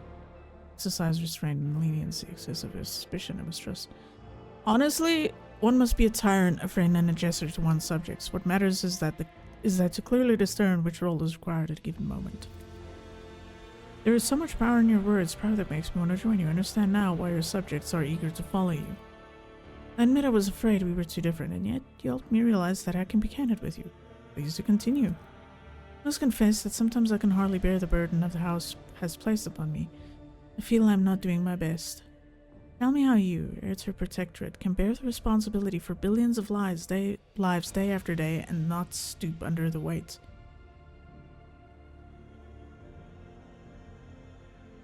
It is not always easy, but I try to lead the dynasty towards prosperity by worthy means. Thank you for your patience. You're helping me to see the world in different colors. A novel experience for me. Our conversations hold a special place in my heart. Allow me to bid you farewell for now. I'm heading back to my chambers to consider today's conversation. Okay. Good lordy above. And we return to bridge. Oi. Goodness gracious. Okay, what started out as what I thought would be a short adventure. Hey, let's go look at a void ship that's just floating. Let's see what happens.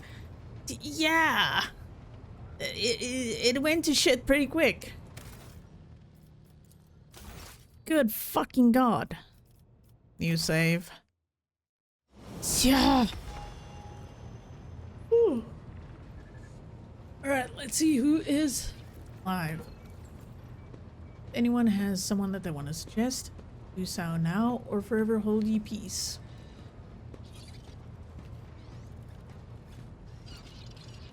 Yes, that was a lot of yapping because they didn't voice everything. Awful. Awfulness. So much reading. Oh, I see TB is still alive. How long is TB gonna be alive? You know what? I'm gonna drop you guys over with Classic. Classic's always in here. Being an awesome soul, so let's go side of Classic. Nope. And Cable.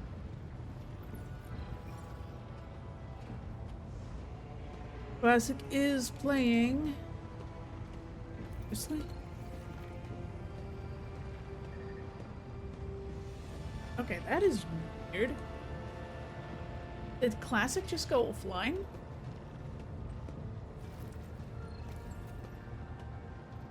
Huh?